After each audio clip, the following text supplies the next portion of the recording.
Being the child of a powerful political figure yet enduring mistreatment from that same parent was a cruel irony.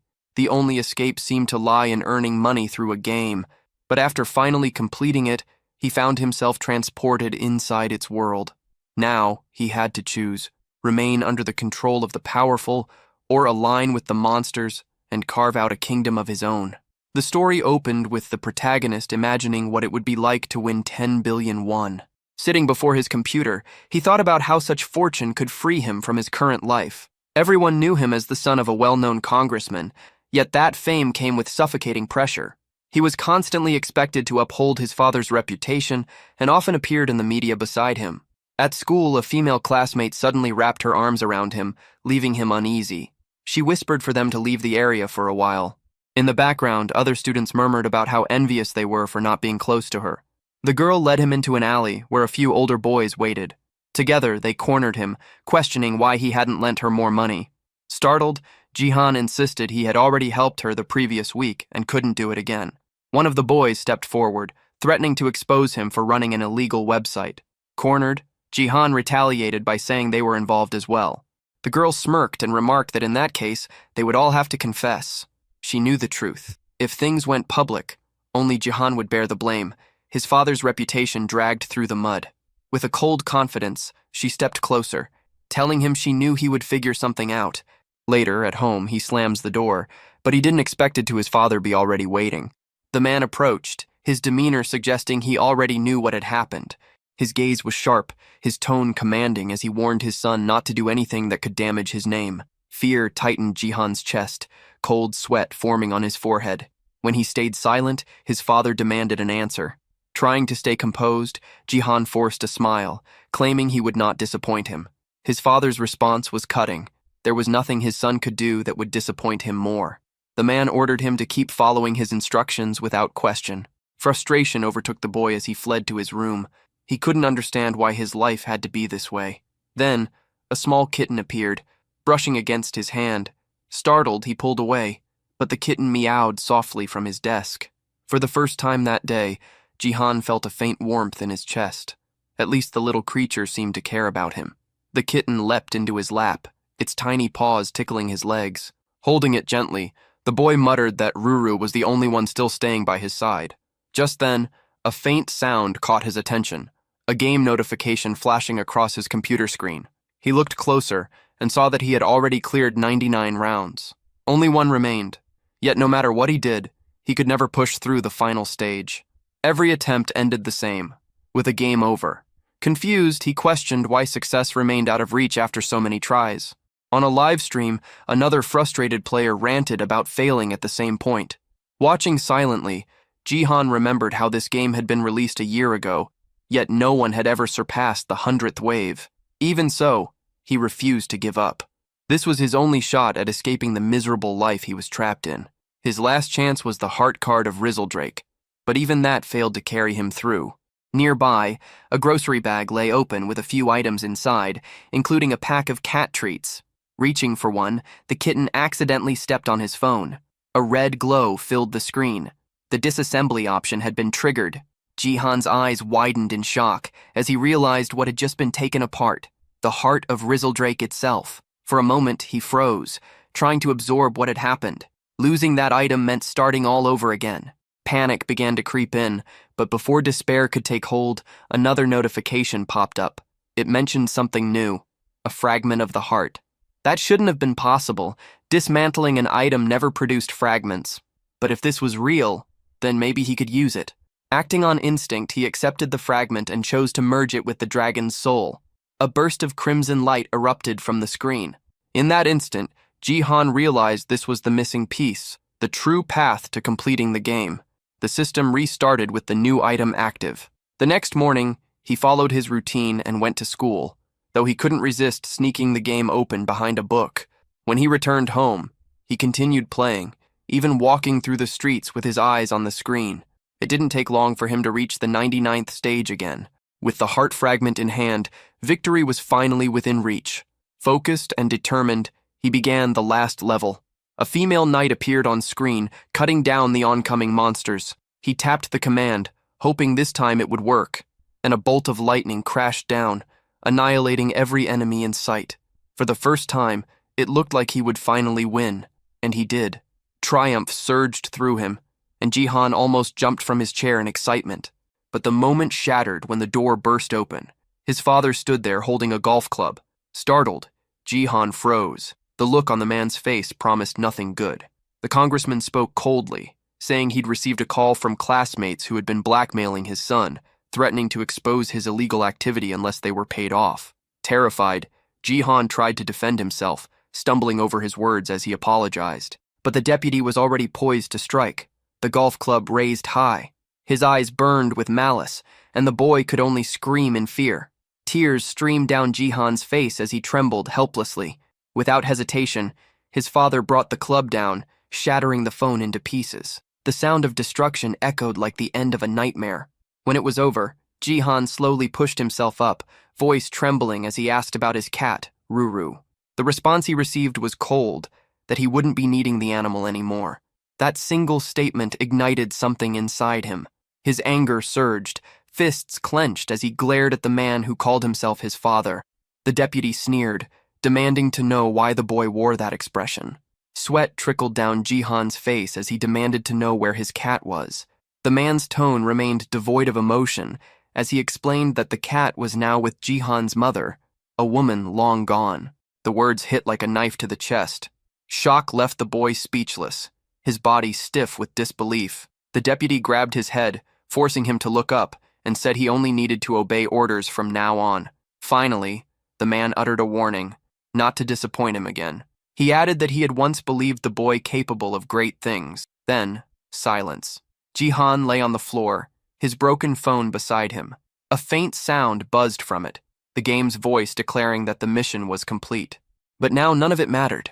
Jihan stared blankly, feeling that life itself had lost all meaning. The voice from the device continued, speaking again, this time inviting him to another world. Before he could react, lightning ripped through the sky, flashing inside his room. The light swallowed him whole. When the brightness faded, Jihan stood in the grand hall of a castle, the heart of the game's kingdom. People surrounded him, their eyes wide with awe. They called him the legendary knight, chanting that he would be the savior of their realm. Disoriented, he tried to make sense of it all. His tears wouldn't come. It felt as though every emotion had been wiped away. Before him stood a man with a long beard, the king. The ruler studied him and asked if he truly was the legendary knight. Then recognition hit.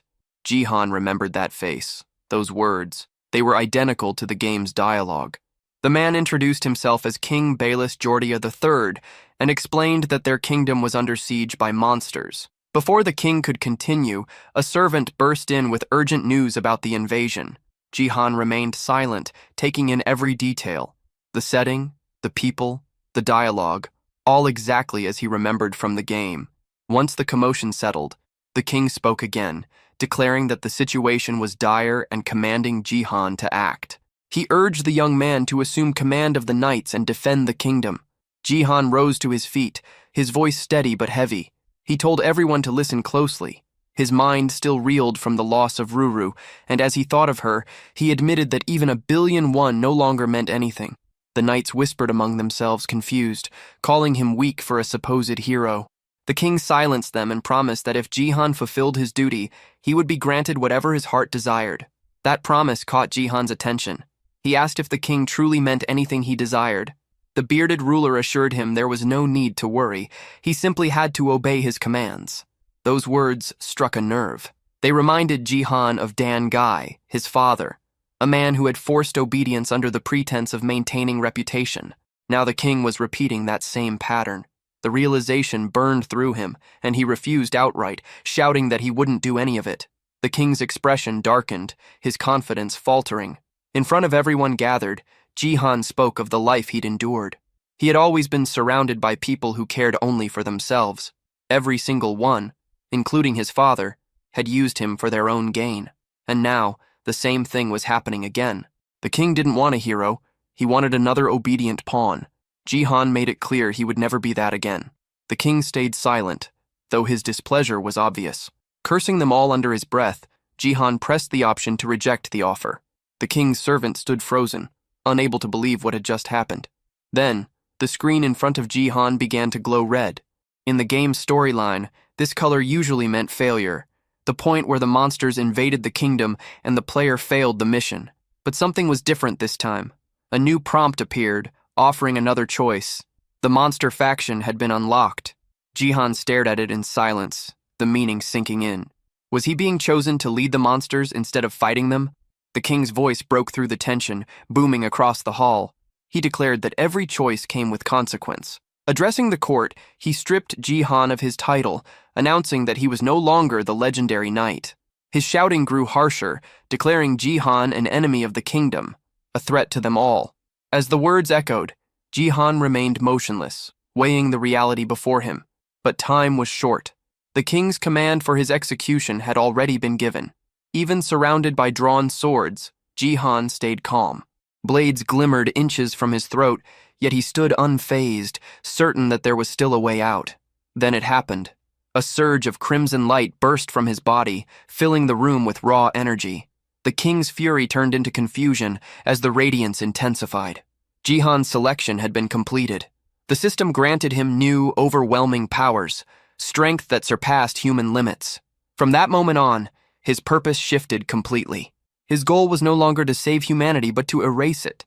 He would side with the monsters and burn the kingdom to the ground. The system's voice echoed once more, promising that if he succeeded in this mission, he would earn a rare artifact, one that could return him to his original world.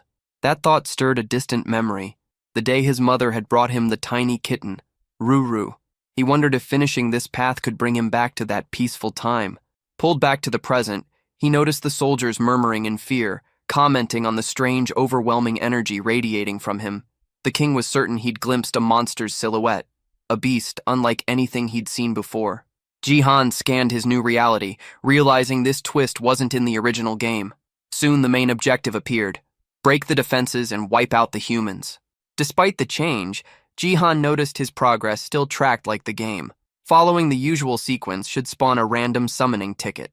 Instead, an egg materialized. The system labeled it a random egg, and Jihan chose to hatch it. Another explosion rocked the hall as the shell burst and wings cut through the dust. Soldiers froze, sensing a summon had occurred. When the form finally emerged, Jihan was stunned. He had summoned Rezoldrak, but the creature that stepped out was only a baby dragon. Level 1, tiny and absurdly cute, even nudging his hand with its tongue. The sight of it pulled his mind back to his kitten, and a new power unlocked for him: the Eye of the Supreme. This ability revealed stats for monsters and items. Seeing the little dragon calmed the knights, and they took the moment as the signal to attack. Jihan, unsure if any of this was real, didn't care. He used the eye to read Rezoldrak's skills, and found it could unleash dragon breath. He ordered the small beast to use that power just as the soldiers moved in. For a heartbeat, he feared time had run out. What began as a tiny fireball swelled into a cataclysmic blast that wiped out everyone in its path. The blast tore through the palace wall, sending rubble raining down into the village. Standing before the ragged hole, Jihan felt a raw awe at the dragon's strength. The onlookers couldn't believe a single strike had done so much. They stared, trying to name what Jihan had summoned. Thrilled and grim, Jihan admitted it surpassed everything he had expected. If events continued, he'd eventually earn one of the knight's relics. He wasn't in any rush to go back to his ruined life. He would pour himself into this mission. Drawing the king's gaze, he fixed his stare on the man and declared his intent. He would bring about humanity's destruction, driven to claim the final prize. Amid the palace chaos, others nearby whispered, wondering what on earth had just happened. Nearby, a knight sprinted with everything he had, believing he could end the fight right there. Jihan commanded the dragon to fire again. The king's servant immediately shouted for the guards to protect their ruler, and the armored soldiers rushed to form a wall of steel in front of him. Jihan raised his hand, marking the target, while the small dragon began gathering power. His intention was clear: to wipe the king out completely. Meanwhile, the approaching knight closed the distance, while the others held their shield formation tight. Jihan waited patiently for his companion to finish charging its fire. Just as the energy was about to be released, the knight reached his king's side. Relief swept through the royal guards. There was no explosion, no devastation, only silence. The knight grinned, convinced the king was safe, but Jihan quickly realized something had gone wrong. The dragon's attack hadn't worked. Its breath hadn't built enough mana, and instead of a deadly blast, only a weak puff of fire came out, barely enough to scorch the ground, leaving behind a small cloud of smoke. Seeing this, Jihan decided the best move was to wait for the cooldown to end. But as night fell, a new threat stepped forward. He studied the man approaching, one of the elite knights, ranked S among the Zodiac Order, a towering, muscular warrior known as Ares. The remaining soldiers confirmed that the king was unharmed. That realization hit Jihan hard. The situation was turning against him. From afar, the king gave a cold command. Eliminate the enemy at once. Ares raised his staff, power radiating from it. Jihan braced himself beside his dragon, weighing his next move. He knew this knight's strength. It was nothing to take lightly. Without hesitation, Ares unleashed his skill, summoning a blazing wall of fire that roared toward Jihan. He understood instantly that escape was nearly impossible. The explosion ripped through the palace, tearing more sections apart. Even friendly knights were caught in the flames. But Jihan had managed to dive aside just in time. He remembered from the game that this attack only traveled in a straight line, easy enough to avoid if you knew what to expect. Watching the destruction, he realized the knight didn't care about his own comrades. Furious, Ares cursed the dodge and promised to burn a hole straight through Jihan's heart next time. Knowing that the attack needed time to recharge, Jihan saw his window of opportunity. He had to flee, but when he lifted his head, Ares was already closing in fast. Jihan's mind raced, searching for any possible move left. He couldn't have come all this way just to end it here. Then, another reward notification appeared. A mysterious chest materialized before him. Without hesitation, he accepted the item, yelling in frustration for it to open faster. Time was running out. As the knight swung his weapon down to strike, the blow landed squarely on the chest instead. A sudden force burst out, repelling him backward. Finally, Jihan caught sight of what the chest contained. A massive sword began to rise from within. Using the Eye of the Supreme, he identified it, a weapon with immense magic power that also boosted his stats. The readout showed it was an S-rank item. Shock mixed with grim realization. It seemed the system truly intended for him to annihilate the human side. The moment the sword touched the ground, the floor cracked beneath it. Jihan stared, disbelief taking over as the entire area began to split apart. The palace floor collapsed, sending debris crashing down as he was flung into open air. Falling from such a height, he thought bitterly that even the royal palace couldn't handle the weight of a divine weapon. The ground rushed closer, the wind roaring past his ears. This could have been his end. But then, his fall suddenly stopped. Something tugged at his clothes. He looked up and saw the small dragon struggling desperately to lift him. The creature flapped its wings with all its strength, keeping him aloft. From below, the people of the kingdom looked on in shock at the sight of someone soaring through the air. Jihan, still catching his breath, wondered why his mission had to begin in enemy territory of all places. At least here, the only one who could pose real danger was Ares. Even so, he knew that stronger knights would appear soon. His first goal had to be escape. Meanwhile, back at the ruined palace, Ares aimed his weapon at his own throat in frustration. He cursed himself for failing to finish the enemy, muttering that Jihan should have been swallowed by the sea by now. Just then, a messenger arrived. The king was calling for him. The knight knelt before his ruler, asking for punishment for allowing the criminal to flee. But the king ordered him to stop, reminding him that dusk was near. Ares froze, realizing what that meant. Nighttime was when the monsters grew stronger.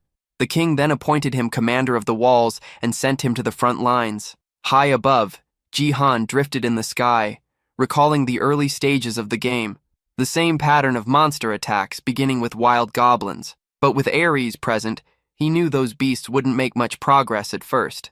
Then he noticed the ground approaching again. The baby dragon's wings trembled. It was losing strength fast. Despite its effort, Reseldrak couldn't hold him any longer. Both of them plummeted sharply, crashing back toward the kingdom below. The crash sent both of them slamming into a stone pillar, the impact echoing through the ruined area. Despite the collision, Jihan emerged unscathed. Right beside him, a pair of boots lay abandoned. Without hesitation, he slipped them on. Before he could move again, a voice cut through the silence. A young blonde girl stood nearby, staring at him with suspicion. She didn't recognize his face. Her name was Lib, an S-rank knight. She immediately demanded to know who he was. Jihan recognized her instantly. In the game, Lib had been a crucial figure in stopping the 100th wave. Though scatterbrained at times, she excelled at dungeon farming and had grown powerful enough to take down monsters on her own. When she repeated her demand for identification, Jihan addressed her by name. The reaction was immediate. Confusion flickered in her eyes as she asked how he knew her. Jihan replied that he knew her well, having already gauged her worth. The words meant nothing to her, but for him, this was a warning. She was now an enemy, and he would have to deal with her sooner or later. As night descended, chaos spread across the kingdom. Outside the city walls, the Doblins gathered, ready to storm the gates. The soldiers shouted orders, warning that the monsters were already within range. They readied their bows and unleashed volleys of arrows. Some of the creatures began scaling the walls, forcing the defenders to hurl stones down at them. The air filled with screams, clanging metal, and the deep roar of the invasion. One of the knights muttered that they couldn't hold out much longer. Another shouted that Dryce was on his way to reinforce them. Meanwhile, in another corner of the battlefield, Lib's interrogation continued. She warned that if Jihan refused to answer, she would act on her own. Jihan thought about eliminating her immediately, but realized it was impossible for now. He'd have to bluff his way through. He claimed to be an ordinary citizen from District 1, simply trying to assist in the defense. Before Lib could question further, his small dragon appeared beside him. The knight's eyes widened at the sight of the creature, her body tensing. It was, after all, a monster. Sweat formed on Jihan's forehead. Rezeldrak wasn't supposed to show up yet. The girl's suspicious look made it clear she was on edge, and he struggled to think of an excuse. But before he could speak, Lib stepped forward, sword raised defensively. She declared that she would protect him from the beast. The baby dragon tilted its head, letting out a confused, almost innocent expression. Lib's gaze hardened, but the creature didn't react aggressively. Slowly, she realized the little monster wasn't hostile at all. Then, a thunderous explosion erupted nearby, shaking the ground. Lib's attention snapped toward the noise, and Jihan seized the moment. He motioned to his dragon and bolted from the area, vanishing into the chaos of the night. It wasn't the soldiers' fault that their weapons had slipped from control, but by the time Lib turned her gaze back toward where Jihan had been, both he and his creature were already gone. A soldier ran up to her, shouting about the gate. The look on his face made her heart tighten. Whatever was happening there was bad. Loud, pounding strikes echoed from that direction. Inside, the guards waited in tense silence, their fear written across their faces as the gate began to splinter under pressure. Lib arrived just in time, commanding the soldiers to prepare for close combat. Archers drew their bows, aiming at the horde of goblins swarming beyond the wall. Among them stood one far larger than the rest, a giant whose sheer strength was enough to break through at any moment. With a roar, the massive goblin swung its weapon, and the gate burst apart. Lib tightened her grip on her sword, calling her troops to charge. The soldiers braced themselves as the enormous creature led the invasion. But before the monsters could advance any further, flames burst across the battlefield. Riz appeared, his arrival catching even Lib off guard. Seeing the breach, he unleashed his fire skill without hesitation, engulfing the enemy ranks. The goblins screamed as the flames devoured them. Standing tall, Riz smirked at the devastation, remarking that the monsters still had a long way to go. High on a distant ridge, Jihan watched the clash unfold below. His goal now was no longer to protect humanity, but to see it burn. Beside him, his small dragon let out a curious sound, prompting him to rest his hand on its head. The creature's attention suddenly shifted upward. Rain had begun to fall. It looked eager to play in it, but Jihan held it back, not wanting it to cause trouble. Back in the kingdom, the humans celebrated a narrow victory. Lib felt uneasy, knowing she hadn't been the one to turn the tide this time. Far away, in the dark forest, Jihan noticed movement. Someone, or something, was approaching. He recalled that he had spawned far from the city walls, and realized he was now deep in monster territory. That made things complicated. He had no clear path forward. He had replayed the game hundreds of times before, and knew every tactic by heart. But this time was different. He'd have to rebuild from nothing. Then a thought struck him. Turning to his side, he spotted his small companion still nearby. Moments later, Rezeldrak darted off toward the opposite direction. Jihan followed his gaze and froze.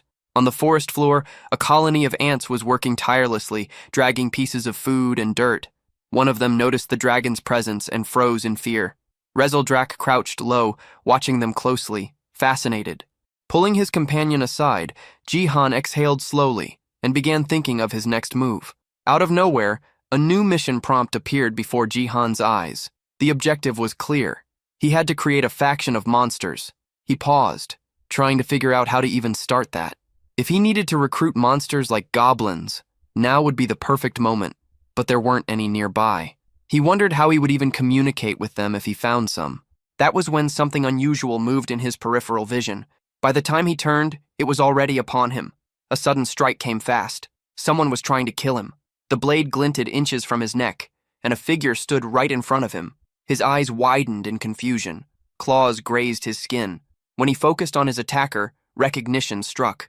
The figure was a young girl, a beastkin, a hybrid between human and animal.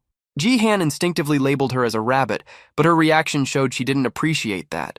She snapped back, insisting she resembled a fox instead, and even tried to justify it. Their argument lingered in the air, her irritation obvious. Remaining calm, Jihan studied her more closely and finally realized she truly did resemble an Arctic fox. The girl leaned closer, sniffing the air. Then she began circling him, her nose brushing against his clothes as she took in his scent. Her tone shifted. She admitted that while he looked human, his scent was undeniably that of a monster. That revelation startled Jihan. Moments later, 2 new notifications appeared. The first granted him the ability to communicate with other beings. The second gave him natural charisma, increasing how positively others perceived him. With that, Jihan understood why he was able to converse with her so easily. Still, the girl didn't seem entirely at ease. Her questions came rapid and suspicious. Who was he really? Jihan felt uneasy, wondering if the attraction skill wasn't working as intended. Then a sudden movement interrupted everything. A rope shot across his face, snapping past him and catching someone nearby. The sound of impact was followed by a cry of pain. 3 men emerged from the shadows, cheering as they realized they'd captured their target. Jihan froze, realizing how far things had spiraled. Judging from their words, he understood that he had been outside the human kingdom for almost a year. The fox girl, snarling, turned toward him with fury. She accused him of being human and of luring her into a trap. Her anger burned through every word as she shouted that she wouldn't fall for it. Wincing in pain, she demanded to know why they never stopped hunting her. Jihan quickly understood. There had been a misunderstanding from the start. The humans began pulling the rope again, and the girl's body lifted off the ground. The arrow lodged in her leg twisted as she was yanked upward. The largest man in the group braced himself, pulling hard on the line, but the girl seized the chance to retaliate, preparing to strike back with all her strength. Jihan stayed back and watched, waiting to see how things would unfold. The fox girl took a hard punch to the face, but the human attacker hadn't counted on a reply.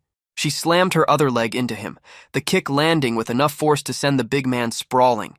His 2 companions fumed at the sight. Jihan thought the girl was small, but fierce. One of the men stormed over, cursing her for defending herself, and then stamped a boot down on her head to shut her up. Jihan's body remained still as the abuse continued. The fox girl writhed under their blows, and anger began to rise in him. Another hunter moved closer and asked if everything was fine, assuming Jihan was human and warning him about the danger in the area. He questioned why Jihan was alone. The fox kept chattering, but the man didn't understand her tongue. Ready to strike something nearby in punishment, he lifted his hand, but the group leader ordered him to stop, arguing she might die if hit. The short man muttered an apology for losing control, which eased Jihan. He'd feared she might be killed. The leader's mood turned sharp. He accused Jihan of speaking with the girl earlier, then shoved a knife into Jihan's stomach to prove a point. Blood slicked the blade as it clattered to the ground. Jihan clutched his wound and tried to make sense of the threat. The fox watched him close and slowly realized he wasn't an enemy. Heat flared through Jihan's body. The stab had been meant to kill, but vital points had been missed on purpose. Spitting out blood, he felt the poison taking hold. The leader coldly declared Jihan would be dead within 12 hours, unless he translated what the monsters said, brandishing an antidote as leverage. They held the fox captive, forcing Jihan to act as interpreter to learn where her clan lived. Jihan had never even known a fox people village existed. Confusion roiled through him, while the hunters explained that such a settlement did lie hidden nearby. The fox girl suddenly lunged, bared her fangs, and moved as if to bite her own tongue to end it all. A desperate act to avoid betrayal. The man yanked her back and stopped her. Watching that, Jihan understood how fiercely tied she must be to whatever family or pack she protected. The young girl's mouth was forced shut as the men mocked her, calling her a wild beast. The leader repeated that if she revealed her tribe's location, both she and Jahan might live. The word struck Jahan like a memory. He recalled that same cold, calculating stare from his old schoolmate, the one who used to blackmail him. Back then, he had lived under constant fear, always following orders, always being used. To everyone else, he was nothing but a tool to exploit. But this time, he refused to let things play out the same way. Despite the pain searing through his wound, he forced himself to move closer to the fox girl. He told her to lead them to the village, assuring that no one would get hurt. The men around him believed every word, convinced now that he could truly communicate with monsters. Lowering her head, the girl whispered that over 100 of her kind lived there, then asked if she could really trust him. Jahan held her gaze for a moment before admitting he wasn't on the side of humans. With one hand pressed to his bleeding stomach, he confessed he knew exactly how cruel they could be. As he turned forward, something caught his attention. His dragon was sneaking up behind the hunters, charging up its destructive energy. Fear shot through him. If this went wrong, they'd both die. He tried to stay calm, pretending nothing was happening while buying time for Rezeldrak to finish gathering power. But his shift in demeanor didn't go unnoticed. The leader eyed him suspiciously, and the short man to the side spotted the creature, shouting a warning. The leader spun around, but by then, Jahan was sure enough time had passed. The dragon's red flames blazed to life, yet, to his disbelief, only a weak burst came out. The attack fizzled instantly. Jahan froze, stunned that it had failed again. The hunters stared, equally baffled, and even the poor dragon looked confused by the tiny spark it produced. Jahan realized then that Rezeldrak hadn't recovered enough energy yet. The big man laughed, saying the blast was pathetic, though strong enough to burn if it had hit directly. Without hesitation, the leader snatched up a metal bat, calling the dragon a useless insect, and swung. Jahan could only watch as the blow connected. His small companion was launched through the air, hitting the ground hard and rolling several times before going limp. Dizzy and trembling, the creature lay motionless. Furious, the man cursed the dragon for daring to resist and advanced again, raising the bat for another strike.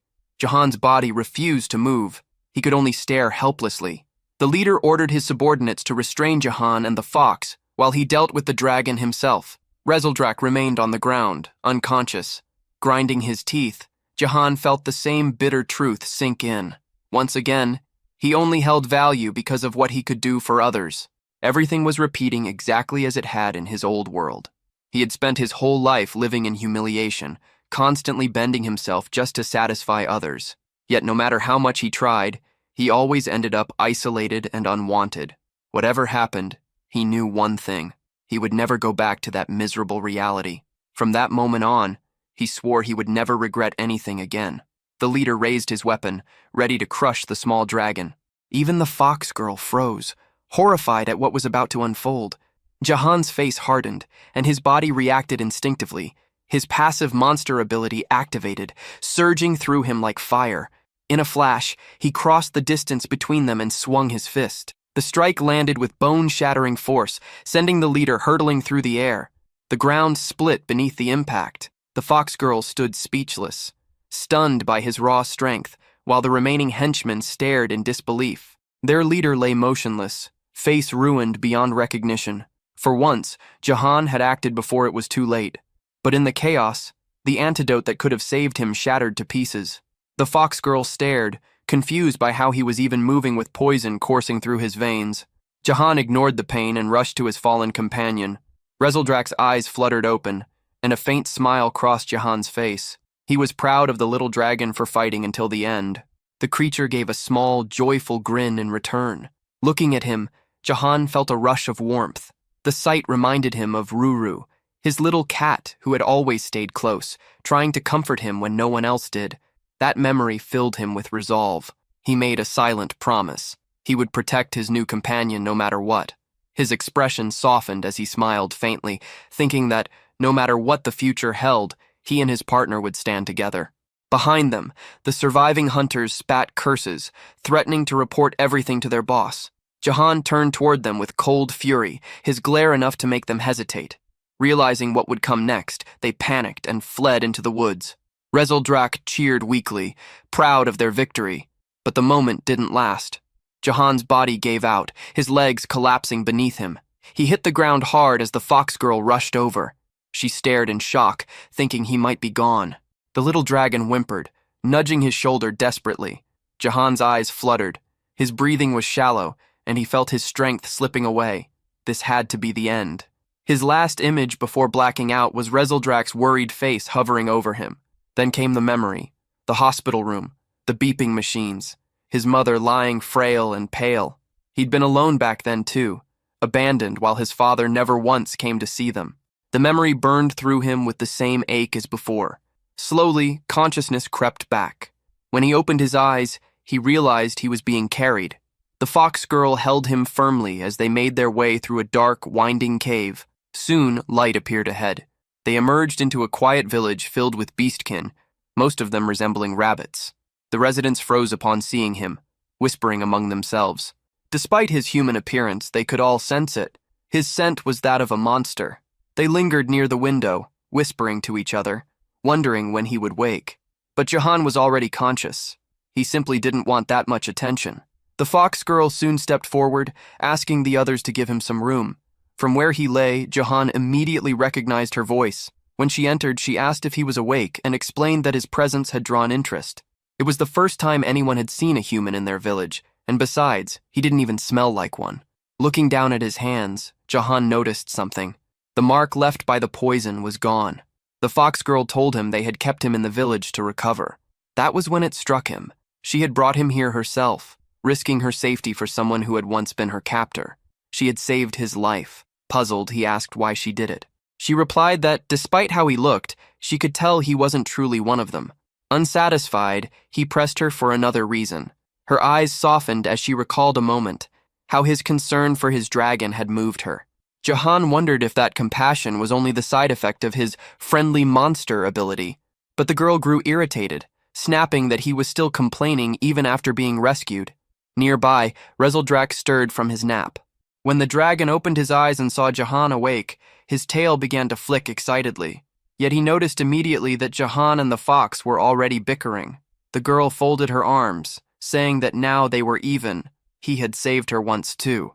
Before Jahan could respond, a cheerful sound filled the air. Reseldrak bounded toward him and jumped into his arms, nuzzling his chest while the fox watched silently. She broke the moment, saying they should at least know each other's names. But before she could speak, another villager appeared, announcing that the chief wanted to see them. They set off together, and as they walked, Jahan couldn't help but marvel at what he saw.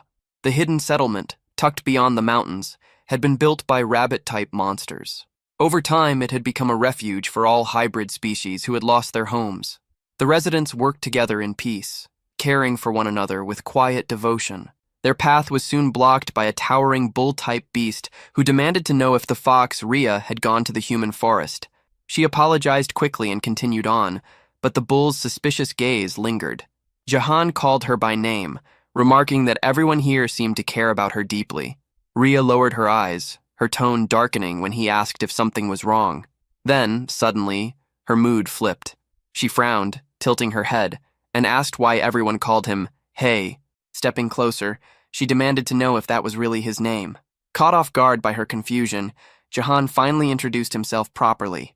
The name sounded strange, out of place in this world. Without hesitation, the fox girl gave her full name, Rylindrian Pernidae Celiard, before turning away, leaving Jahan standing there, completely bewildered. One of the small rabbit villagers asked if Rhea was feeling any better, and she replied that she was. Jahan noticed her mood had lifted. It seemed all she'd really wanted was to share her name. As he looked around, his thoughts drifted back to his main goal, building a faction of monsters. Lost in thought, he barely noticed when Rhea called for him to keep moving. Even now, she still called him, Hey, and that small detail bothered him. Still, he jogged forward to catch up. When they reached the village chief, the old rabbit suddenly announced that Jahan would now take charge of the settlement. Both Jahan and Rhea froze in disbelief. Jahan quickly said he had no idea how to lead a village, but the old rabbit simply waved him off, saying he was too old to continue. Rhea demanded to know if the elder was really making such a decision just because of a dream. The old rabbit nodded, insisting that he wouldn't change his mind. Jahan stood there confused, trying to make sense of the situation.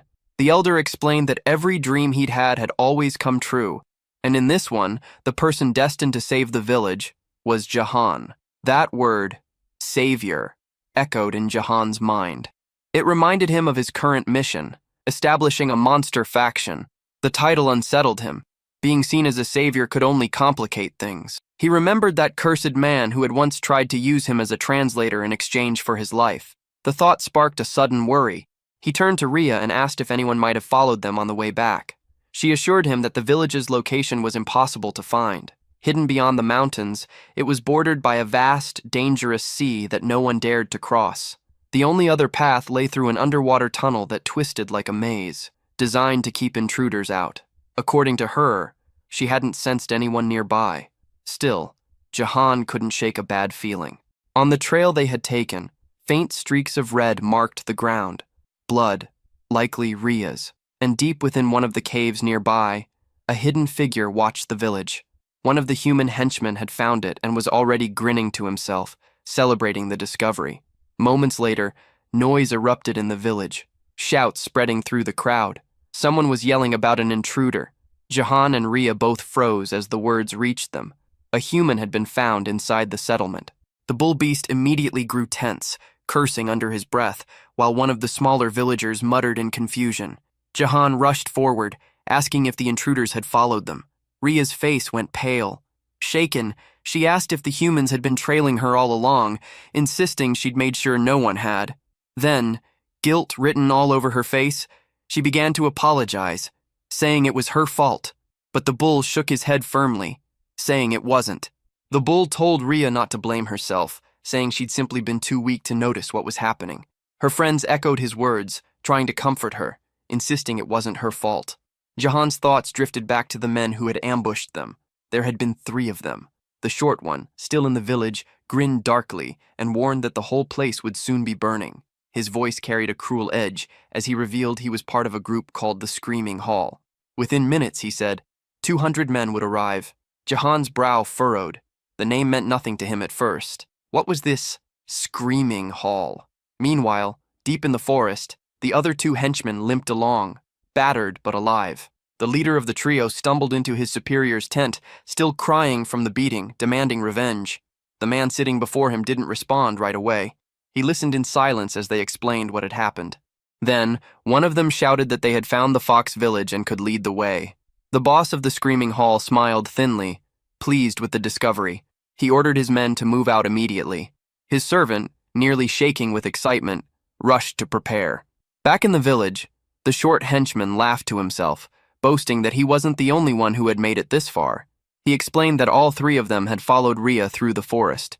Their leader had told them not to return yet. It was the perfect chance to track the girl and find her people.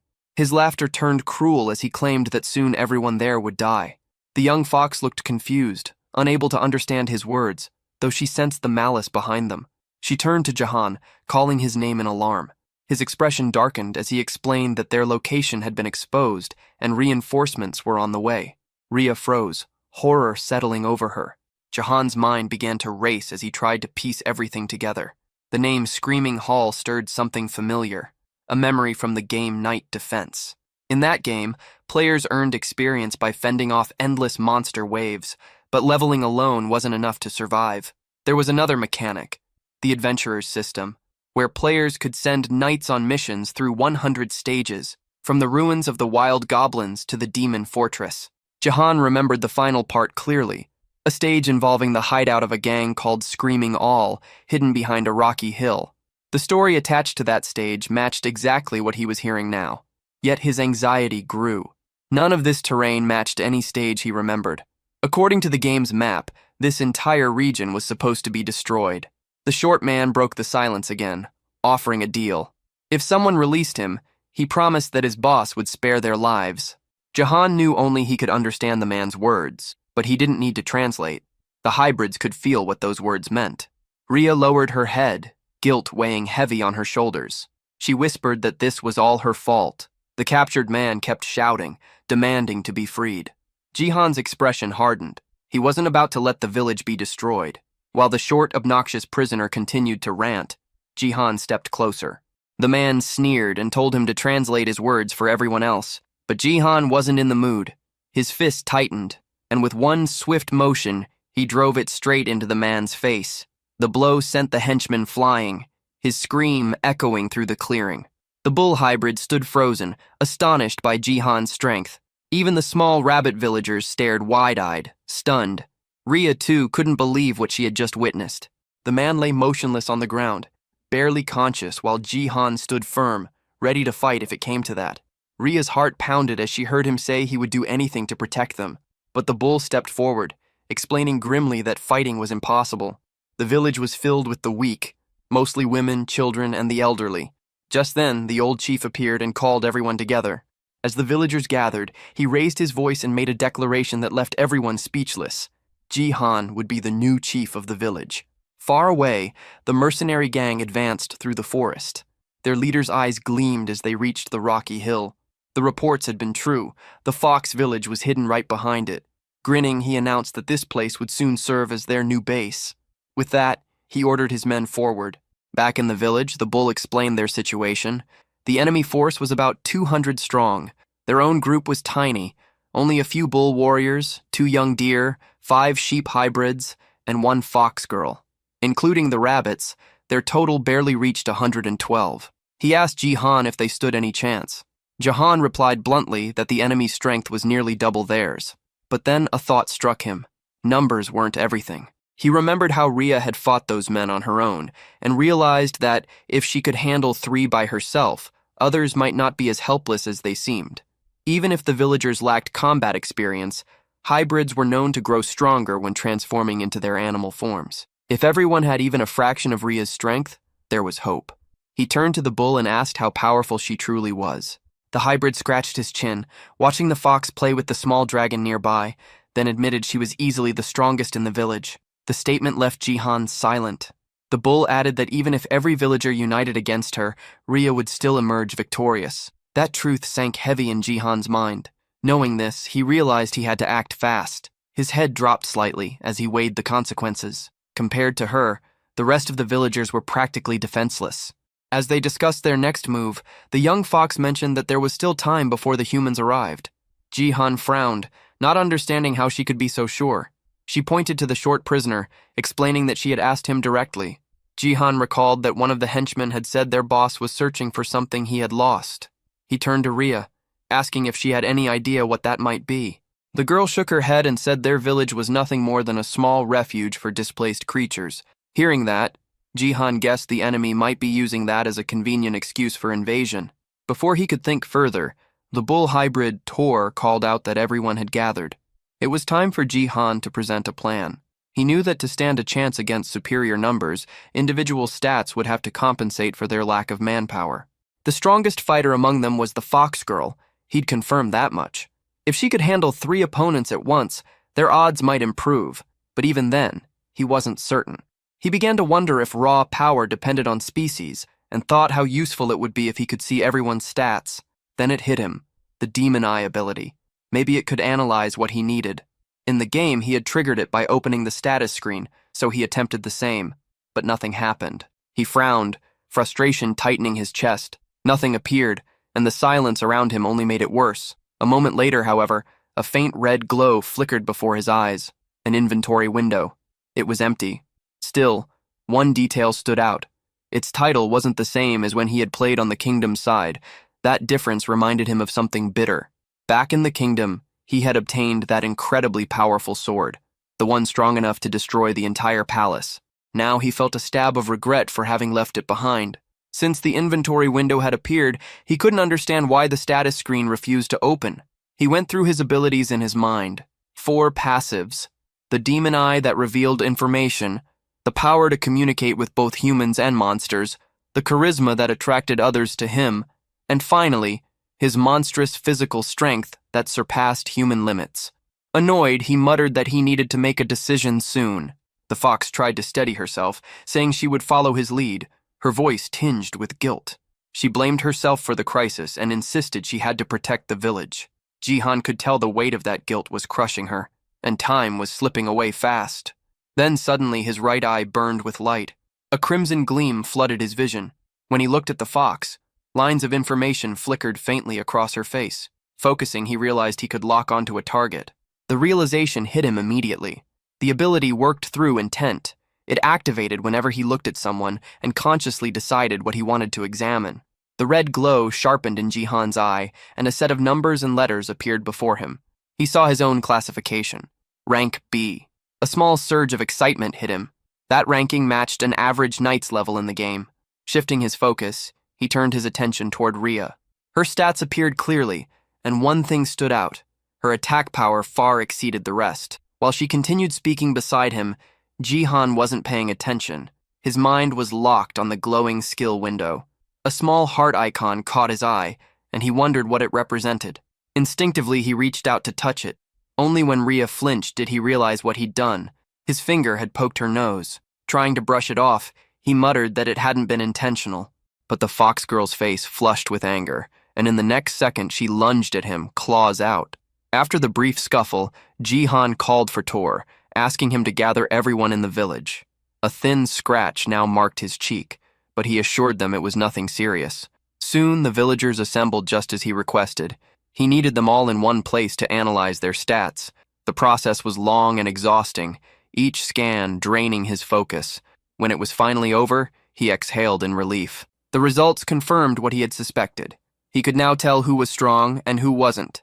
Even as a hatchling, Rezeldrak was still the most powerful among them. His attacks carried immense destructive force, though they drained all his mana in one burst. With that limitation, Jihan knew the dragon wouldn't be able to fight this time. That left only Rhea, a rank B, and Tor, who was rank C. The rest of the villagers fell into lower tiers, the weakest of all. Even without seeing the enemy levels, Jihan could guess the approaching mercenaries averaged around rank C. The realization tightened his chest. They were outmatched in every way, fewer in number, lacking proper skills and equipment. Under these conditions, defending the village would be impossible, but this wasn't a game anymore.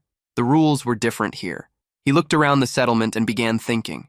If he couldn't rely on stats, he could rely on the environment, create variables that wouldn't exist in a game. His mind raced with possibilities. Calling Rhea and Tor over, he told them they needed to plan a new strategy. Meanwhile, far beyond the mountain, the gang pressed forward. Their leader walked at the front, flanked by 2 rabbit scouts moving ahead to check the path. The young male rabbit turned to his sister, whispering that they should return to warn the others. Before they could move, a sharp sound cut the air. The boy dropped instantly, struck in the head. The girl froze, horrified, staring at her brother's body lying motionless on the ground. The one who had struck him was the screaming hall leader himself.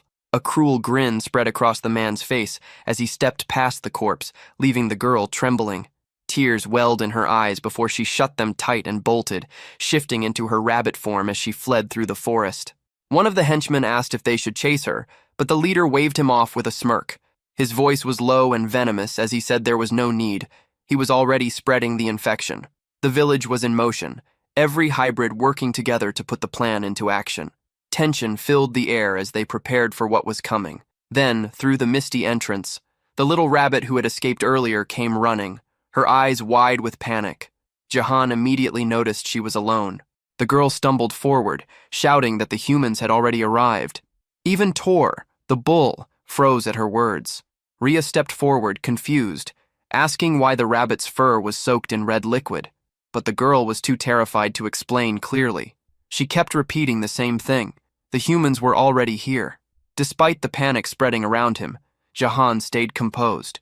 He was the first line of defense for the monster faction, and he was ready.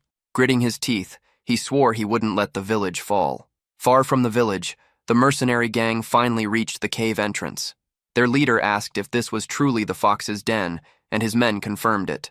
Confident, they pushed forward, determined to finish everything before sunset. Back in the village, Rhea's ears twitched. Her heightened senses caught something. The humans were getting closer. She turned toward Jihan, asking if he was sure the plan would work. The gang kept moving deeper, following the mapped route. The leader estimated they would reach the village within 30 minutes. The air felt still, almost too quiet, and he muttered that the silence meant they were being watched. One of his hairy subordinates grinned, promising to take revenge for the humiliation they'd suffered before. Then a sound broke the stillness, a faint creak beneath their boots. The ground began to tremble. Cracks spread rapidly across the tunnel floor before anyone could react. With a loud crash, the ground gave way. Several men plummeted into the hole, shouting in pain as they hit the bottom. Those who stayed above backed away just in time, dust and gravel raining over them. The leader barely managed to grab one of his men by the arm, pulling him from the edge. Below, groans filled the air. Some had twisted legs and broken bones. The hairy subordinate growled that the villagers had laid traps along the path. The leader's face darkened as he examined the floor ahead. He realized what had happened. The enemy had dug pits and covered them with wooden boards disguised by dust and debris. Any heavy step was enough to make the ground collapse. Another man muttered that none of this had been here the day before. The leader didn't respond. Instead, he moved forward, his patience thinning. As his men followed, he cursed under his breath, their confusion growing as they watched him pick up a large rock with ease. Without warning, he hurled it ahead. The stone slammed into the ground and instantly broke through it. Another pit trap. The leader smirked. He explained that the tunnel was originally solid rock, which made it easy to tell where traps had been dug. Any section filled with loose dirt or gravel would collapse. Following his lead, his men began to spot the differences. The rocky patches were safe, while the dusty ones were not. Feeling satisfied, the leader declared that humans like them wouldn't fall for such simple tricks again. He ordered a few of his men to stay behind and pull the injured out of the hole. Meanwhile, inside the village, Ria's sharp ears caught faint echoes, the sound of the enemy realizing their traps had been discovered. Jihan grinned. Everything was unfolding exactly as planned. He had counted on the enemy discovering the traps. Digging through the rock would slow them down for hours, and even if it only worked once, it was enough. In truth, there were only 2 real traps. The rest were fake, just decoys to waste their time. That was the point, to stall them for as long as possible. Deeper inside the tunnel, the gang pressed forward. Some of the men moved cautiously now, terrified of another pitfall.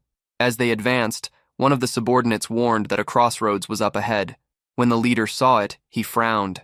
There weren't 2 paths like before. There were 3. The long-haired man muttered that he didn't remember a split like this, swearing that it hadn't been there earlier. He pointed out a bush near the wall, recognizing it as a clear sign of deception. The leader narrowed his eyes, realizing what was happening. It was another stall tactic.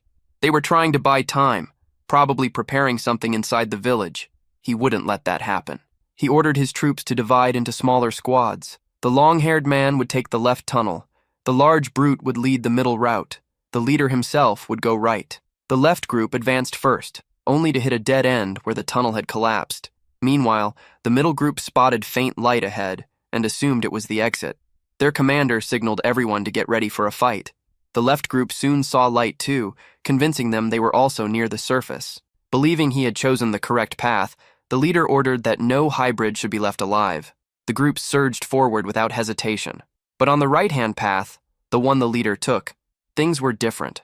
His squad emerged not into the village, but into the middle of the forest. He realized immediately that he had been misled again. Back at the true exit, the middle group broke through into the village perimeter. Their commander barked an order to hold position and sent one of the men back to alert the boss. The runner turned, only to find a strange sight.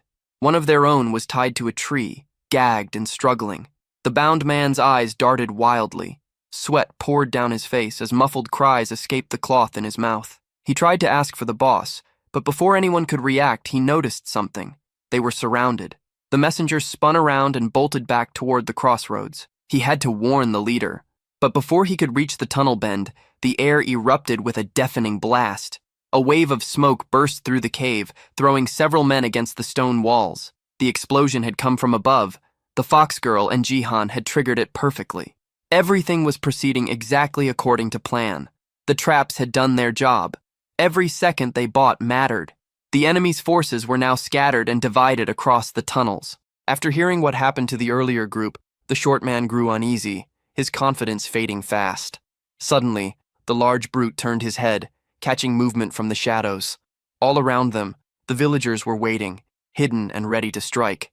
Jihan stepped out beside Ria, emerging from the darkness. Taking charge, he signaled the villagers to move. From a high ledge overlooking the battlefield, he watched with satisfaction as the plan unfolded perfectly.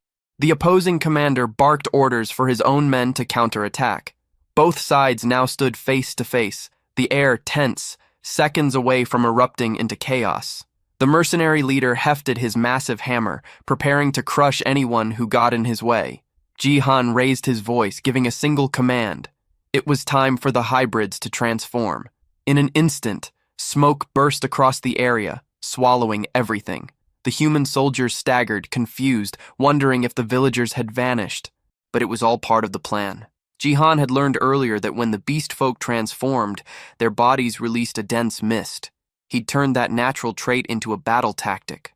Hidden in the haze, no one could tell where the next strike would come from. From within the cloud, Tor the bull emerged first, gripping a massive stone above his head. He charged forward with brute force. Further out, human soldiers called out in panic, unsure what was happening. The smaller rabbit fighters seized the moment. They targeted the isolated ones, launching surprise attacks while others dug beneath the ground, grabbing ankles and throwing enemies off balance. Distracted soldiers were suddenly hit from above, swift kicks to the face and chest from unseen directions. One young mercenary screamed and bolted, overwhelmed by the chaos. Elsewhere, 3 men tried to subdue a sheep hybrid, only to find their blows passing through empty air. Their target moved too fast, slipping between strikes like smoke. In another section, shouts erupted as several humans clutched their heads, scalded by streams of hot liquid. Above them hovered little Rezoldrak, spitting bursts of fiery breath with the last of his strength. So far, Jihan and Rhea hadn't needed to join the fray. The battle was flowing exactly as planned. Still, he stayed alert, watching every shift in the fight. Nearby, the short man regrouped with 2 of his allies, weapons drawn. They aimed at the rabbits tunneling through the soil, hoping to catch them off guard. Seeing the danger, Jihan called for Rhea. The fox girl darted forward, a blur of motion. Even Jihan, who had seen her fight before, was stunned by her speed. She reached the group in mere seconds, but the short man behind them was already readying his crossbow. He fired. The arrow cut through the air, heading straight for Rhea. She saw it a heartbeat before impact, and to everyone's disbelief, twisted her body just enough to dodge it. Rhea shifted her stance, her body flowing with sharp precision as she readied her next move. Without hesitation, she launched forward, her legs slicing through the air and connecting hard with a man's face. He smirked, thinking he'd managed to block her blow, but her speed was beyond what he could follow. Before he could recover, she swept low, spinning from the ground and striking again.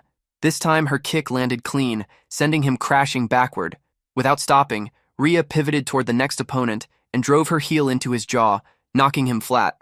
The last one, the short man, cursed under his breath, demanding to know what she was doing. They squared off, eyes locked.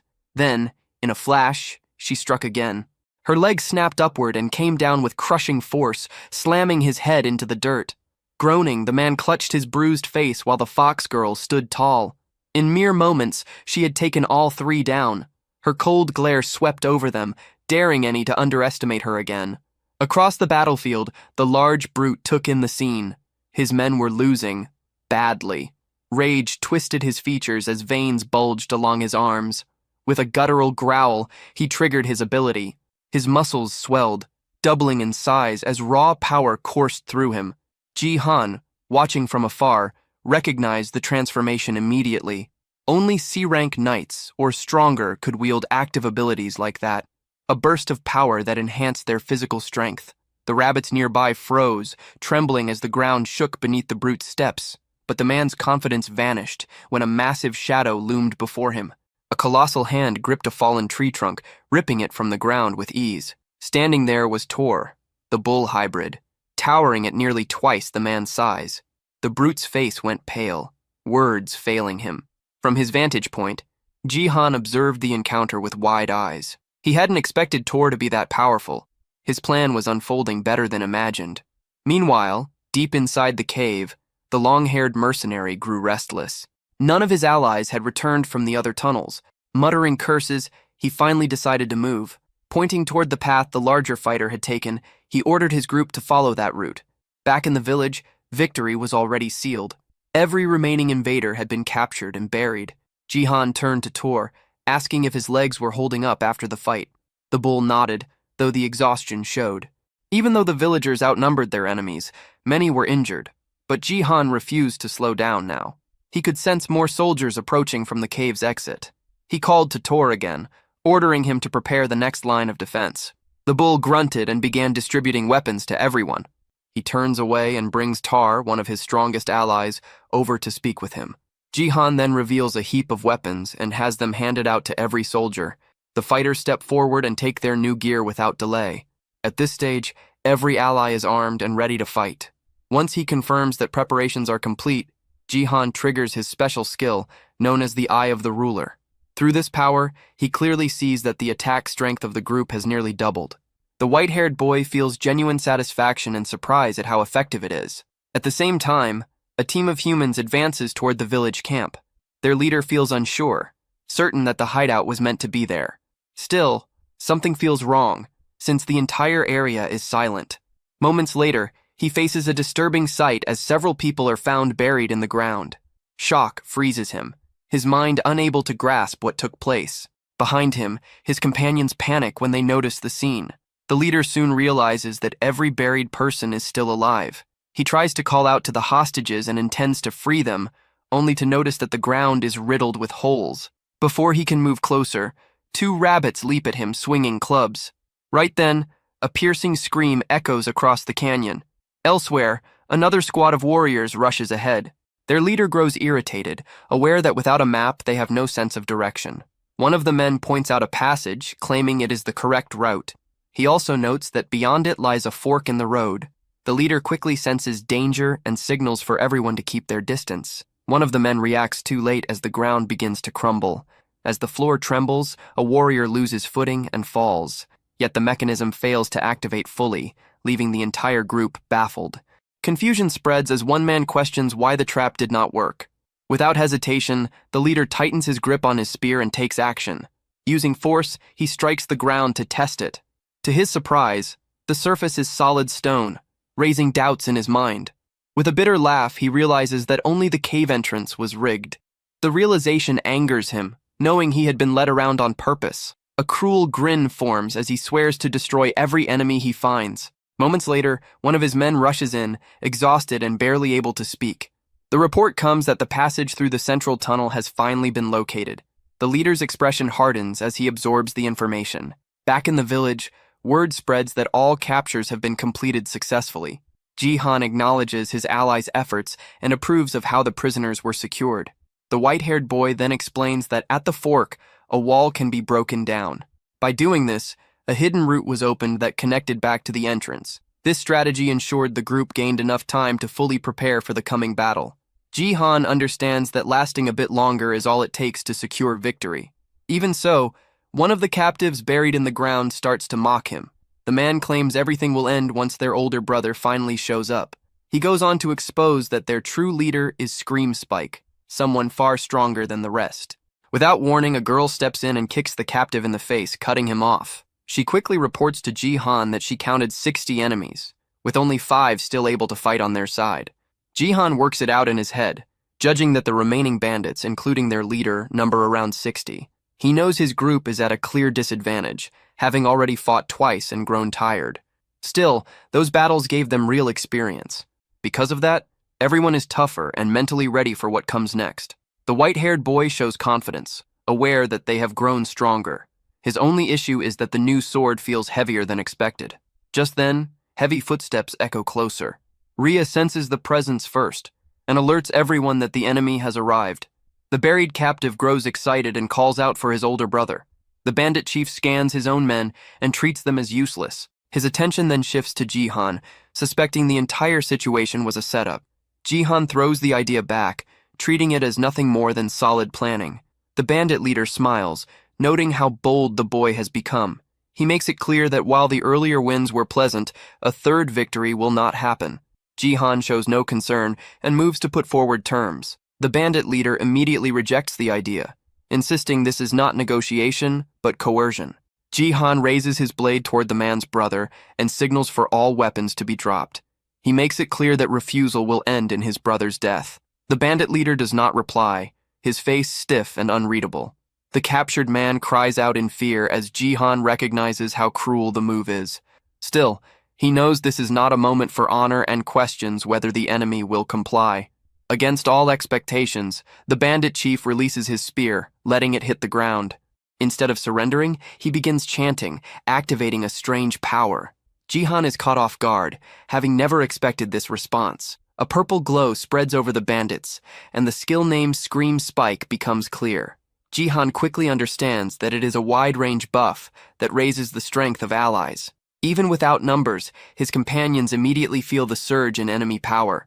The shift is extreme, and Jihan realizes just how much their combat ability has jumped.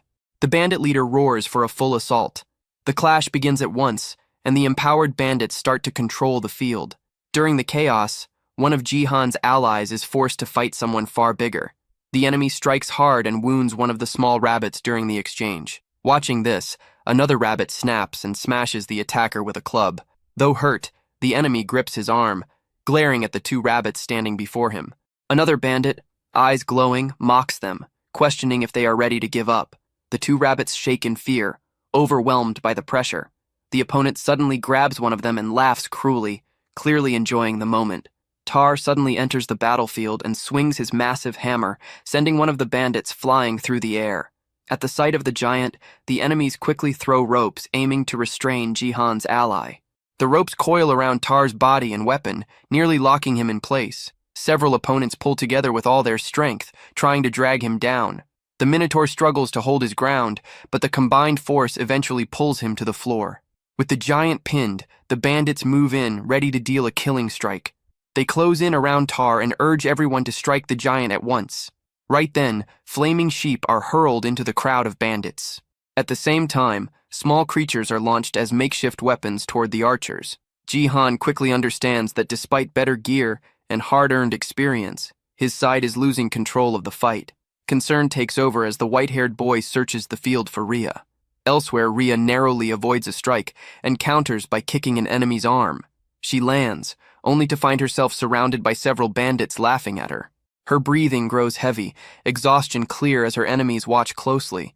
With her face tight from fatigue, she bites her lip and braces herself for what might come. From a distance, Jihan sees that his ally has reached her limit. One of the bunny girls is struck as well, crashing to the ground and suffering severe injury. Jihan pushes himself up, realizing that if this continues, defeat is certain. With steady resolve, he decides the only way forward is to take down the enemy leader. Locked onto that goal, he spots the bandit boss shouting commands across the field. Nearby, one of the bandits moves in to finish Tar, but Jihan closes the distance. Seeing this, the white-haired boy calls out to his giant ally, who meets his gaze. In that instant, Jihan recalls a talk from before the battle. In that memory, he asks Tar to hold back his final form until receiving a sign. Returning to the present, the giant understands his master's intent and readies himself. One of the enemies yells in anger, urging his men to end the giant on the ground. Several henchmen lift their weapons together, preparing to strike. Jihan then gives the signal, shouting for Tar to unleash his power. The Minotaur rises as energy surges around him, boosting his defense and vitality by half. With his ally transformed, Jihan lets out a cry, and the two charge side by side. The white-haired boy knows they have only 3 minutes before the plan moves to its next stage. Their target is clear, and the bandit leader must be captured within that window. The enemy chief, however, shows no fear and stands with a mocking grin. In answer, the giant roars, gathering strength for a decisive strike. With rage burning in his eyes, he lashes out using the whip fixed to his arm. The impact sends one henchman flying while screaming in pain. Still, the bandit leader calmly grabs the rope and orders the giant to stop. Ignoring him, the Minotaur leaps forward, fist raised to crush his foe. The enemy dodges swiftly, and the punch slams into the ground, kicking up dust.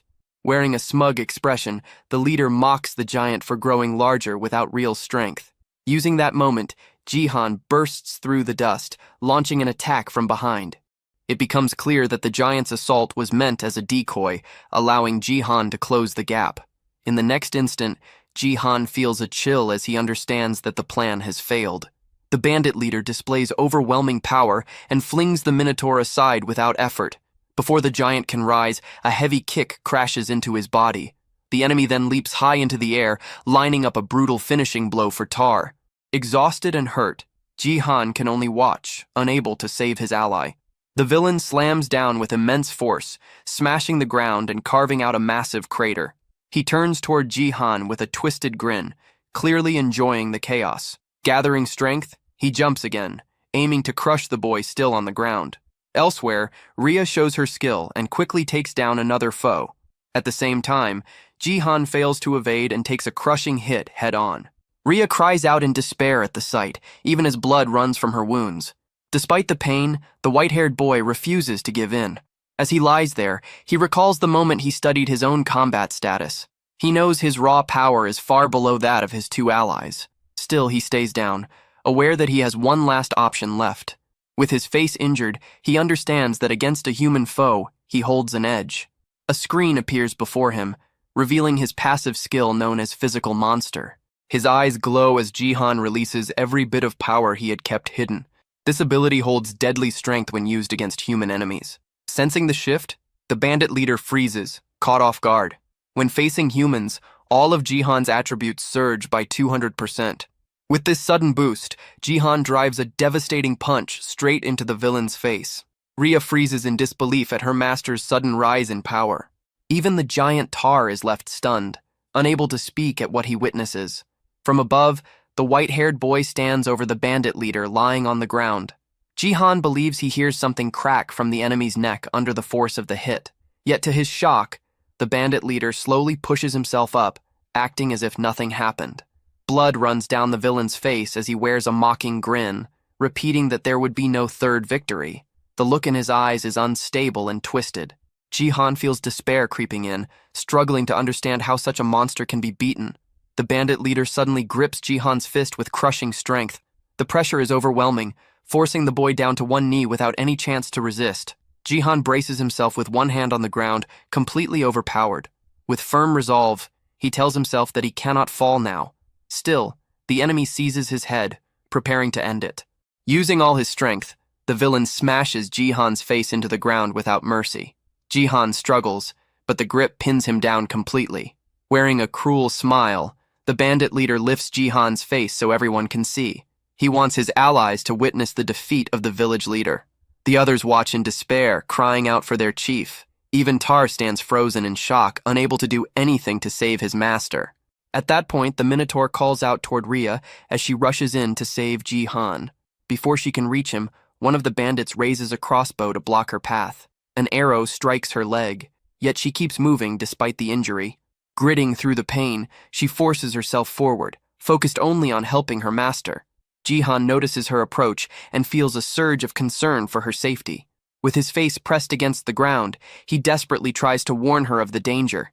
The bandit leader, convinced time has run out for them, announces that the end has come. He raises his voice to the field, making sure everyone hears what he has to say. With clear satisfaction, he declares the conflict finished and claims total victory. To seal it, he gives a final command to his men to burn everything down.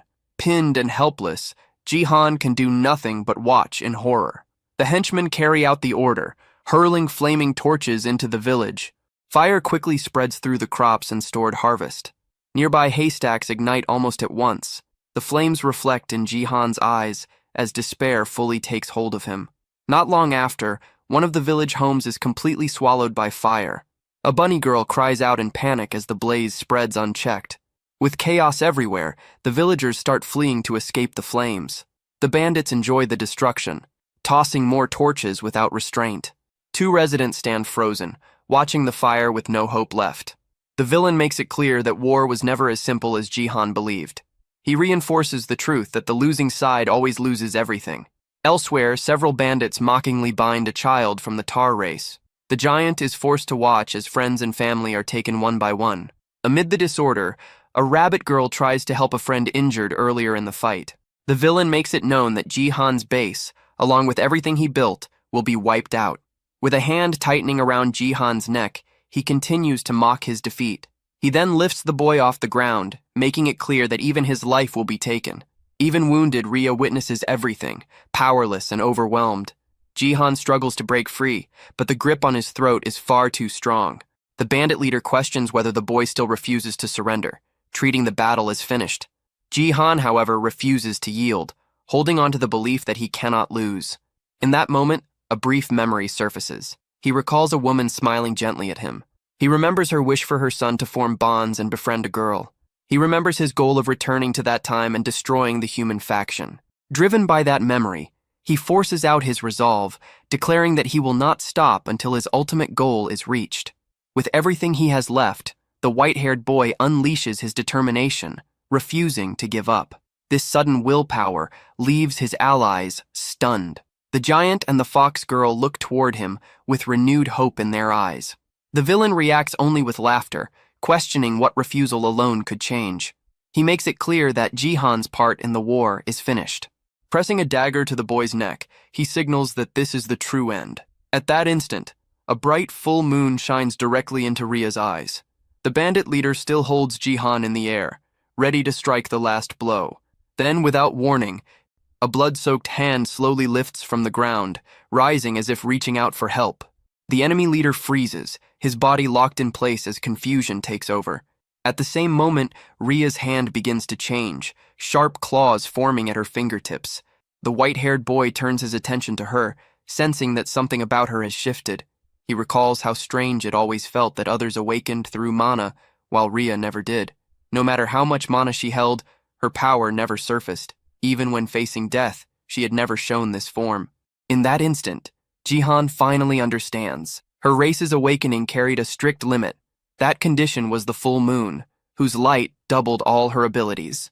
Filled with new strength, the girl faces her master, waiting for his next command. Jihan responds with a calm smile, calling her name as his order. In a flash, Ria lunges forward. The bandit leader cries out in pain as his wounded arm is struck. Jihan follows her movements as she cuts across the battlefield at extreme speed. Enraged by the injury, the bandit boss lashes out at her, labeling her a beast. Ria remains calm, slipping past the attack with ease. Seizing the opening, she moves in close and drives her claws into him, delivering a killing blow. Seeing his older brother fall, the captive stands frozen in shock. With a single strike, Ria sends the bandit leader's body flying aside. Cold-eyed, she turns to the prisoner and shuts him down without mercy. The remaining bandits fall silent as they witness how easily their leader was defeated. With his fall, the buff fades, and their borrowed strength drains away. At the same time, the fires continue to spread, tearing through what remains of the village. Jihan watches the flames, fully aware that the night will bring another shift. A system message appears, warning that monsters gain a 20% boost after nightfall. A confident smile appears on Jihan's face. This was the moment he had been waiting for. As darkness settles, a red aura ignites around all of Jihan's allies. Empowered, the giant finally shatters the chains holding him. One of the bunny girls rises and calls for everyone to fight back with all they have. Fueled by their leader's resolve, the warriors roar in unison, vowing to drive the humans away. Watching the balance turn, the bandits fall into panic, realizing the battle is lost. With a focused expression, Jihan faces his companions and prepares the final command. At his signal, every ally charges toward the remaining enemies. Soon after, the rabbit warriors shout that the humans are fleeing and rush to capture them. As victory becomes clear, Jihan reflects on his mistakes, realizing he had been reckless and too sure of his plan. Even exhausted, one of the bunny girls lifts her arms high, shouting that they finally won. Yet the first battle in this world ends in total ruin. Jihan stares at the aftermath, seeing that more than half the village has burned to ash. Many allies lie dead or badly injured across the ground.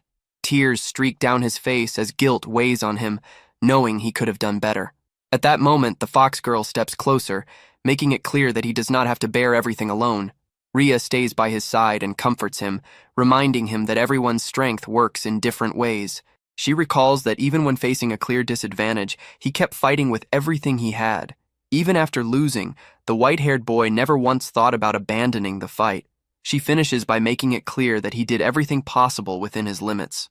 As she speaks, to show her support, with a gentle smile, she urges him to keep watching over everyone as the village chief. The words from his ally leave the white-haired boy speechless. Without warning, the system displays a notice that the affinity between them has risen to 50. Seeing this, Ria's face turns bright red, caught off guard by the update. Flustered and embarrassed, she quickly offers to help with cleanup and runs off, leaving Jihan confused behind her. In the ruined camp, everyone begins working together to rebuild what was lost. Still, Jihan understands that this is far from the end, and that everything is only beginning. Soon after, a system window announces that the second main mission has been completed. The monster faction population is now a total of 82. As a reward, he is granted the option to receive a random skill and must decide whether to accept it immediately. With steady resolve, Jihan vows not to repeat the same mistakes. He chooses to accept the reward and learns the weapon refinement skill. Several days pass and the village slowly takes shape again through everyone's effort. While working, Jihan hears Rhea calling out to him from the roof of one of the houses. He tosses a snack in her direction to pull her attention back. Smiling, she catches it mid-air and insists that her master should eat first. Jihan accepts the food, pleased at first, but his expression shifts when he realizes it is carrots again. Rhea explains that although the carrot fields burned, the stored food remained untouched. Confused, Jihan wonders why they are eating vegetables when they belong to the fox race. With a gloomy look, he concludes that everyone has been forced into vegetarian life. He then changes the topic and checks on her injured leg. Rhea assures him that she can walk again and plans to help with reconstruction as well. Jihan notes just how impressive their vitality and recovery truly are. Because of this, the village is rebuilt at a fast pace, and 2 weeks pass since the battle. During that time, funerals are held for all who lost their lives, excluding those who fled. The 55 captured bandits are brought to trial.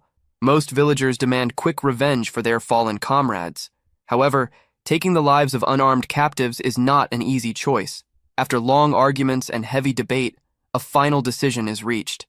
To everyone's surprise, the prisoners are released. Even so, they are not set free without consequence. Before sending them off by boat, a note is left identifying them as members of the Scream Spike Gang.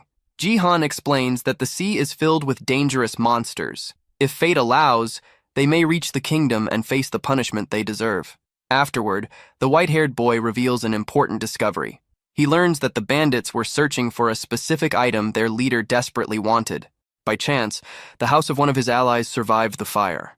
Curious about the object, Jihan decides to activate the Eye of the Ruler to investigate further. Using his vision, he quickly identifies the objects as enhancement stones of different ranks.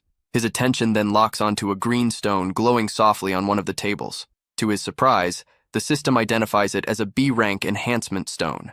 The white-haired boy cannot help but wonder what these stones are and why they ended up inside his ally's home. Before he can think further, a large bag suddenly drops from the ceiling, landing right in front of them. When he opens it, shock hits him as he sees it packed full of enhancement stones. Left without words, he questions what kind of luck could cause something like this. At that moment, a realization strikes, and his gaze slowly moves upward. What he sees leaves him stunned. The ceiling is covered with bags identical to the one that fell. The sight overwhelms him as he tries to understand how such fortune could exist. His surprise quickly turns into panic as a troubling thought crosses his mind. His eyes widen while staring at the ceiling, unable to believe how many bags hang there. Each one is filled with countless shining enhancement stones. Excitement flashes in his eyes as he understands just how valuable this hoard is. Soon after, he learns the reason behind it. Fox beast folk are naturally attracted to shiny objects like these stones. They see them as symbols of good fortune and often hide them inside their homes. The bandits must have known this tradition, which explains why they attacked the village. The truth hits him hard. This hidden treasure was the cause of the destruction. Even after others tried to comfort her, the fox girl Rhea blamed herself. Consumed by guilt, she attempted to throw all the stones into the sea. He rushed in and stopped her, grabbing her arm before she could do it. He makes it clear that she was not at fault. The blame lies with those who desired the stones. His words reach her deeply, and her eyes fill with tears as she looks at him. At that moment, a system message appears, showing her affinity with him jumping to 60. He decides the dangerous treasure must be kept under control. Rhea quietly agrees with that choice. The recent battle and this discovery harden his resolve. He comes to understand an important truth. Looking at their new resources, he knows that everyone must grow far stronger.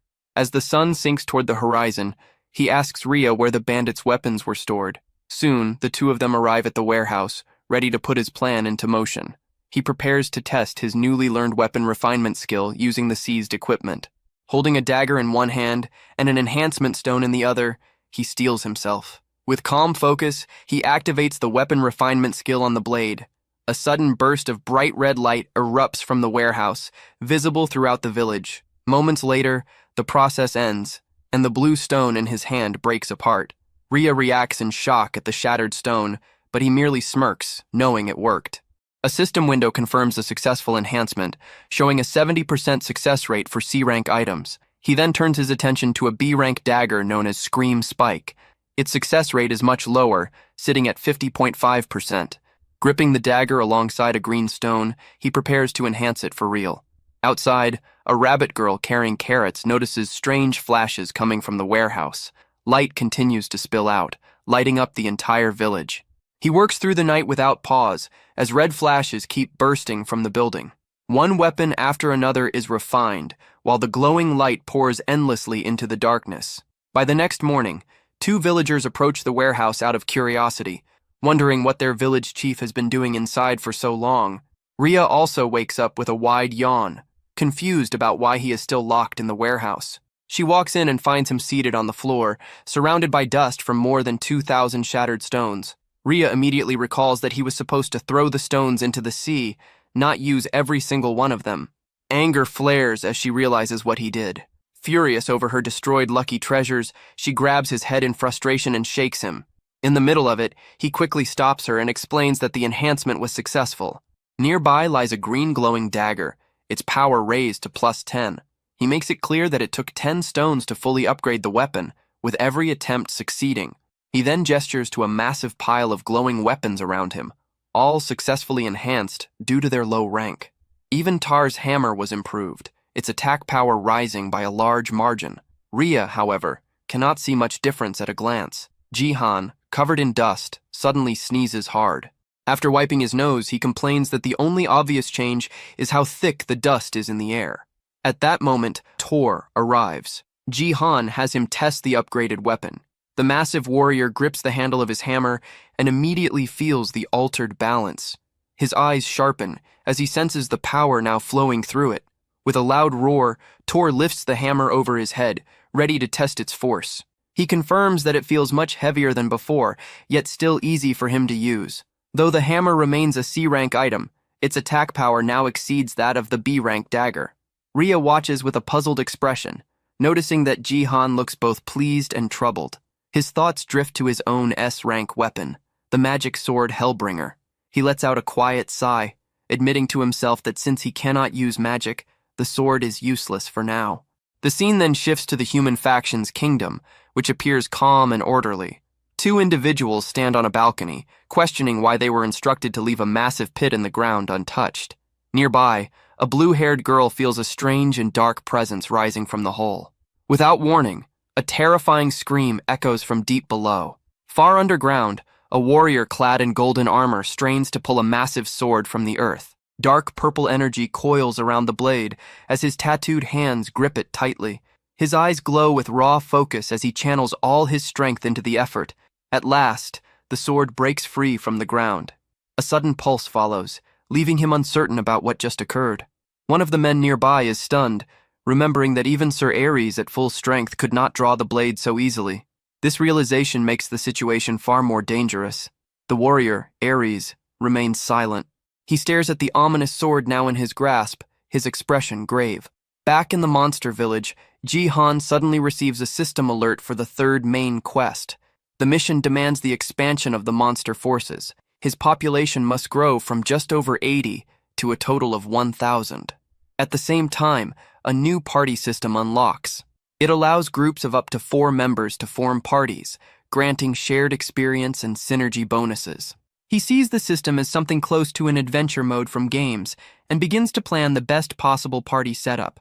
With renewed focus, he informs his companions that they should head out and gather nearby monsters to join their side. However, the Minotaur Tar makes it clear he will not go, judging it wiser to remain behind and guard their home warren. The young leader quickly accepts that Tar is right. Taking the strongest fighters away would leave the village wide open to attack. This is not a game, and failure here carries real loss. If Warren is destroyed, the mission itself loses all meaning. He understands that full party synergy requires filling all 4 slots. At the same time, the village must stay protected. With Tar staying behind, he scans the remaining villagers, searching for possible companions. He looks over the beast folk one by one. Most of them are ordinary villagers, not battle-tested fighters. As they move about their work, their stats appear mostly the same, offering little guidance. The choice becomes harder than expected. Once his thoughts settle, the young leader approaches Tar and quietly shares his plan.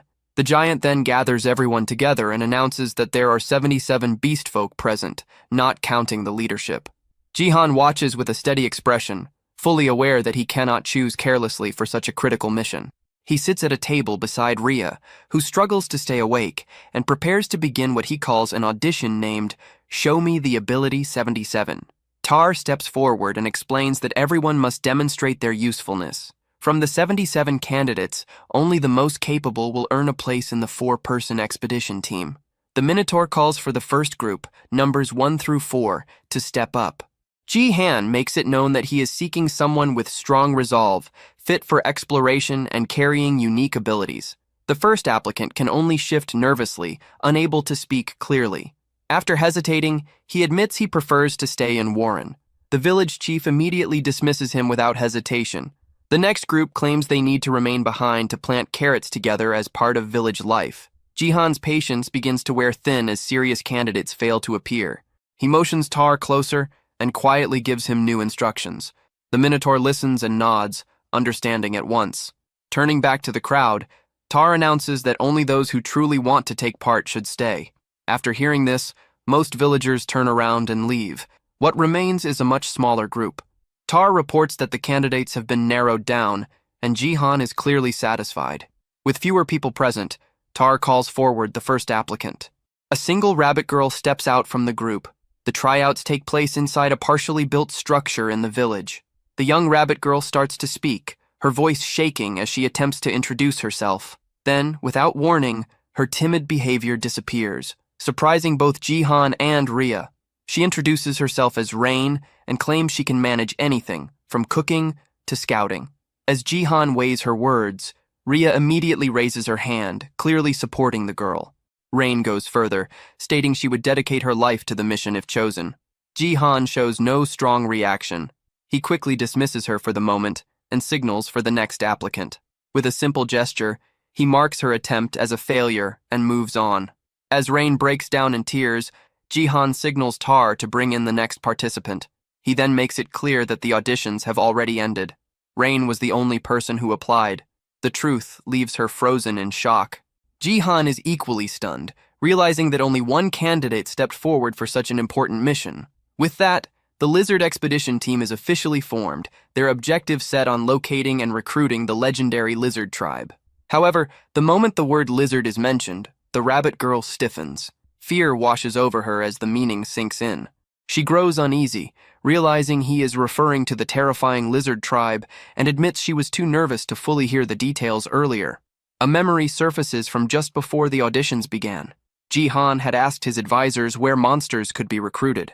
Tar explained that the previous village chief had been sleeping deeply since right before the battle.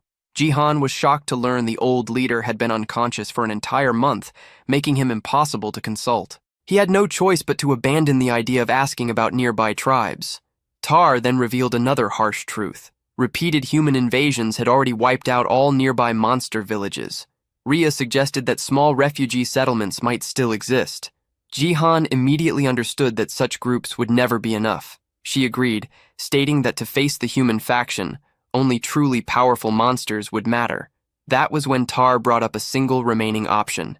There was one strong tribe that had not submitted to the humans. However, he warned that they were extremely hostile and refused alliances of any kind. This formidable race was the Lizard Tribe, living deep within the swampland north of Warren. The swamp was described as dark, dangerous, and avoided by most creatures. Tar confirmed that the Lizard Tribe was likely the strongest race in the region. Their presence was so feared that even monsters went out of their way to avoid crossing their land. Ji-Han listens without interruption. He already understands the situation. From his knowledge of the game, lizardmen were monsters that appeared around Wave 30. Their power was overwhelming, not just to monsters, but to humans as well, especially at this early stage. Only 2 weeks had passed since the first wave. Recruiting monsters meant for Wave 30 would completely change everything. Returning to the present, Jihan asks Tar for the exact location of the Lizard Tribe. The Minotaur hands over a rough map, explaining they must cross 3 mountains and a river to reach a hidden valley. On paper, it looks close. In reality, Ji-han is already exhausted and cannot even see the first mountain yet. As he struggles forward, Rhea happily finds a DE rank enhancement stone hidden in the grass, showing no sign of fatigue. Rain, meanwhile, carries a heavy pack, refusing to fall behind. She is determined to be useful on this journey with her village chief and his strongest warrior. A strong sense of resolve fills her as she pushes herself, eager to prove her worth. Ji-han complains about how far they still have to go. To Rain, this feels like her moment. She pulls out a book packed with scouting records, confident she can locate their position exactly. But before she can explain anything, a loud roar echoes from a nearby mountain. In that instant, she realizes she spoke too late. One of her companions urges her to move faster, saying that once they pass the first mountain, the rest of the journey will go quickly. Rain tightens her fists, reminding herself that she must prove her value, even if it requires patience. After a long trek, the group finally reaches a narrow mountain pass, only to find the road ahead completely blocked. A rock slide seals the path. The moment she sees it, Rain's eyes light up. Clearing blocked paths is one of the rabbit beast folk's strengths, and this is her chance. Confidence shows on her face as she steps forward, determined to demonstrate her worth and awaken her ability. Just as Rain ascended into rabbit form, Rhea easily destroyed the rock with a single kick. Thus, Rain's chance to prove himself was annihilated. Rhea and Ji-han advance, and noticing Rain's pause, Rhea looks back. She sees Rain transformed and questions the reason. Rain replies that it was an accident. Ji-han dismisses the issue and tells her to move on with them. The group proceeds through the newly opened path. As they walk, Rain returns to her normal form and trails behind, feeling discouraged. She starts to think her help might not matter anymore.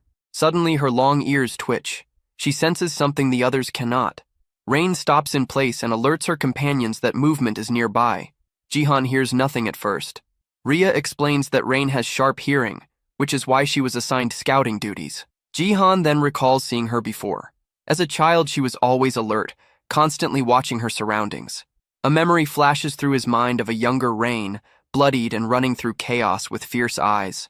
He realizes she is the same determined child from back then, grown older but still carrying that same awareness.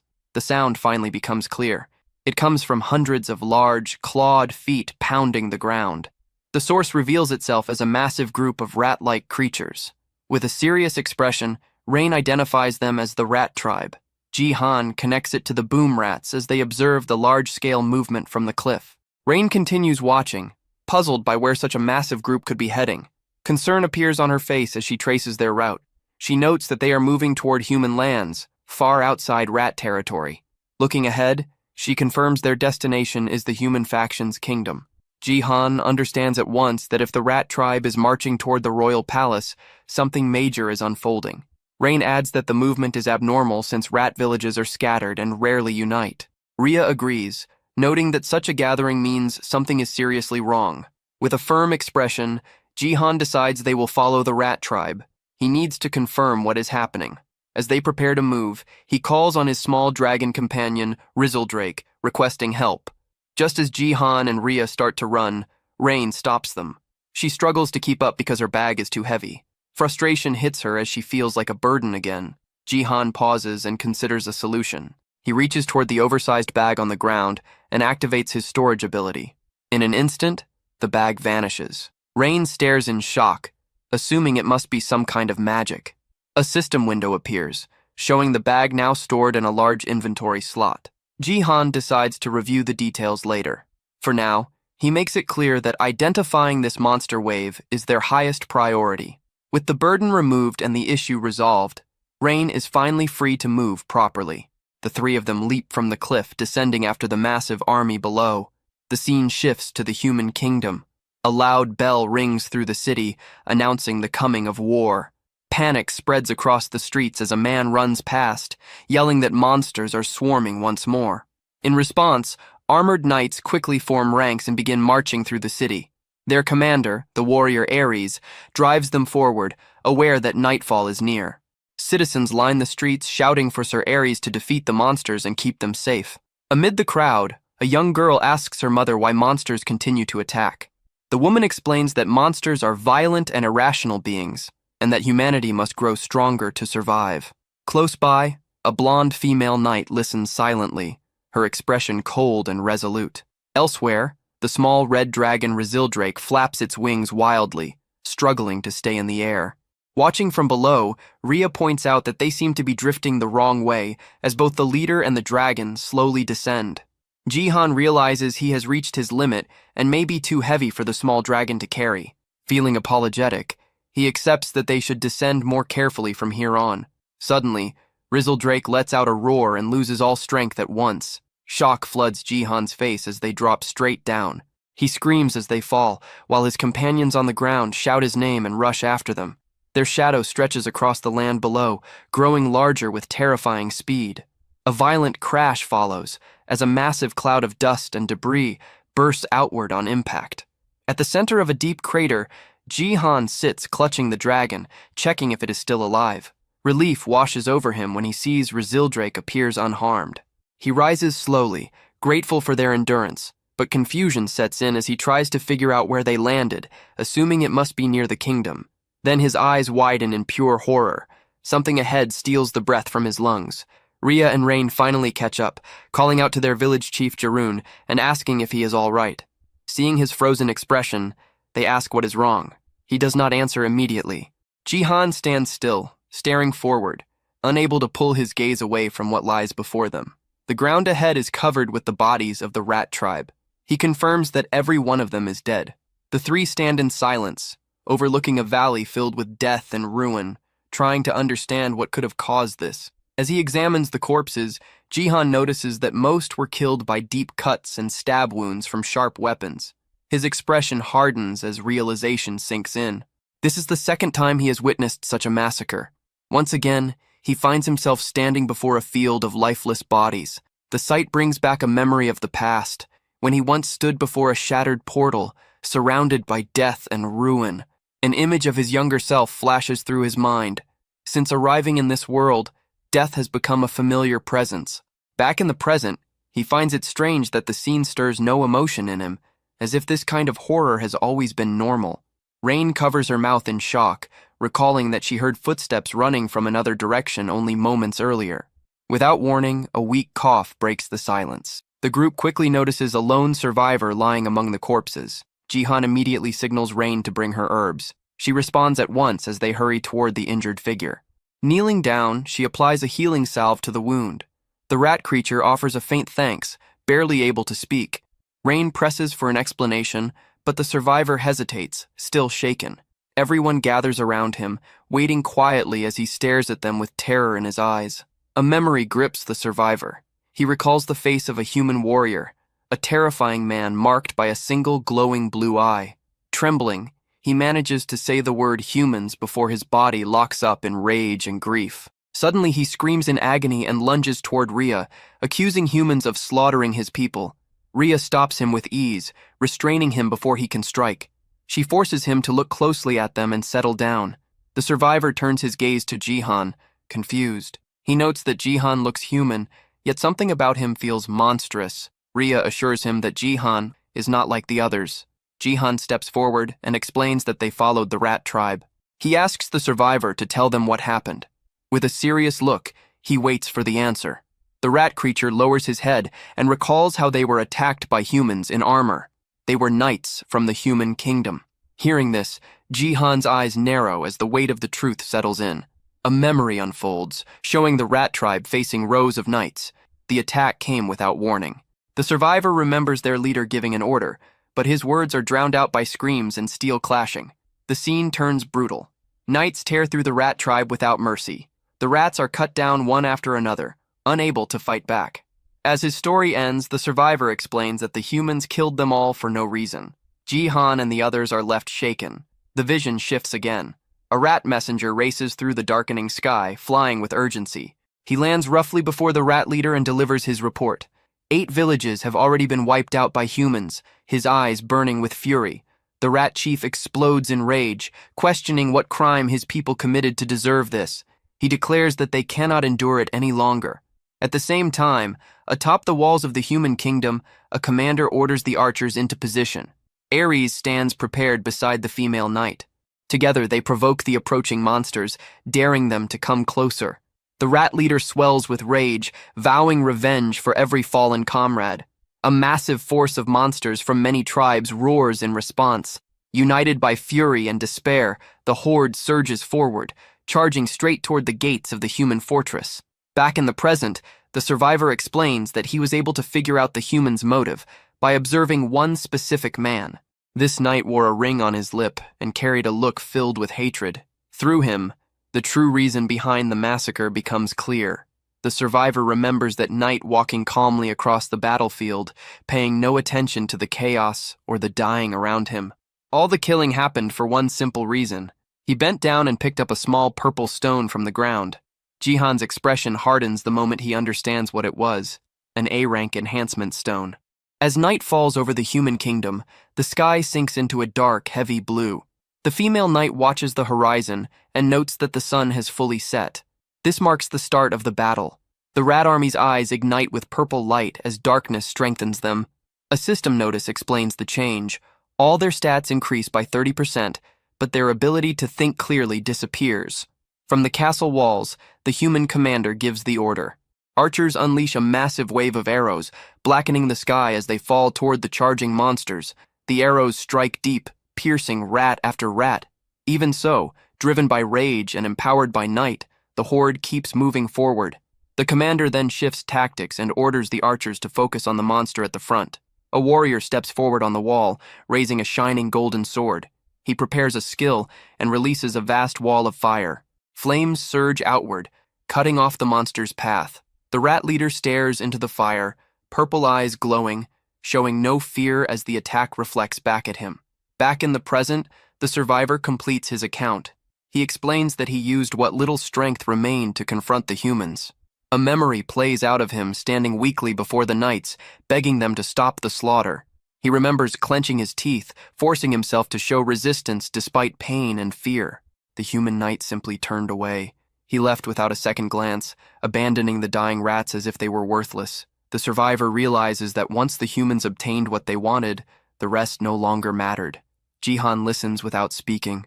He feels no rage, only understanding. To him, this is simply how the world operates.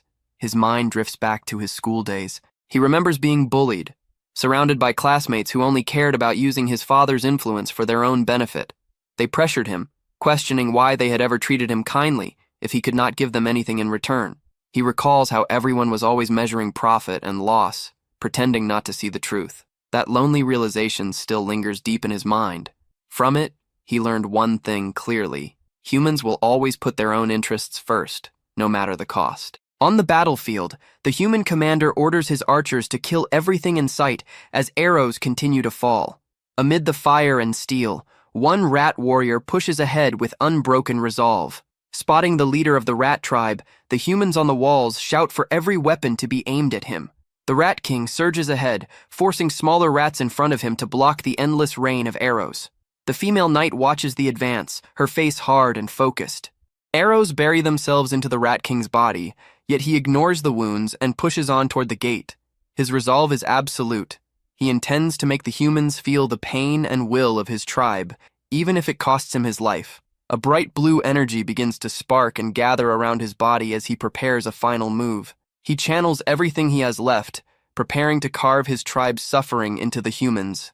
The stored power is released toward the castle wall.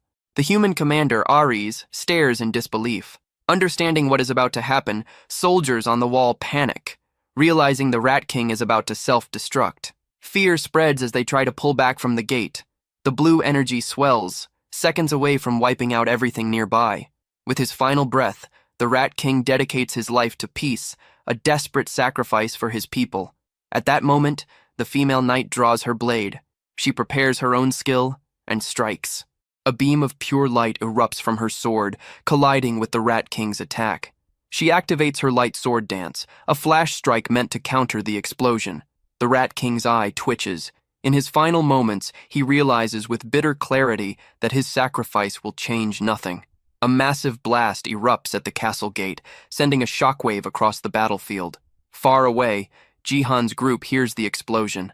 Rhea confirms she heard it as well. Jihan explains that the Rat King was a boom rat, also known as a suicide rat, and that it just used its ultimate skill. The lone survivor watches in heavy silence, knowing the battle is over and his people are gone. Ji-han reflects on his knowledge from the game. By the sixth wave, boom rats were nothing more than minor threats to a single S-rank knight. Even if the self-destruction had fully succeeded, it would have only damaged the outer walls. The sacrifice was pointless. He wonders if the rats knew they would die and still chose to fight, simply to show the humans their pain and resolve. His teeth grind as he remembers that many of those killed were women and children who never fought at all. Ji-han recalls Tar explaining why there were no strong male beast folk left in their village. The men had marched toward the human kingdom, swearing revenge, and never came back. Their families were left behind. Only now does Ji-han fully understand. The monster attacks were not meaningless chaos. They were a direct result of human greed. A memory surfaces of the king telling him not to worry and to simply follow orders. Ji-han clenches his fist, realizing that accepting that offer would have made him part of the same problem. He lets out a slow breath, feeling calm about his choice, even though his faction has changed. He knows he is still human. Like anyone else, he moves for his own reasons. His faction's goal is the destruction of the human faction, but his true drive is simpler. He wants to protect those he cares about. Turning to his companions, he admits that he never explained the real reason for seeking out the lizard tribe. His goal is to unite them and grow stronger, not just to survive, but for something larger. He makes one thing clear: the monster waves are not random. They are the result of unchecked human slaughter. If nothing changes, the killing will only stop when no monsters remain alive. With a renewed resolve, Ji-han sets his goal. He will bring down the entire human kingdom before they can erase every monster from the land. His expression hardens with grim resolve as he accepts the role waiting for him in the coming war. He looks over his companions and makes it clear that reaching this goal will require their strength. The barren land around them reflects the recent tragedy, a harsh reminder of what is at stake. He explains that the path ahead will not be easy, but destroying the human faction is the only way they can survive. Rhea answers first, making it clear she always sensed that his hostility toward humans matched her own. She recalls the fight against the bandit leader, remembering how he refused to give in even when defeat seemed certain. Rhea follows, stating that a small village alone will never be enough. She agrees that to challenge the human faction, they must unite powerful monsters like the lizard tribe. Rain then steps forward. She speaks of Warren, where everyone watched their families die at the hands of humans. Memories of chaos and blood flood back as she recalls friends falling before her eyes. A brief vision shows a rabbit beast folk holding an injured companion as flames consume their village. Looking at the dead rat creature nearby, Rain admits they were powerless against the human attacks. Still, she recognizes that he led them to victory against the bandits and protected their home. Rhea moves closer, fixing him with a firm and serious stare. She states that if tearing down the human kingdom is the only way to bring peace, she will follow him without hesitation. Ji-han is caught off guard by her loyalty and deeply moved, quietly calling her name. Rain raises her hand next, eager to offer her support. She announces she will help as well, flexing her arm with forced confidence and a determined smile. She reveals that her parents died shielding her and her brother from humans. With sadness, she adds that her brother has since passed, joining them. Her fists tighten as she admits she once believed it was hopeless, knowing her race was seen as weak and fragile. She recalls the moment he struck down the bandit leader, a scene that filled her with a sense of justice. Seeing him fight back gave her hope, and from that moment she chose to follow him. She lets out a nervous laugh, admitting she may not be very useful, but she is determined to do her best. Ji-han thanks her simply for standing with him. Her eyes brighten with relief and joy. He reflects quietly, understanding that while their reasons differ, their purpose is the same, and that is what truly matters. Turning back to his companions, he declares that they will put an end to the cycle of human massacres and monster retaliation. Rhea watches him with steady resolve, prepared to walk this harsh road beside him. With renewed determination, Ji-han sets their final aim, to break the chain of hatred and bring peace back to the world. Even if their motivations differ, their shared goal binds them together. He reinforces that they must end the endless loop of human slaughter and the monster attacks that follow as Rhea listens, fully aware that their mission is to shatter the cycle of hatred once and for all. He completes his declaration, committing himself to bringing peace back to this world for everyone. At that moment, another voice calls out, stating a wish to stand with them. The remaining survivors of the rat tribe slowly step out from the shadows, moving through the field of bodies. They gather before the group, asking to join their side as more survivors reveal themselves one after another. Later, Jihan learns the reason behind their sudden trust. The cautious rats had been listening to the entire conversation from a distance. One especially large rat steps forward, its size catching Jihan off guard. Rhea immediately begins treating the wounded survivors, signaling the large rat covered in bandages to wait. Once the injured are cared for, they hold a quiet ceremony to burn the bodies of the fallen. At the same time, the human kingdom has already pushed back the sixth wave and begun clearing the battlefield. Knowing they are running out of time, Jihan understands they must reach the lizard folk before the kingdom grows even stronger. The next morning, sunlight rises over the land, marking the beginning of a new journey. Jihan hands the new rat tribe chief a map, instructing him to search for Taro in a cave while the group is away. As the expedition departs in search of the lizard folk, the new chief watches them leave, map in hand. He looks down at the rough, childish drawing, completely confused by it. A system window appears, confirming the addition of 67 new members and updating the quest progress. After parting from the rat tribe, the group heads toward the swamp, where the lizard folk are said to live. Along the way, they stop at a river. While his companions play nearby, Jihan suddenly sinks beneath the water. He flails desperately, calling for help as the others rush in. Realizing the detour has taken its toll, they pull him out and press on his stomach until he coughs up the water he swallowed. Despite the harsh journey, they continue making progress toward their goal. Later, they encounter a wild goblin standing guard at the entrance of a cave. Jihan decides to recruit it, handing over the same crude map he previously gave the rat chief. The goblin stares at it in total confusion. A system notification appears, confirming the successful recruitment of 40 goblins into his faction. They soon encounter the Taro tribe, and Rain is surprised to recognize the muscular beastmen she once knew. After another successful recruitment, 12 more members join the growing faction. Their journey is suddenly halted by the appearance of a massive, squishy blue slime. Jihan is stunned to realize it is the Slime King, the boss of the seventh wave, leading its kind straight toward the human kingdom. He runs forward and spreads his arms, desperately trying to stop them. The Slime King continues moving and absorbs Jihan into its soft body. He struggles inside before pushing himself free, warning that heading that way will lead to their deaths. It turns out the slimes had lived peacefully in a cave near the river until humans forced them out.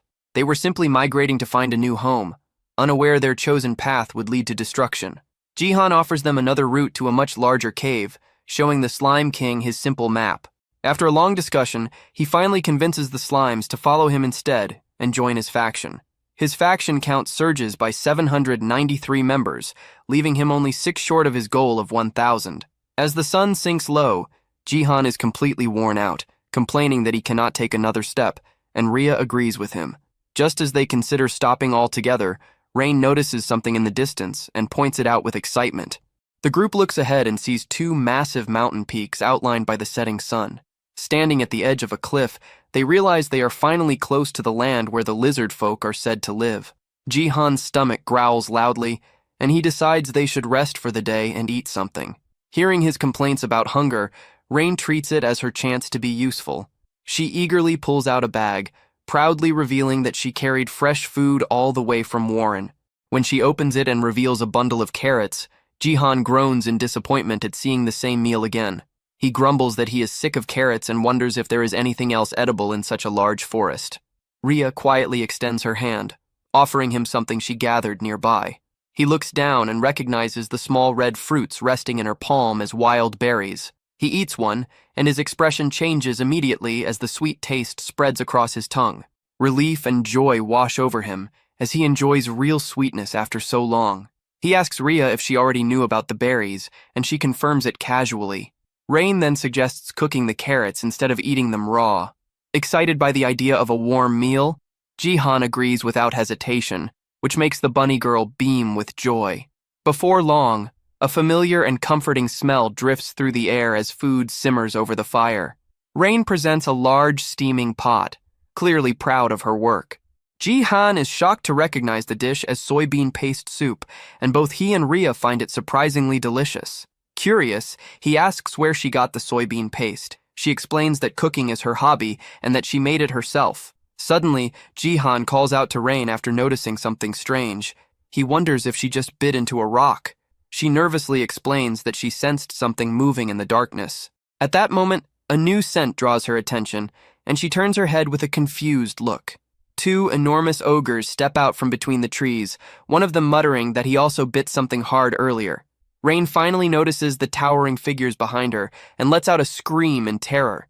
She shuts her eyes and braces as one massive green hand reaches down toward her. Instead of attacking, the ogre ignores her completely and bends down to pick up one of the carrots lying on the ground. Jihan watches closely and notices that both ogres are covered in scars and fresh wounds. He realizes they were drawn in by the smell of food, not looking for a fight. One of the ogres stares at the soup pot, sniffing the air with open curiosity. Trying to gather her courage, the bunny girl lightly pushes against the giant's leg to get its attention. The creature crouches low, eyes locked on the pot, while Jihan looks on in confusion. Suddenly, the ogre reaches straight into the fire and grabs the pot with its bare hands. A second later, it drops the pot and screams in pain, shaking its badly burned hands wildly. Jihan watches the scene in silence, wondering how creatures with such low intelligence manage to survive at all. At the same time, he begins to rethink his plans about recruiting ogres. As the creatures bend down and start eating the spilled soup, Jihan lets out a tired sigh, worried this unexpected stop will slow them down. Deciding to judge them properly, he activates a skill, and a purple mark glows inside his eye. The result shocks him. Both ogres are high-level B-class monsters, far more dangerous than they appear. Showing surprising strength, one ogre casually lifts the still hot pot again, ignoring the heat completely. Unnoticed by the group, a hooded figure observes everything from within the forest shadows. The ogre's sudden scream startles the watcher, causing the figure to drop a basket filled with apples. Jihan moves to speak, attempting to recruit the ogres into his expanding faction. Before he can finish, Rhea suddenly grabs his arm, her expression tense as she senses danger. In the next instant, she moves. Rhea jumps forward and blocks a sudden strike from the hidden observer. Her claws snap out as she stops the attacker's blade head-on, demanding their identity.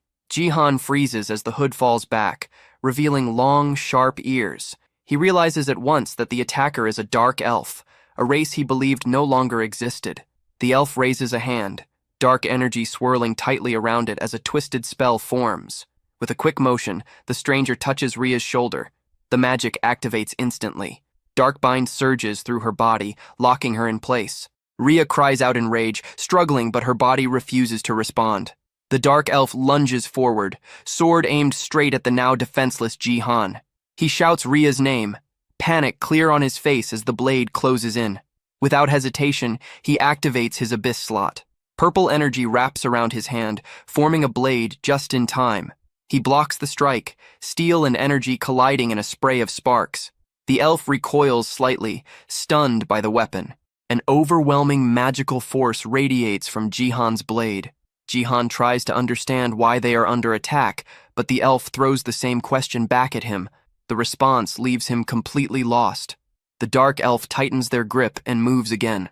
Their weapons clash once more as the fight turns serious. Jihan struggles to keep up, the elf's skill and raw power pushing him hard. The elf blocks his strike cleanly, their swords locking together. With brute force, the attacker breaks the bind and lifts their sword again. Jihan recognizes the posture instantly and prepares himself. A wave of dark energy erupts.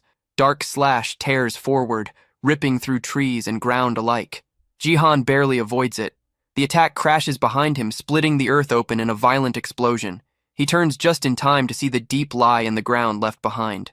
Breathing heavily, Jihan steadies himself, weapon ready.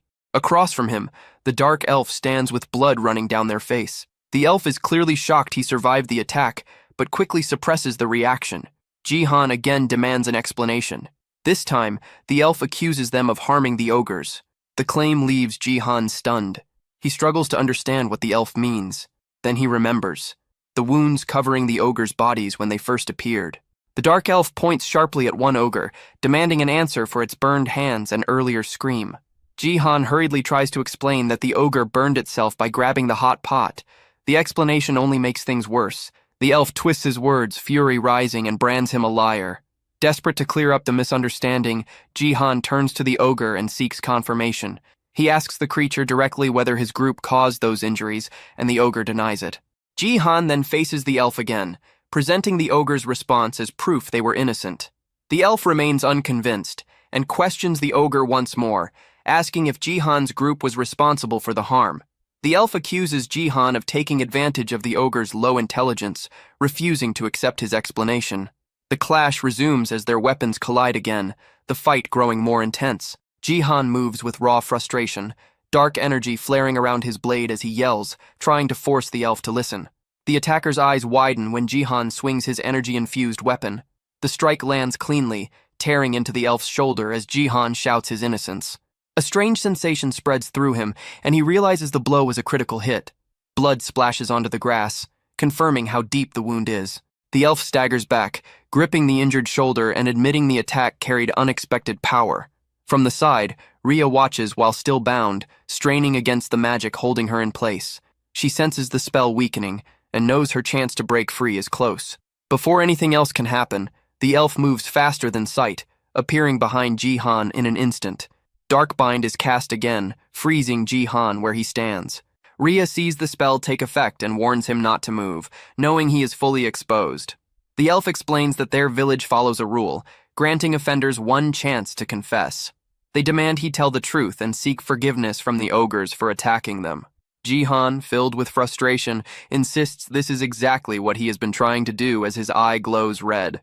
The elf hesitates, startled by the sudden and threatening change in Ji-han. Breaking through the paralysis, Ji-han lunges forward, declaring his innocence one last time. He strikes the elf down, and one of the ogres calls out the attacker's name, Leo. Leo collapses on the ground, admitting they lowered their guard and never expected resistance. Staring up at Ji-han, Leo begins to wonder if this human might actually be stronger. Grinding his teeth, the elf is left stunned and furious by the unexpected defeat. At that moment, Rhea finally breaks free of the binding magic. She grabs the elf from behind and locks him in a chokehold, warning him not to make sudden moves. Ji-han recalls that the dark elf's binding skill has a perfect success rate on lower-grade targets. However, he also knows its effectiveness drops sharply against equal or higher grades. This is why he checked his own stats when he first entered this world. His attributes were heavily focused on critical rate and critical damage, an unusual build. More importantly, his status window showed no grade at all. He concluded that this meant his grade was at least A rank, possibly higher. That explained everything. It placed him on the same level as the A rank elf and clarified why the second binding spell failed.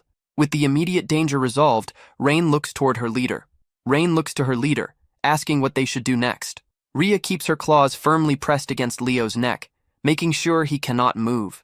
Leo's thoughts drift back to the day he left his home, swearing he would return as a great warrior. Now, lying restrained, he feels nothing but failure.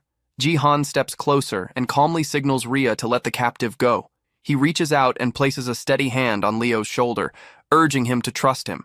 Meeting the elf's gaze, he extends his hand and once again makes it clear that his group did not harm the ogres. He then offers his help, promising to uncover who actually attacked Leo's people. At that moment, a system message appears, showing that their relationship has improved. Suddenly, a voice echoes from the darkness, announcing that it has finally found them. Ji-han turns his head, focusing on the unseen presence.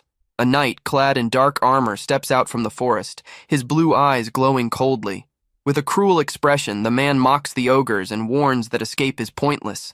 Ji-han's eyes widen in instant recognition as he notices the silver ring pierce through the man's lip. A silver ring caught the light, and the sight froze him for a brief second. Ji-hoon's thoughts spun as he recalled the man ahead, a knight with a silver ring set into his lip. It had all started over a small purple stone, yet that same knight was feared across the kingdom. He was the one who had wiped out the rat tribe. Heavy footsteps rang out, thud after thud, each step carrying weight and rank. Ji-hoon could not read the man's stats, but his instincts filled the gaps. 3 stars were etched into the knight's armor, marking him as an upper knight, A rank. There were countless A rank knights in the realm, far too many to remember. The fact that this face felt unclear meant one thing. He was not a public hero, but a hidden blade. The knight moved closer, his face stiff and sharp as his eyes scanned Ji-hoon's group. He noted the strange mix before him, ogres, beast folk, and humans. Judging it as an odd pairing, his gaze settled on Leo. With a brief sound of interest, he studied the dark skin and pointed ears and understood at once, a dark elf. A thin laugh slipped out as he considered the value of such prey. To him, this chase had become a good find. Ji-hoon's thoughts hardened as the image of ruin matched the man before him. He wondered if this was truly the one who had torn through the rat tribe village. The knight showed no concern in confirming it, treating slaughter like a dull task. Seeing Ji-hoon speak so freely to a human stunned Leo. For a moment, he could not accept that his companion was addressing a human at all. When Ji-hoon pressed on, questioning whether this knight had also struck the ogres, the response came as loud, cruel laughter. That sound crushed any doubt Leo still held. Regret flooded him for ever mistrusting Ji-hoon. He bent his head and apologized again and again, owning his mistake. Ji-hoon stared, unsure why Leo had suddenly changed. Clenching his teeth, Leo understood that even without shared words, the truth was clear enough. In a flash, he burst forward, his speed sharp enough to shock even Ji-hoon, fast enough to claim first place in any race, if such things mattered now. Leo struck, his magic dagger flashing toward the knight. The blow was stopped cold by an armored hand. Steel took the hit, leaving the knight mostly unharmed.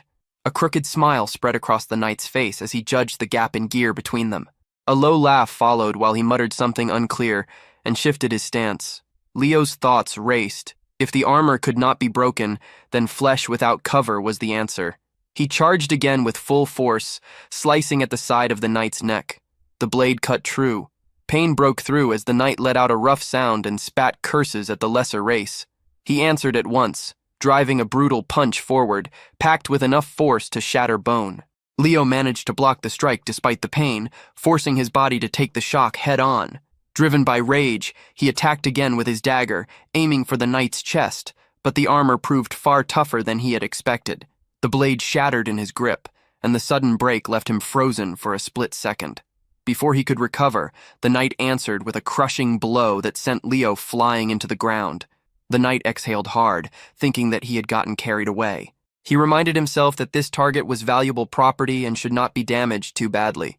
The word property made Ji-hoon frown at once. Leo's body shook as he tried to stand, gathering every bit of strength he had left. The knight stopped him by pressing a boot down on his leg, pinning him in place. With a cold smile, the idea was repeated in his mind. Leo was merchandise. The knight then looked at Ji-hoon and the others, judging them the same way, only cheaper. He did not care why they were here, but if they belonged to the kingdom, they should already know how popular monster shows had become. The term monster show echoed in Ji-hoon's thoughts, leaving him confused. The knight looked down on him, treating him as an ignorant human who did not even know such things existed. Then understanding hit him. The knight's eyes widened as he finally recognized Ji-hoon. His mood shifted at once, turning sharp and excited as he laughed, now recalling who stood before him. It was the so-called legendary knight. The hunt had turned far better than expected. Rare ogres, a young dark elf, and even a human tritar with a royal bounty tied to his name. Filled with pride, the knight decided that he would personally take them all back to the kingdom. Without delay, he charged straight at Ji-hoon, aiming to end it quickly. Ji-hoon tightened his grip on his sword and prepared himself. As the knight closed the distance, Ji-hoon struck first, but the attack was stopped by a bare hand. The knight noted with interest that the sword itself looked valuable too. Ji-hoon questioned whether all of this was truly ordered by the king. The answer came without warmth, making it clear that the king's will was law. Ji-hoon thought bitterly that acting openly cruel must make things easier, leaving no room for guilt. The knight took that thought with a grin, seeing it as fitting for a traitor. Nearby, Rizzle lay fast asleep, calm and untouched by the violence around him. Without warning, Rhea rushed forward and slashed the knight's arm with her sharp nails, drawing blood. Watching this, Leo's thoughts drifted to party rules, how experience was shared but depended on effort. He wished, even now, that more of it could flow to Rhea. Ji-hoon turned his focus to Rizzle, urging him to be ready if things went wrong. The only answer was a loud roar that shook the air itself. The knight mocked them as uncivilized beings, though he admitted they made good entertainment. Muttering under his breath, he called on an earth-based power. The ground responded at once. Stones rose and gathered around his hand, sealing it inside thick, hardened rock. Ji-hoon's suspicion was confirmed. This was an earth attribute skill. With his arm now wrapped in solid stone, the knight steadied himself and prepared to strike again. He roared in rage over the damage done to his armor, fuming about its cost and how it had been scratched at all. Then he swung with brutal force, unleashing a fist made of earth that slammed toward Ji-hoon and Rhea, the impact rattling the ground beneath them. Ji-hoon focused as the A-rank knight, Lockhand, pressed the attack. He followed every motion, sensing the raw strength behind the strike while also noticing its flaw. The size of that stone-covered weapon made it slow. Against the awakened Rhea, it was a bad pairing. Even so, Ji-hoon understood that letting the fight drag on would only make things worse for them. At that moment, Rhea dropped from the top of a tree, her body aimed straight at the knight. Lockhand met her without hesitation, lifting his massive rock arm and trying to crush her mid-air. Rhea slipped past the blow, landing on a nearby beam and twisting her body. Her claws flashed, ripping through his arm in a sudden counter. Lockhand froze, stunned, as blood spilled from the torn flesh. Nearby, Leo watched her rapid movements and could not hide his shock. In his mind, he marveled at how this beast folk moved faster than a cheetah. Rain turned toward Leo and offered to treat his wounds. Leo stared at her, caught off guard by the offer. She answered his look with an awkward smile, knowing healing was the only thing she could give. Without delay, she began to restore him, her hands giving off a faint glow as she focused on his injuries. On the other side, Rhea did not slow down. In just a few seconds, she struck again and again, her claws cutting through Lockhand with blinding speed. Deep gashes spread across the knight's hands, blood running down his arms. Even the orc nearby stood frozen, unable to accept how fast she was moving. Ji-hoon kept his eyes on Rhea, breaking down every step of her fight with the A-rank knight Lockhand. He saw clearly why a B-rank like her could hold her ground. The gap in speed was overwhelming. She was fighting on skill alone. Still, Ji-hoon knew that every transformation had a time limit. Without warning, Lockhand swung his stone arm wide and threw a heavy punch. The blow landed cleanly, smashing into Rhea with crushing force. Rain's cry cut through the noise as panic took hold. Rhea was hurled into a tree, crashing hard and letting out a low groan. Ji-hoon's face hardened as the thought crossed his mind that this might be the end. He shifted his footing, steadying himself. The angle of his next strike had to be exact. If he misjudged it, Rhea would be caught in it as well. He started to prepare Rizzle for an attack. Ji-hoon knew it was a waste to use Rizzle's wide-range strike on a single enemy, but that concern meant nothing next to Rhea's life. They had already earned enough battle experience by facing an A-rank knight. Just as he was about to move, Ji-hoon was stunned to see Leo charge forward again, gripping his broken sword as he rushed back toward Lockhand. Panic surged through Ji-hoon, unable to understand why Leo would throw himself in again. Lockhand fixed his glare on Leo, ordering him aside and warning that he would tear everything apart, valuable gear included, if it meant forcing him to kneel. Leo's eyes hardened. He refused to retreat, ready to give up his life because losing was not an option he could accept. He rushed in and struck, but the attack had no effect.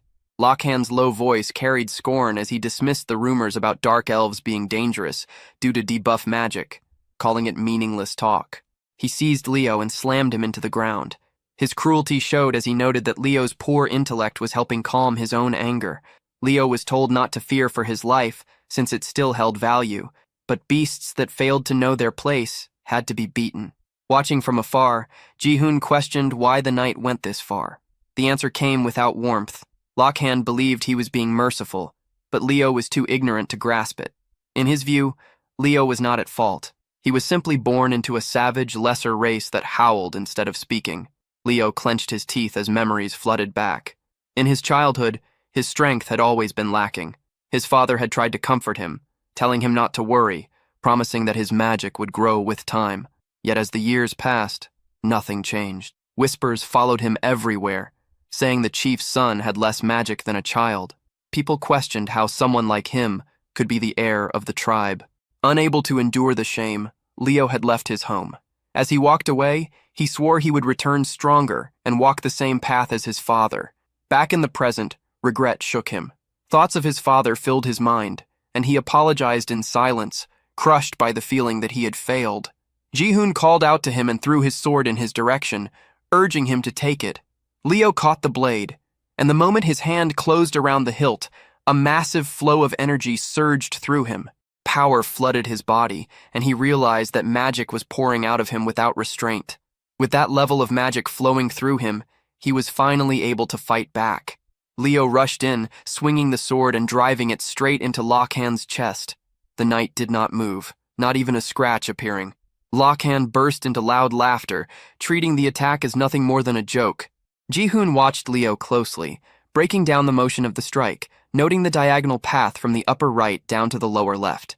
Then Leo let out a roar as the sword released an even greater surge of power. Energy poured out without restraint. He attacked again, using everything left in his body. Light exploded from the blade, spreading through the forest and lighting up everything around them. The force behind it stunned everyone who witnessed it. Lockhand was hit head-on and hurled far away as the ground split apart beneath him. His armor, clothes, and all his gear shattered and were wiped out completely. Ji-hoon stared, stunned, realizing that Leo's strength was several times greater than before. Leo looked down at his own hands, unable to accept that he had released such power. His strength ran out at once, and he dropped to the ground, eyes fixed on the sword, as he wondered what kind of weapon it really was. Ji-hoon immediately turned his attention to Rain, urging her to treat Leo and Rhea at once. Rain answered without delay, her resolve clear as she moved to help. Not far away, Lockhand lay on the ground, barely alive, yet still able to curse, raging that such lesser races dared to stand against him. Ji-hoon stepped forward and threw his sword toward the fallen knight, forcing his focus away from empty insults and toward a different kind of talk. Ji-hoon's gaze sharpened as he showed calm interest in the kingdom itself. He pressed the blade tight against Lockhand's neck, making the threat clear without words. From that moment on, any lie or refusal would carry a price. Ji-hoon began questioning him at once, first demanding to know the number of soldiers in the kingdom. Lockhand answered that when archers and foot soldiers were counted together, the total exceeded 3,000. Ji-hoon followed up by asking about soldiers like Lockhand who operated outside the royal palace. Lockhand admitted he did not know how many subjugation forces existed. Ji-hoon pressed further, questioning what those forces were meant to do. Lockhand's eyes darkened as old memories surfaced. The scene shifted to the past, to a moment when he had been summoned by the ruler himself. Back then, he had stood before the king, addressed as Senior Knight Lockhand of the Royal Guard Oth Division. Lockhand had answered the summons with respect, and the ruler had stated the need for stronger arms. He had been ordered to wipe out everything surrounding the kingdom and recover whatever was required. The scene returned to the present as Lockhand continued explaining to Ji-hoon. The subjugation forces were roaming in search of enhancement stones to strengthen weapons and caves rich in iron ore, which was used to reinforce the city walls. Ji-hoon reflected that his question might have been too simple. From what he knew of knight defense systems, expeditions existed for gathering items like enhancement stones and grade stones. It seemed likely that the subjugation forces were nothing more than groups formed for those same purposes. He moved on to his next concern and asked about the kingdom's two elite knights, Ares and Lib. Lockhand confirmed at once that he knew them. Ji-hoon pressed further, asking about their level, or more precisely, how many skills they could use, since early progression could be judged by skill count. Lockhand stated that both Ares and Lib were capable of using 2 skills each. Ji-hoon processed the answer and concluded that neither had reached level 20 yet. Lockhand then let out a mocking laugh, pointing out that Ji-hoon's focus on troop numbers and elite knights made it seem as if he were setting his sights on the kingdom itself. Ji-hoon showed no hesitation, treating that idea as irrelevant. Lockhand laughed even harder, ridiculing the thought that such limited information could be enough. He scoffed that breaking through walls guarded by elite knights would never be easy. Then he dropped a detail Ji-hoon had missed. There were not only 2 elite knights. Ji-hoon froze, instantly understanding the weight of that statement. He recalled how, in knight defense, the maximum number of elite knights allowed before the game ended was 7. Choosing which S-rank knight to summon during the first wave often decided whether the run would succeed. He remembered the structure clearly, the steady climb from Wave 1 up to Wave 15. Yet now, in this early stage, barely past Wave 6, the kingdom already possessed more than 2 elite knights. Lockhand revealed their names with calm certainty. Artillerist Akur and Fanatic Archeon. That made 4 elite knights already known. Ji-hoon found himself unable to speak, his thoughts racing as the gap between the game and reality became clear.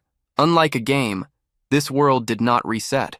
Soldiers could be wounded for real, and walls could truly be broken. Repairing defenses and healing the injured would demand vast time and effort, far beyond simple numbers on a screen. And yet, The reason wars could happen so often became painfully clear in Ji-hoon's mind. The scene shifted to the aftermath of Akor's healing. She was shown restoring everything around her, fixing shattered ground and broken structures with exact control. Her power returned all damage to its original state, radiant energy spreading across the battlefield. Ji-hoon watched in shock as the truth settled in. It was because of the healing artillerist Akor. His thoughts raced further as he accepted that even the sage Archeon existed in this world. There were already 4 S-rank knights, and the fear grew that there might be more. The situation felt absurd, a reality so extreme it was hard to grasp. From the kingdom's side, this world was set to an easy mode. From Ji-hoon's side, trying to break through such power meant facing an ultra-hell mode. Lakhan noticed Ji-hoon's frozen state and reacted with open mockery. Ji-hoon steadied himself, deciding there was one final thing he needed to know. A sharp realization struck him. There had never been legendary knights in the game. The only player had been him. He was an existence that did not belong to the system at all. He sought to understand what a legendary knight truly was, and how Lakhan had summoned such a being. Before that thought could fully form, a sudden rain of arrows poured down toward him. Panic spread as Rain reacted to the attack, realizing they had been surrounded by a large force of humans. Leo stared in disbelief, wondering if Lakhan had reinforcements. From the forest emerged the Royal Guard Oath Division. Their armor gleamed as they raised their weapons, all aimed at Ji-hoon. They ordered him away from Sir Lakhan.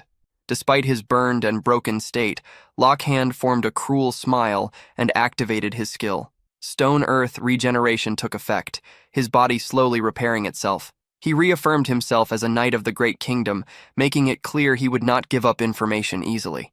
Anyone who learned the kingdom's secrets would die there, and Ji-hoon's corpse would be personally delivered back. Ji-hoon remained calm. He already knew about the kingdom's movements through the Rat tribe. Around 100 soldiers had attacked their village. If their commander failed to return soon, those same soldiers would head this way searching for him. Ji-hoon had been waiting for that outcome as well. Lakhan reacted with anger, dismissing it as a lie. Ji-hoon continued without emotion, pointing out that if Lakhan truly was their commander, then every one of those soldiers was weaker than him. Lakhan demanded how Ji-hoon could be so sure. Ji-hoon answered with nothing more than a confident smirk, knowing the reason was simple. It was all based on experience. Lakhan's face twisted in disbelief as the meaning of the word experience sank in. Without giving him another second, Ji-hoon turned his focus to Roselle, signaling that it was time to move.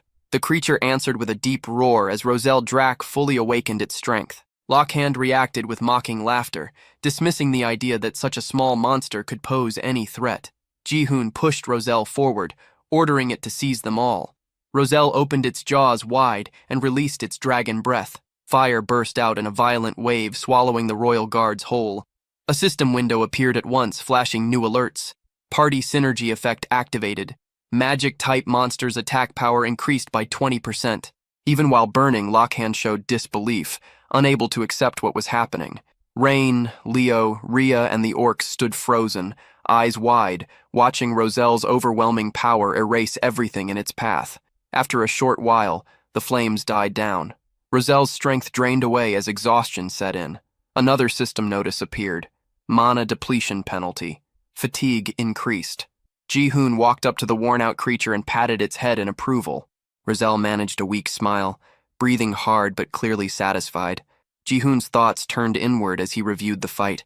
His level had risen at a shocking pace. Still, the total experience felt lower than expected for the number of enemies defeated. He guessed most of them had been low-ranked knights. Even so, he judged the result as a solid gain. As he looked around, something unsettling caught his eye. The burned royal guards began to change. Their bodies hardened, turning stiff and clear until they became crystal stones. Ji-hoon picked one up and studied it closely. He noted that enhancement stones did not break, even under a dragon's breath. With that confirmed, he ordered everyone to collect the spoils. Rhea and Rain agreed at once and rushed off to gather everything they could find. While they worked, Ji-hoon opened the system window and checked the stats of Roselle, Rhea, and Rain. He confirmed that experience within a party was shared, but divided based on contribution. Rain, who had only healed during the fight, had still gained 17 levels. Rhea and Roselle, who fought directly, had risen by 10 and 7 levels. From this, Ji-hoon concluded that rank played a role in experience gain. He glanced over at Rhea, Rain, and Roselle, all busy picking up enhancement stones. Even with the unclear balance of experience sharing, he felt relieved. Roselle had reached level 10. Its MP had increased sharply, and a new skill had appeared. Ji-hoon froze when he recognized it. It was a skill he never expected Roselle to have. The focus shifted back to Ji-hoon. His thoughts turned to Leo, and he felt that something between them was still unresolved. The internal counter in his view read 64%. He questioned why Leo had fought with such desperation, even putting his own life at risk to protect the ogres and shield Rhea. Leo stayed silent, weighed down by regret. Inside, he apologized to Ji-hoon for everything that had happened. He decided to escort the lost ogres to the sea, and then leave on his own. As he walked, weakness lingered in his body. He remembered the promise he had once made, that he would return stronger and follow his father's path. No matter how hard he trained, his magic power had never grown. Yet through the recent battle, he felt that he had finally found a possible way forward. As Leo prepared to depart, Ji-hoon observed him closely. He noted that Leo's magic power was abnormally low, barely 1/10 of what a normal dark elf possessed, perhaps even less. Ji-hoon understood that 2 restraints and a single slash were enough to drain Leo completely. Leo was taken aback, wondering how Ji-hoon could know such details when he was not even a dark elf. Ji-hoon explained it inwardly as a special ability unique to himself. Leo accepted the explanation more easily than expected, though embarrassment crept in, as if his weakness had been fully exposed. Ji-hoon then brought up the moment when Leo had gripped the sword and felt his magic surge. He reasoned that the blade was no ordinary weapon, but a magic sword capable of supplying magic power and boosting magical attacks.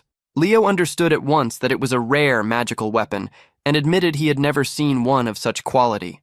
Ji-hoon chose to give the sword to Leo. Leo questioned the intent, and Ji-hoon's purpose was clear.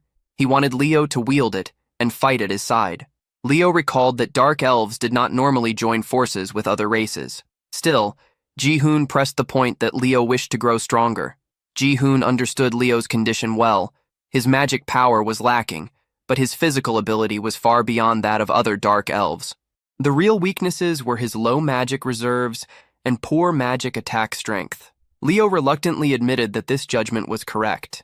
Among dark elves, those with weak magic were treated as worthless. That was the reason Leo had been traveling in search of a way to increase his magic power. Ji-hoon then took an enhancement stone and rubbed it against the sword, confident that the issue could be fixed. He believed Leo's physical talent was unmatched among his kind and offered to help him build the magic power he lacked.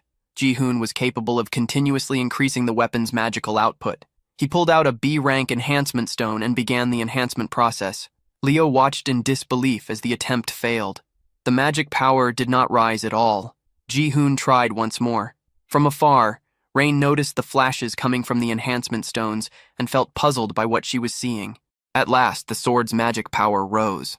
Ji-hoon named the blade Scream Spike and noted that it had reached an impressive +11 enhancement. He showed that he could continue enhancing weapons and made it clear that he planned to push Leo's magic power to its limit. Leo thought it over carefully.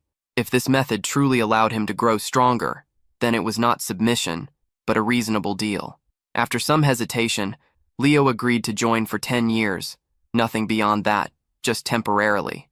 Ji-hoon accepted, though something felt strange to him, since 10 years hardly sounded short at all.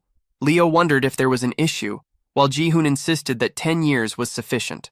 Ji-hoon introduced himself as Kim Ji-hoon, and Leo gave his name as Leonard Bell Leon. At that moment, Rhea, Rain, and Rizzle returned carrying a huge number of enhancement stones. Ji-hoon was caught off guard by how many there were. Rhea cheerfully showed them off, calling them pretty, and mentioned that something odd had happened nearby. Ji-hoon inspected the stones and quickly sensed that something was not normal. Leo examined them as well, and excitement spread as everyone realized the value of what they had found. Ji-hoon later explained that they ate together and talked for a long time. The discussion centered on the cruel actions of humans and the recent attacks they had faced. He brought up the enhancement stones carried by the knights, pointing out that while their number, around 220, was smaller than the stash found at Rhea's home, many of them were still high grade. Among those stones, there was one unexpected and extremely valuable piece. Ji-hoon instructed Rain to use it, and she followed his guidance. As she did, a red aura spread out from her body. The system window appeared, confirming that the D-grade gradestone had reached an 85% chance of grade growth and that the attempt had succeeded. Her level was adjusted due to experience redistribution, dropping from 26 to 21. Ji-hoon checked the result and asked about her condition. Rain felt a little dizzy, but at the same time, she sensed a strong surge of power inside her. Ji-hoon encouraged her to keep going and pushed her to try again. Rain reacted with excitement and continued repeating the process over and over until morning finally arrived. The next day, Ji-hoon stated that they headed toward the swamp where the lizard folk lived. He explained that ogres favored places close to water, and that Leo Arbel Lion had been guiding the lost ogres along rivers toward the sea. Because of this, Ji-hoon convinced the lizard folk to gather and move with them to Warren, since Warren also had access to the ocean. The group kept moving together along the path. As the journey stretched on, Leo wondered if Ji-hoon was already growing tired.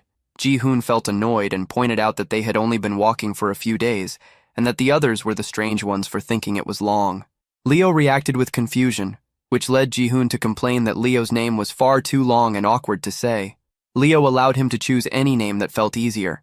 Ji-hoon settled on Bell, a choice that caught Leo off guard by how much it shortened his full name. Without warning, Rain pointed ahead, signaling something in the distance that might be their destination. She felt an uneasy presence coming from that direction. Leo shared his concern, admitting that gathering the lizard folk was a smart move, but also stressing that they were a race as strong as dark elves. Because of that strength, they would never easily submit to anyone. Ji-hoon answered calmly, drawing a quiet comparison to Leo's own situation and making it clear the matter was his to handle. As he showed a faint, confident smile, something felt wrong. A strange presence revealed itself, and from the side, the leg of a creature came into view, as if it had been watching them the entire time. The group continued forward and entered a shallow pool. The ogres sank the moment they stepped in. Both struggled at once, sinking deeper and falling into trouble, while Rhea walked across the water's surface with ease, clearly enjoying herself.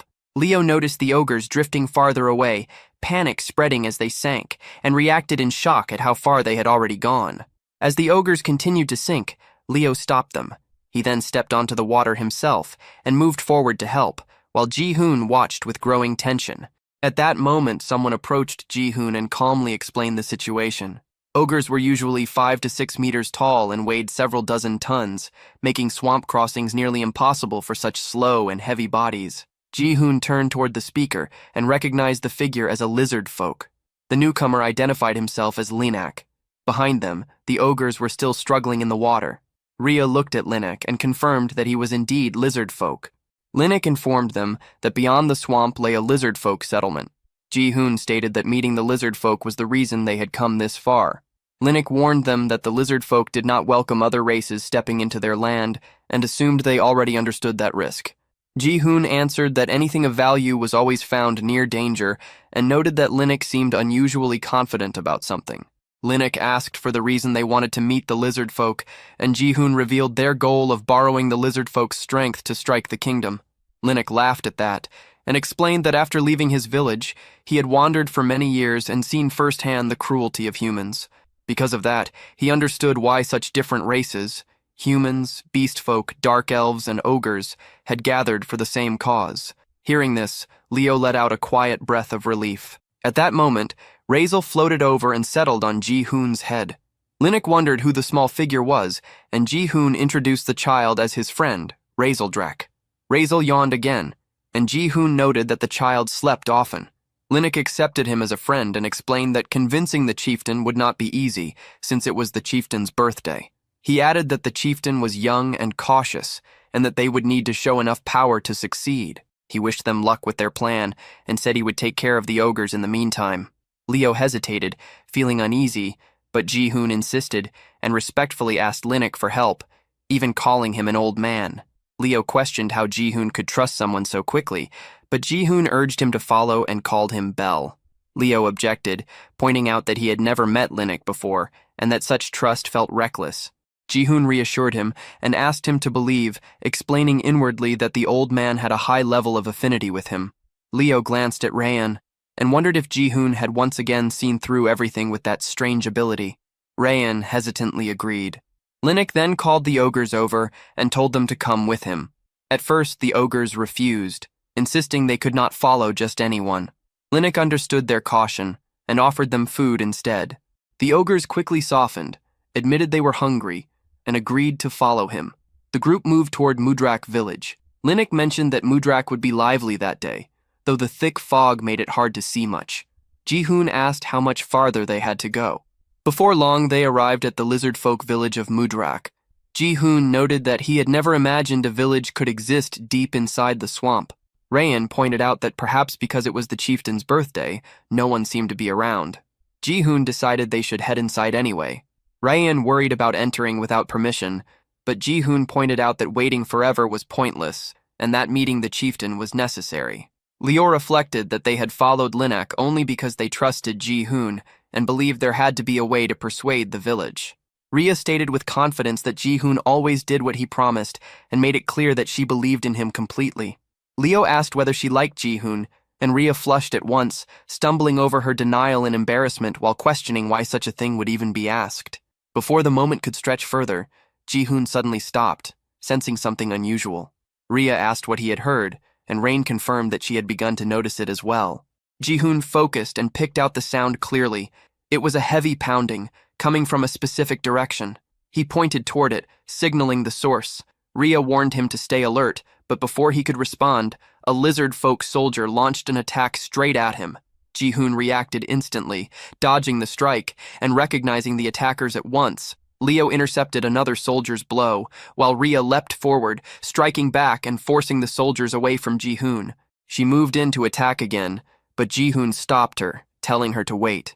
Before she could pull back, a soldier struck her hand, leaving her injured. Ji-hoon quickly addressed the soldiers, making it clear they had not come to fight, only to meet the chieftain. One soldier noticed that a human was speaking their language and decided that this alone marked him not as a guest, but as a criminal. The soldiers judged the group as intruders rather than visitors. Chains were placed on all of them, and they were dragged away. As they were taken, Ji-hoon noted inwardly that even the weakest soldier among them was far beyond their level. That alone told him they had reached the right place. He also realized that the pounding sound he had sensed came from here. Leo grew annoyed and remarked that the lizard folk were throwing an extremely noisy birthday celebration. A soldier snapped at them to stop talking and move faster. They were led into an arena. Inside, a kingdom knight was already locked in combat with a lizard folk warrior. In one clean motion, the lizard folk cut the knight's throat. Ji-hoon stared at the scene, stunned, trying to understand why a kingdom knight was here at all. The lizard folk warrior who delivered the killing blow bowed deeply before Lyrak and offered birthday wishes. Lord Lyrak continued eating his fish, calmly observing that the warrior's edge had grown sharper. He praised the fight as a fine, bloody display worthy of a true lizard folk. Another lizard folk called out for the next match to begin. A warrior stepped up to the caged kingdom knights and challenged any of them willing to fight to come forward. The knights, unable to understand his words, shouted in anger, telling him to go away while shaking in fear. Among them, a female soldier trembled uncontrollably. At that moment, the lizard folk soldiers who had captured Ji-hoon's group arrived before Lyrak and announced that they had apprehended intruders. Lyrak's attendant inspected the bound group and demanded an explanation, pointing out that Mudrak lay deep within the swamp, that no one came there without reason, and that their tribe did not welcome outsiders. He pressed them again, insisting on knowing their purpose. Ji-hoon assessed the soldiers watching from the stands. Their levels ranged from 30 to the mid-30s, with ranks spanning from C to A, and their combined force was far greater than he had expected. Yet the real shock came from the lizard folk chieftain himself. Ji-hoon realized that the one seated before them was S rank, level 36. Lyrak's face hardened as he wiped blood from himself and demanded to know why they had entered Mudrak. Ji-hoon answered plainly that they needed the strength of the lizard folk.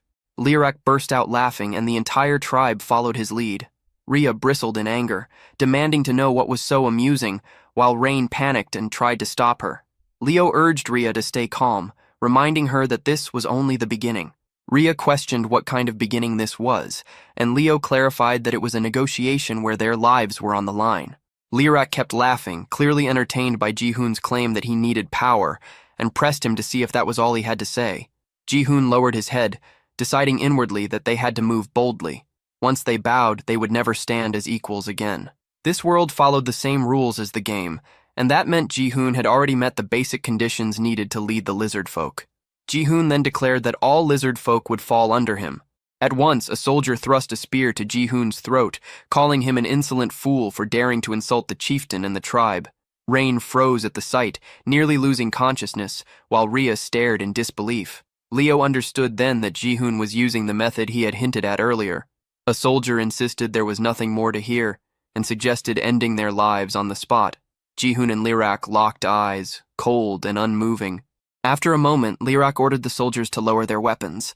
He stated that his decision was the decision of all lizard folk, and whatever choice he made, the tribe would follow. Ji-hoon replied that he held power, then turned the question back on the chieftain. If every lizard folk followed Lirak, then whom did Lirak himself follow? A soldier rushed forward in rage, accusing Ji-hoon of arrogance. Ji-hoon remained calm and called out to Rizeldrak. Lirak reacted with confusion at the name. Ji-hoon repeated it, pointing out the being floating above his head as Rizeldrak. He explained that the lizard folk worshipped dragons, the very beings they revered.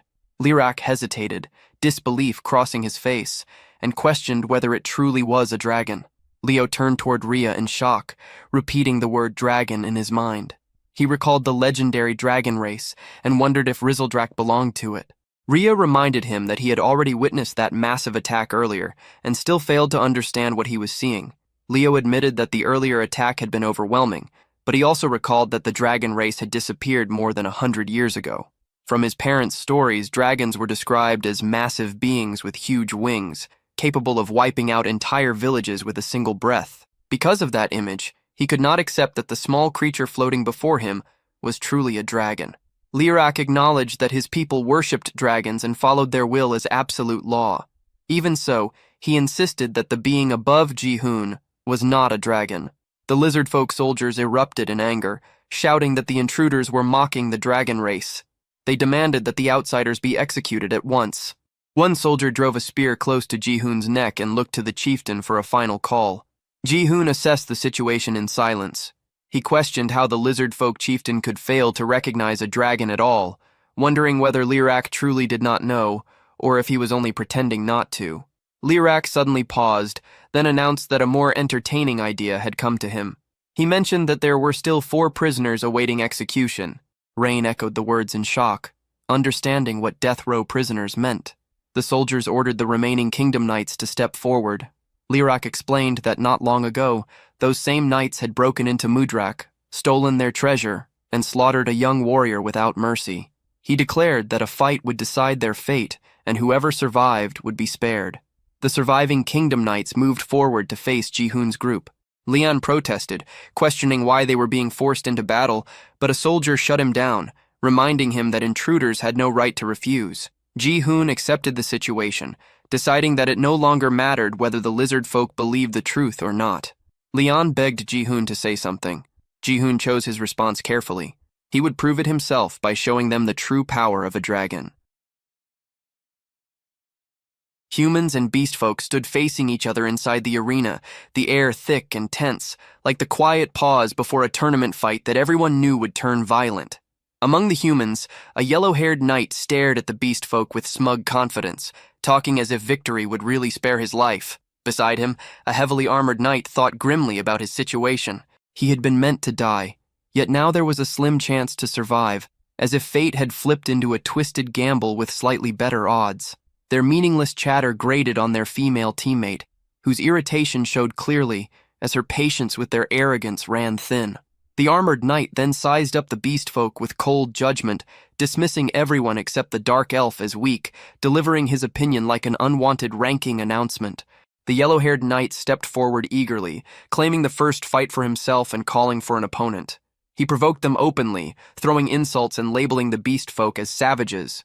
Rhea reacted at once, anger flashing across her face as she bristled at his tone and mocking grin. Nearby, Leon radiated killing intent, already imagining the end of all of them, skipping ahead in his mind as if this were the final battle. At that moment, the lizard folk duel instructor addressed everyone and laid out the rules. The fight would be one-on-one, and the loser would die immediately. The arena was no longer a stage, but a place with no return. The yellow-haired knight turned to Ji-hoon and asked for the rules to be explained. Ji-hoon conveyed them plainly. After hearing them, the knight casually invited anyone to step forward, treating the duel like a light spar instead of an execution. Ji-hoon watched the knights closely and began judging them by their star count. There were 3 A-rank knights present. The one standing at the front, however, was only mid-B rank. Ji-hoon instantly marked him as the weakest one, the kind of enemy that pretended to be dangerous while clearly not measuring up. With that in mind, he turned to Rain and suggested that she take the fight. Rain froze, caught off guard, doubt rising as she questioned herself. Ji-hoon reassured her, certain that she had grown strong enough and needed to trust that strength. Rain thought back to the power she had received from the chieftain. She realized that something within her had changed since that day. She could no longer stay in the back forever, carrying supplies while others bled and fought. With resolve settling in, Rain stepped forward. If she was going to fight someday anyway, then she would face it now. As the duel was decided, everyone else cleared the arena. Only the 2 fighters remained, and the space suddenly felt wider, emptier, and far more dangerous. Ji-hoon glanced toward Liarch, recalling the earlier words about how the lizard folk worshipped dragons and followed their chosen will as absolute law. Back in the present, Ji-hoon looked at Liarch again and reflected that he already held 2 solid proofs that Rizal was a dragon. He knew he could expose the truth right away. Still, with Rain's recent rise in rank, this duel was a rare chance for real combat experience, something that could not be skipped or fast-forwarded. Inside the arena, the yellow-haired knight stared at Rain in disbelief, clearly shocked that she was the one facing him. Rain stood there nervously, her fear obvious in her stiff posture. The knight judged her at once, recognizing her as a rabbit beast folk, what he believed to be the weakest race of all. He thought that even if he won and lived, there would be no honor in defeating someone like her. Rain trembled as she looked at his harsh face, fear almost visible through her ears. Then the duel began. The yellow-haired knight activated his power, deciding that a single strike would be enough, since anything more would stain his family's name. He stepped forward and unleashed his Thunder God sword style, releasing a powerful lightning slash aimed straight at Rain. A sharp blast tore through the arena, smoke and shockwaves spreading outward. Rain felt alarm rise in her chest, but Ji-hoon remained completely calm, watching as if this were a scene whose ending he already knew. He thought that the old D-rank Rain would have been frozen in terror by such an attack. Now, however, Rain stood in a different place altogether. As the smoke cleared, Rain suddenly turned and ran, fleeing across the arena in panic and signaling surrender. She believed that continuing meant certain death, and was convinced that defeating someone that strong was impossible. This reaction caught Ji-hoon slightly off guard. The yellow-haired knight, however, was furious. Being shamed like this enraged him. He chased after her, sword raised, moving in to strike again. Rain felt fear overwhelm her as the threat closed in, her body shaking as danger pressed closer. At that critical instant, Ji-hoon's earlier words surfaced in her mind, reminding her that she had grown stronger and needed to trust that strength. Rain realized that if all she ever did was run, nothing would change. With that thought, she jumped and dodged the knight's attack with unexpected speed. Flames suddenly burst from her body, shocking everyone watching. Ji-hoon reacted in disbelief, understanding at once that this had to be Rain's new skill. Wrapped in fire, Rain swung her arm and struck the knight across the face with a burning slap. The impact sent him flying backward, flames trailing as he crashed hard into the ground. The entire arena fell silent, stunned, as if the story itself had suddenly been turned upside down. Ji-hoon let a faint smile form, thinking that if things had turned truly dangerous, he would have stepped in, stopped the duel, and exposed Rain as a dragon to flip the entire situation. He never expected, however, that Rain would win by her own strength. The yellow-haired knight lay crumpled near his teammates, his state completely ruined, looking less like a proud noble and more like a failed run cut short. Rain stood frozen, staring at her own hands as the truth sank in. This power was real, and it was hers. Joy surged through her. She turned toward her companions and celebrated her victory with pure excitement. The response she received was just as energetic, praise thrown back at her performance. Ji-hoon congratulated Rain, judging that from now on she would likely stand as the strongest rabbit beast folk alive. Those words made Rain beam with happiness, and her level climbed to 18. Leon watched quietly and reflected that Rain had barely trained at all, yet she had clearly changed, no, grown, beyond what he expected. He then looked at Jihoon with a small smile, realizing that Jihoon's strength had a way of making others stronger as well. Choosing to follow him felt like the right decision. Rain was officially declared the winner of the match. Even then, the yellow-haired knight, still sprawled on the ground, clung to the thought that as long as he was alive, he had not truly lost. That illusion ended instantly. A lizard folk soldier stepped forward and killed him on the spot, declaring his defeat without pause. The sight shattered the female teammate's resolve, and she finally broke down, unable to endure anymore. The instructor then called for the next human fighter to enter the arena. Without delay, the female knight stepped forward. Leon reacted in shock, noticing that she had slipped into the arena in an instant, her movement almost impossible to follow. Jihoon thought back. He could not clearly remember the A-rank knight he had faced in the forest, but this woman was different. He remembered her well. She was the yellow current beauty sword, Kalhera. At a glance, she looked ordinary, but beneath that surface, she was anything but. Kalhera formed a twisted smile, having reached her limit after witnessing too much pain that day. She wanted to feel that sensation again. Jihoon analyzed her further and identified her nature at once. She was a sadist, someone who drew pleasure from inflicting pain, turning the arena into her personal playground. Kalhera blushed faintly and pointed straight at Jihoon, marking him as the leader. Jihoon reacted with clear surprise as he realized she was challenging him directly. Ria watched Kalhera closely and felt uneasy. Something about that woman was wrong, especially the way she stared at Jihoon with such a disturbing expression. The fight instructor turned toward Jihoon and asked what Kalhera had said. Jihoon answered calmly, explaining that Kalhera wanted to fight him. Hearing this, the instructor told Jihoon that if he intended to fight, he should step down into the arena himself. Jihoon began to think carefully.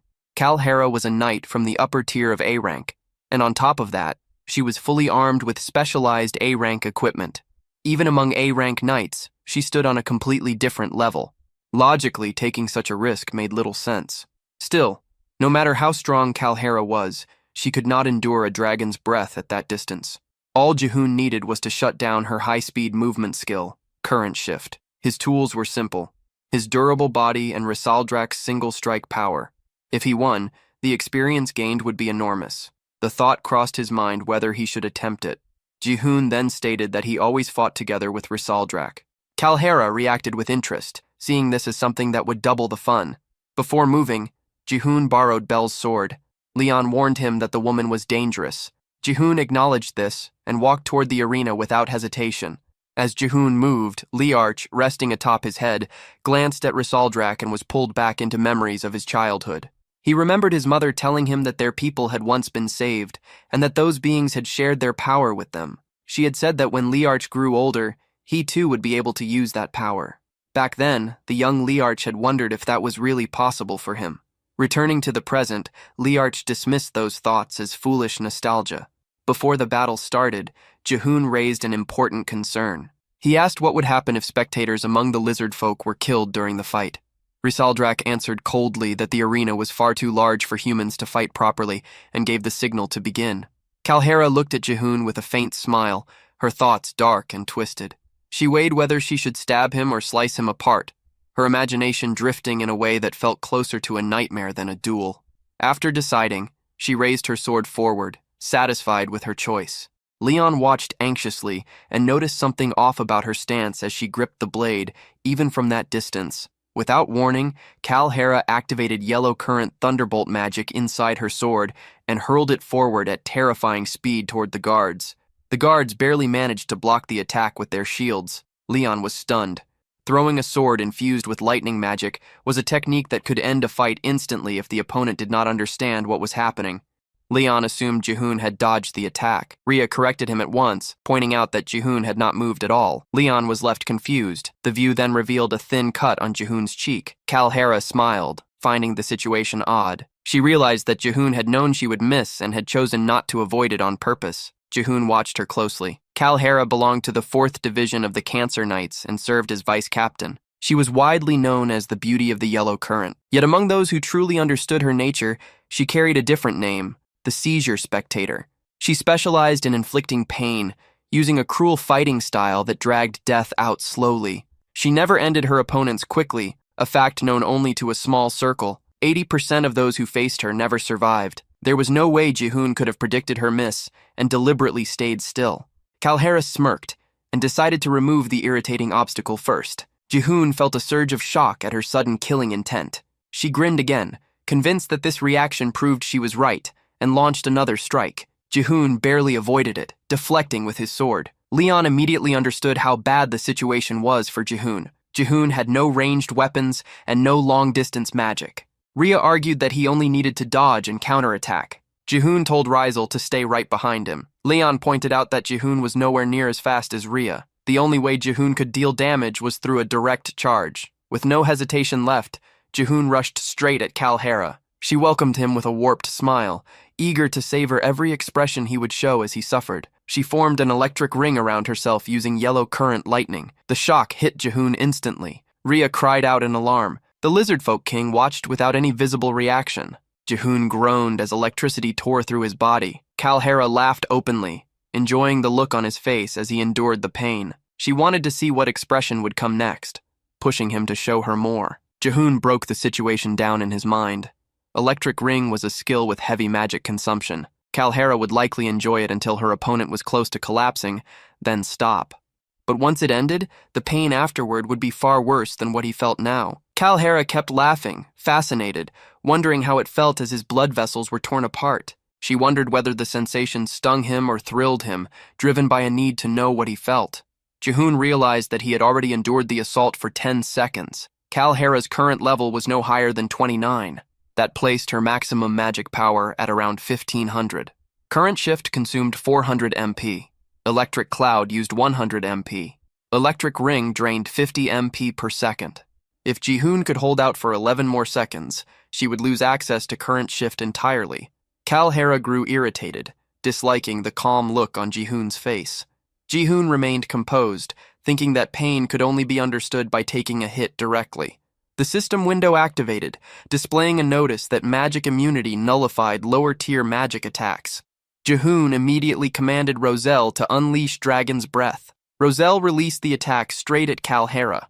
She muttered her hatred for pain as the blast hurled her away, smashing her into the ground. The Lizard Folk King witnessed the scene and was struck by a sudden memory. Someone from long ago had once told him that their people had been saved, and that power had been shared with them. It was said that when Liart grew up, he too would be able to wield that power.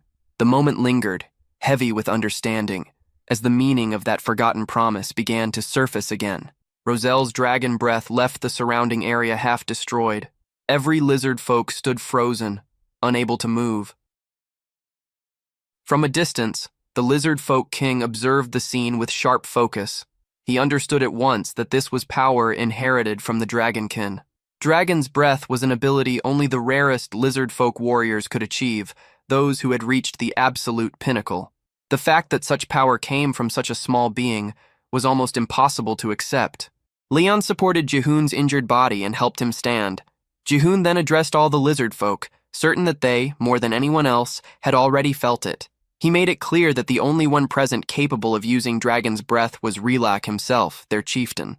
All lizard folk revered dragons, and even if they already sensed the truth, he would now make it undeniable who they were meant to serve. The Lizard Folk King asked for the dragon's name. Jihoon answered that it was Roselle Drak. At that instant, Roselle's eyes began to glow. Power surged through his body as he started shifting into a more mature form. Outside the arena, a deep red aura flooded the area with overwhelming energy. An elderly lizard folk, seeing the red light, understood at once that the ancient legend had awakened. The remaining lizard folk, the Knights, Rain, and Rhea, were all left completely stunned. Even the Lizard Folk King stood frozen as he witnessed Roselle Drak's true form. Roselle Drak released a thunderous roar, and a system window appeared, announcing that the blood of the dragon had awakened, allowing a mature shift to temporarily take on a full adult body. Jihoon recognized Roselle Drak at once as the boss of the 99th Wave, the cold-blooded dragon known as Roselle Drak. The Lizard Folk King dropped to his knees before him, having seen the truth with his own eyes. He accepted Roselle Drak as the legend passed down through scale and blood and acknowledged him as the true dragon. Rylak, chieftain of the lizard folk, swore from that moment forward to serve Roselle Drak as their sovereign. After him, every lizard folk knight also knelt. Leon watched in disbelief, realizing that Jihoon had succeeded in uniting the lizard folk. Jihoon let out a smirk, thinking about the absurd difficulty of the situation, and finally admitted to himself that he had become Leon's equal. Roselle Drac beat his wings and rose into the air. The pressure alone was enough to make Rain collapse.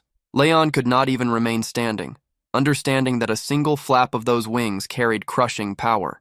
As Roselle Drac climbed higher, his roar echoed across the sky. Jihoon watched with a satisfied smile, convinced that the legend had truly taken form. He decided that this time, he would create a new legend in this world. Then something important crossed Jihoon's mind. Atop Roselle Drac, the boss of the 99th wave, there was a tiny speck, clearly shaped like a person. Not long after, Roselle Drac's power faded, his strength drained, and he shrank back into his small form. Before he could fall, Jihoon caught him. Jihoon praised Roselle for unleashing Dragon's Breath and achieving a mature shift, acknowledging his effort. Roselle felt pleased by the praise. Jihoon noted that the transformation had only been temporary and far too brief. A system window appeared, announcing that the main quest had been completed. Another faction expansion had been cleared, reaching 1,255 out of 1,000, exceeding the requirement by more than 100 and raising the chance of high-tier rewards. Exceeding the target by over 200 further increased those chances. A reward was granted in the form of a random grade stone with the option to claim it immediately or later. A stone emerged from within Roselle. Jihoon recognized it as a grade stone capable of upgrading an A rank into an S rank. Another system message followed, stating that upon reaching level 10, Jihoon's existence was now defined by his accumulated achievements. Confused, Jihoon wondered what that meant. The system clarified that he was now a third kind of being, neither human nor monster. He could hear the screams of the fallen and draw their power into the real world. With that, his new classification was revealed as a soulbinder. His HP and MP values appeared alongside the change. The scene flowed smoothly into celebration. The lizard folk prepared a massive feast. Relok invited everyone to eat freely, treating them as honored guests. Gratitude was shown toward Relok in return. Leon noticed Jihoon eating far more than usual and questioned it. Rain answered that the chief must have been starving, so it only made sense. The sheer amount of meat left everyone stunned, and excitement spread as they rushed toward the food. Leon and the others joined in without hesitation, unable to resist. Before long, everyone finished eating, completely full. After the meal, Jihoon asked where Rizal was. Leon pointed toward the temple. Jihoon looked up and saw the lizard folk fanning Rizal with leaves, feeding him, calling him the Dragon King, and asking if he needed anything. Jihoon was shocked to realize this had been going on the whole time. Leon pointed out that it looked like the lizard folk were following Rizal, not Jihoon. Jihoon laughed it off, treating it lightly, and saying they were simply honored guests, nothing more than visitors. He did not care, as long as someone followed them. He claimed that Rizal was him, and he was Rizal. Leon questioned what that was even supposed to mean. Jihoon brushed it aside, calling it just one of those things, and suggested they rest for the day since tomorrow would be busy. Suddenly, Leon sensed something, and said someone was watching them. Jihoon replied that he could not see anyone. Leon looked at Jihoon's expression and commented that he looked frightening. The scene then shifted to the kingdom. An injured knight stumbled back into the castle, muttering that he had to report what happened. From the castle walls, soldiers noticed him and stared into the distance. The following morning, the castle's residents examined the raft that had carried the bandits driven off by Jihoon. Meanwhile, the group of bandits is escorted by a castle knight.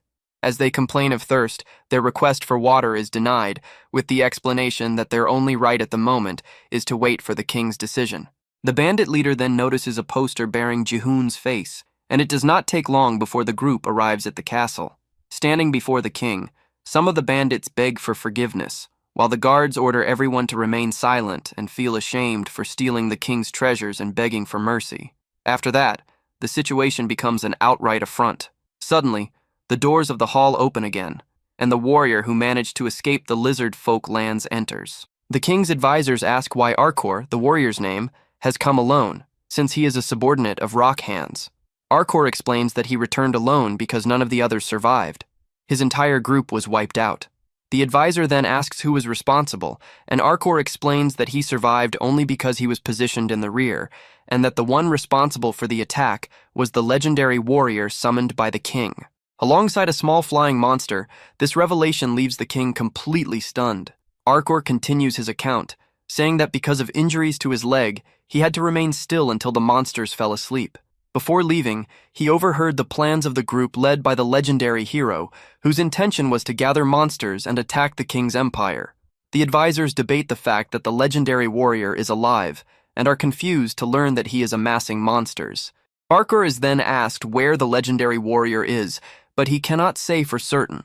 He is interrupted by the bandit leader, who claims they are in the Fox Cave. The king asks him to repeat himself, and without hesitation, the man declares that he knows the legendary warrior's hideout. The king immediately orders his advisors to gather all elite knights at the castle. He declares that a punitive force will be formed, led by the elite knights. The subordinates waste no time carrying out the king's orders, much to the bandit leader's delight, as he will finally have revenge for what happened to his brother.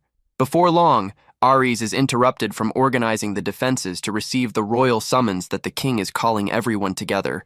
Urus also has his training cut short for the meeting, and little by little the message reaches each of the heroes, including Bianca, who hardly appears old enough to be an elite warrior, and who is interrupted while practicing her painting.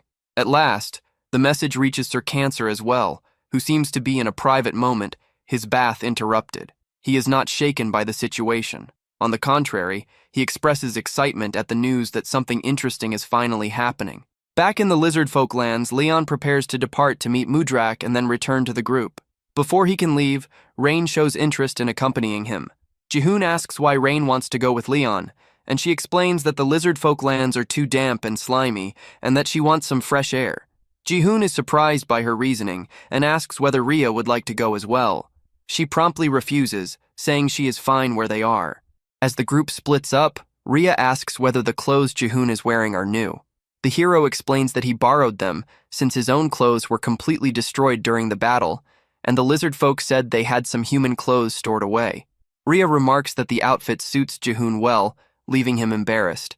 As they walk on, the pair is surprised by a guard giving orders to a prisoner.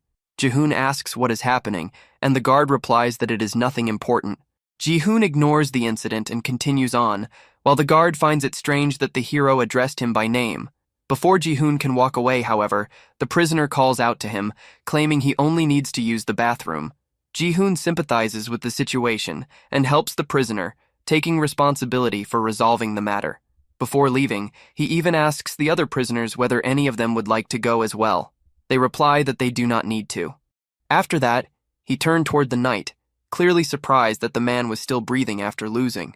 The knight showed gratitude for Jihoon's help, but Jihoon brushed it off, treating the need to relieve oneself as nothing unusual. Soon they realized the place had no proper bathrooms. With no better option, they moved into a narrow back alley. When they arrived, the knight froze, which made Jihoon understand that privacy was needed. Jihoon told Rhea to step away and said he would keep watch alone, since her presence could make things awkward. The knight insisted there was no plan to escape and asked both of them to clear the area instead. Jihoon and Rhea moved aside and waited near a building, casually acknowledging the lizard men who passed by. Rhea questioned whether prisoners on death row deserved this level of care. Jihoon explained that showing kindness now would make them less guarded later. He added that execution was unlikely, since all high-ranking knights came from noble families. That made them valuable captives. Hearing this, Rhea felt relieved, admitting she had assumed Jihoon was acting kindly just because they were human. At that moment, a snake slid up behind the knight. A sharp scream followed, and Jihoon and Rhea rushed over to see what was happening. What they found stunned them. The knight was actually a woman. She revealed that ordinary women were not allowed to become knights, so she had disguised herself as a man to enter the order. They escorted her back to the cell and walked away while continuing their discussion. Meanwhile, deep in the forest, Leon and Rain moved through the swamp. Rain commented on Leon's unexpectedly gentle nature, pointing out how concerned he seemed about the monsters. Leon replied that he had made a promise and intended to take responsibility by guiding them properly. As they advanced, a strange figure suddenly appeared in their path and questioned their presence in the area. Back at Chief Lyrak's home, Jihoon struggled to understand why Lyrak kept refusing, despite already knowing about the cruelty of human actions. Jihoon stated that Rizzle shared his view, meaning they had no choice but to obey the dragon's will. Lyrak admitted he had not known such events were happening beyond Mudrak. But Jihoon pressed on, stating that humans had invaded their land, killed young warriors, and attempted to loot their territory. He challenged Lirak's hesitation, suggesting fear of conflict. Lirak denied being afraid of fighting. Just then, sounds came from outside as someone entered the room. Jihoon was taken aback when an elder lizardman appeared. The elder explained that there was only one reason for the delay. The lizard folk had never once traveled beyond Mudrak. Lirak questioned why Reynark had come. Rhea was surprised to learn they were acquainted, though only slightly since they belonged to the same race. Lirak revealed that Reynark was the former chief. That made sense to Jihoon. When he had checked the lizard folk's status before, there had only been 2 S-rank individuals. Lirak explained that the position of chief was decided through combat, and the one who lost was forced to leave the tribe. He questioned why Reynark had come back after losing. Reynark made his intent clear by returning as a challenger and demanding another duel. The speed at which everything unfolded caught Jihoon off guard. Soon after, they moved into the battle arena. The situation surprised him, but it also worked in his favor. This was a rare chance to see the real fighting strength of the lizard folk. Lirak showed no restraint. He made it clear that there was no forgiveness for those who failed to know their place and triggered his primeval transformation, his body swelling and reshaping into a massive T-Rex. Reynark answered in kind, declaring that he would prove the strength of someone who had fully adapted to their surroundings. As Jihoon watched, he noticed several lizard folk dressed as priests standing around the arena. There were 4 of them, placed evenly apart. He quickly realized they were setting up a barrier. During his own duel, nothing like this had been used. The priests later clarified that a chieftain's duel without protection could destroy the village itself. That explanation reminded Jihoon of something important. Lirak was capable of using dragon breath. In a fight where that kind of power could be unleashed freely, a barrier was not optional. It was necessary. Jihoon opened his system window. After the battle with Kalhara, 2 more party members had been added. He considered adding the Elder as well, but it was still impossible. Lirak had not joined the Warren faction yet, which meant he was not officially an ally. Still, this battle itself had value. Watching Lirak fight meant gaining experience from an S-rank, high-level monster. Lirak questioned whether one defeat had not been enough for Reynark and made it clear that shame should have kept him away. Once again, he showed no mercy and fully activated his transformation, towering as a colossal T-Rex. Reynark answered by activating his own ability. At the same time, the priests sealed the arena completely. The barrier shocked Jihoon. It was so dense that not even smoke could escape. When Lirak transformed, thick smoke flooded the space inside. The amount was overwhelming, far beyond anything Jihoon had seen when the Rat Tribe members had awakened. Then Reynark transformed as well. Another T-Rex emerged. Sweat formed on Jihoon's back as he took it in. 2 massive beasts now faced each other. Lirak slammed his foot into the ground and charged forward, jaws wide open as he aimed to crush Reynark in a single bite. Reynark dodged at the last moment and twisted his body into a counterattack, snapping his own jaws toward Lirak. Before the bite could land, Lirak whipped his tail sideways. The impact sent Reynark flying straight into the barrier with a heavy crash. Lirak did not slow down. He rushed in again, both monsters forcing their power higher. As the clash continued, Lirak's arm expanded further, growing thicker and heavier, and he drove it down, smashing Reynark's head hard into the ground. Jihoon quickly saw that the Elder stood no chance against Lirak. Even though Reynark's level was higher, the gap between them was clear. Among S-ranks, their stats were built differently. Lirak's raw physical strength was far beyond anything else on the field. Reynark, however, held the advantage in magic power, surpassing Lirak in that area alone. Without warning, lightning flooded the entire barrier.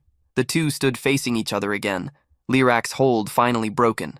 Reynark acknowledged how much stronger Lirak had become since their last fight, but Lirak showed no reaction, only fixing him with a cold stare. Reynark reflected on how he had been driven out after losing his title and forced into the outside world for the first time.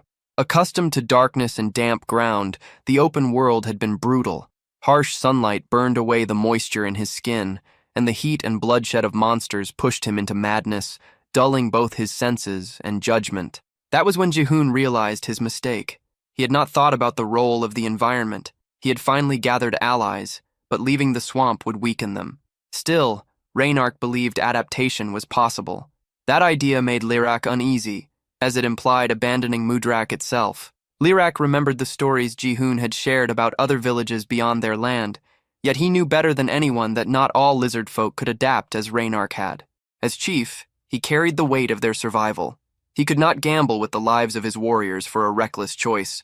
Reynark challenged that thinking, suggesting that the power inherited from the dragon was meant for more than simple self-defense. That thought stirred memories in Lirak. His mother's old tales spoke of dragons who saved their people and shared their strength. It made him wonder if their role was not only to endure, but also to protect others, just as they once had been protected. Still, Lirak held firm. Authority belonged to the chief alone. If Reynark wanted to prove anything, it had to be done through strength. The elder shared that belief. This was the way it had always been. Both sides began gathering dragon breath. Reynark fully awakened as he watched the power rise. In the next instant, both unleashed their attacks. The collision shook the arena, the ground trembling under the force. Fear spread as power gathered too tightly in one place. Then it snapped. The energy went wild, exploding outward. The blast tore through the barrier and shot into the sky, shaking the land so violently that many believed an earthquake had struck. Far away, Leon and Rayan sensed it coming from the arena. Worry hit them at once. Leon rushed ahead, leaving Rayan to handle the orcs. Back at the arena, Jihoon saw how close the barrier had come to breaking from the shock alone. Still, all eyes searched for the result. Thick smoke covered the battlefield. Slowly, it thinned. Only one lizard man remained standing. He claimed his place as chief, making it clear that even a single defeat would never be accepted. Lirak stood over Reynark, trident lowered to his throat, waiting for his final stance. Reynark accepted the outcome. He believed the lizard folk were strong by nature, and that strength would allow them to adapt, no matter what future awaited them. Reynark understood that from the very start, his goal had never been the position of chief. What he had seen beyond their land was the real issue, and his only wish was to keep that same disaster from reaching Mudrak. Jiwon came to understand that every wave existed for a reason, especially after witnessing what had happened to the rat tribe. In the game's original flow, the lizard folk were meant to invade the nearby kingdom around the 30th wave. That event was likely tied to the outcome of this very battle. Reynark's efforts had worked. The course of the story remained intact. He ordered the priests to treat the fallen opponent. If anything had truly changed, it was the timing.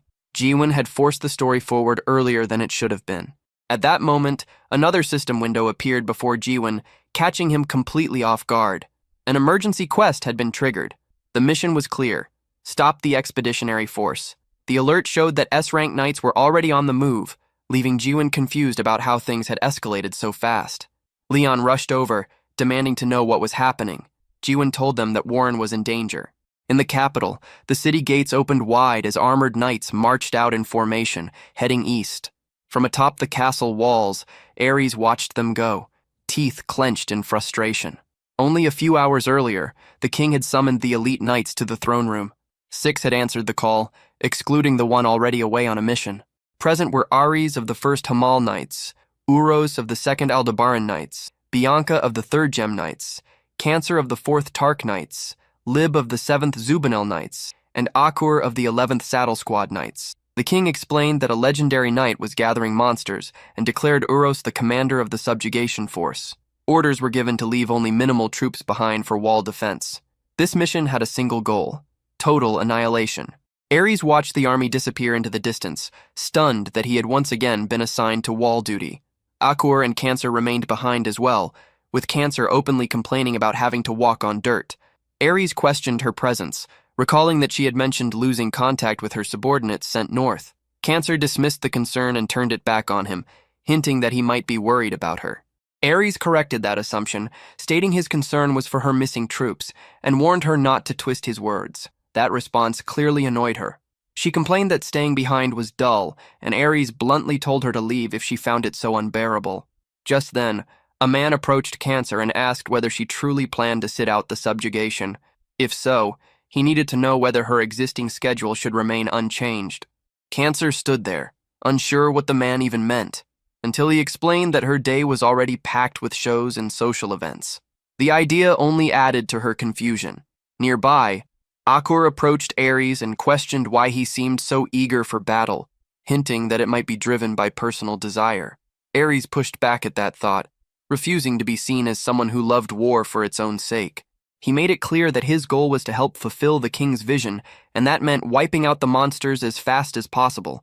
Akor noted that his thinking differed from Archaon's, which made Ares question whether she was lumping him together with a mad cultist. The comparison clearly irritated him. Elsewhere in the city, children were running around an old man, playing at being knights and monsters. The old man spoke in strange terms, describing himself as both human and monster, a star that existed between the sky and the ground. One of the children pointed upward, noticing a star shining even though it was still daytime. As the old man followed the child's gaze, he saw it clearly. Another binary star had appeared. 2 stars now stood alone in the open sky. Back in Mudrak, confusion spread as news of the human invasion reached everyone. Jaehoon realized there was no time to waste and asked how long it would take to reach Warren. His party estimated 3 days at his normal pace. Jaehoon immediately decided that was too slow. They needed to arrive within a single day. Rhea calculated that it was possible if they ran without stopping. Jaehoon chose to send Leon and Rhea ahead first. He told them he would contact them later with further instructions.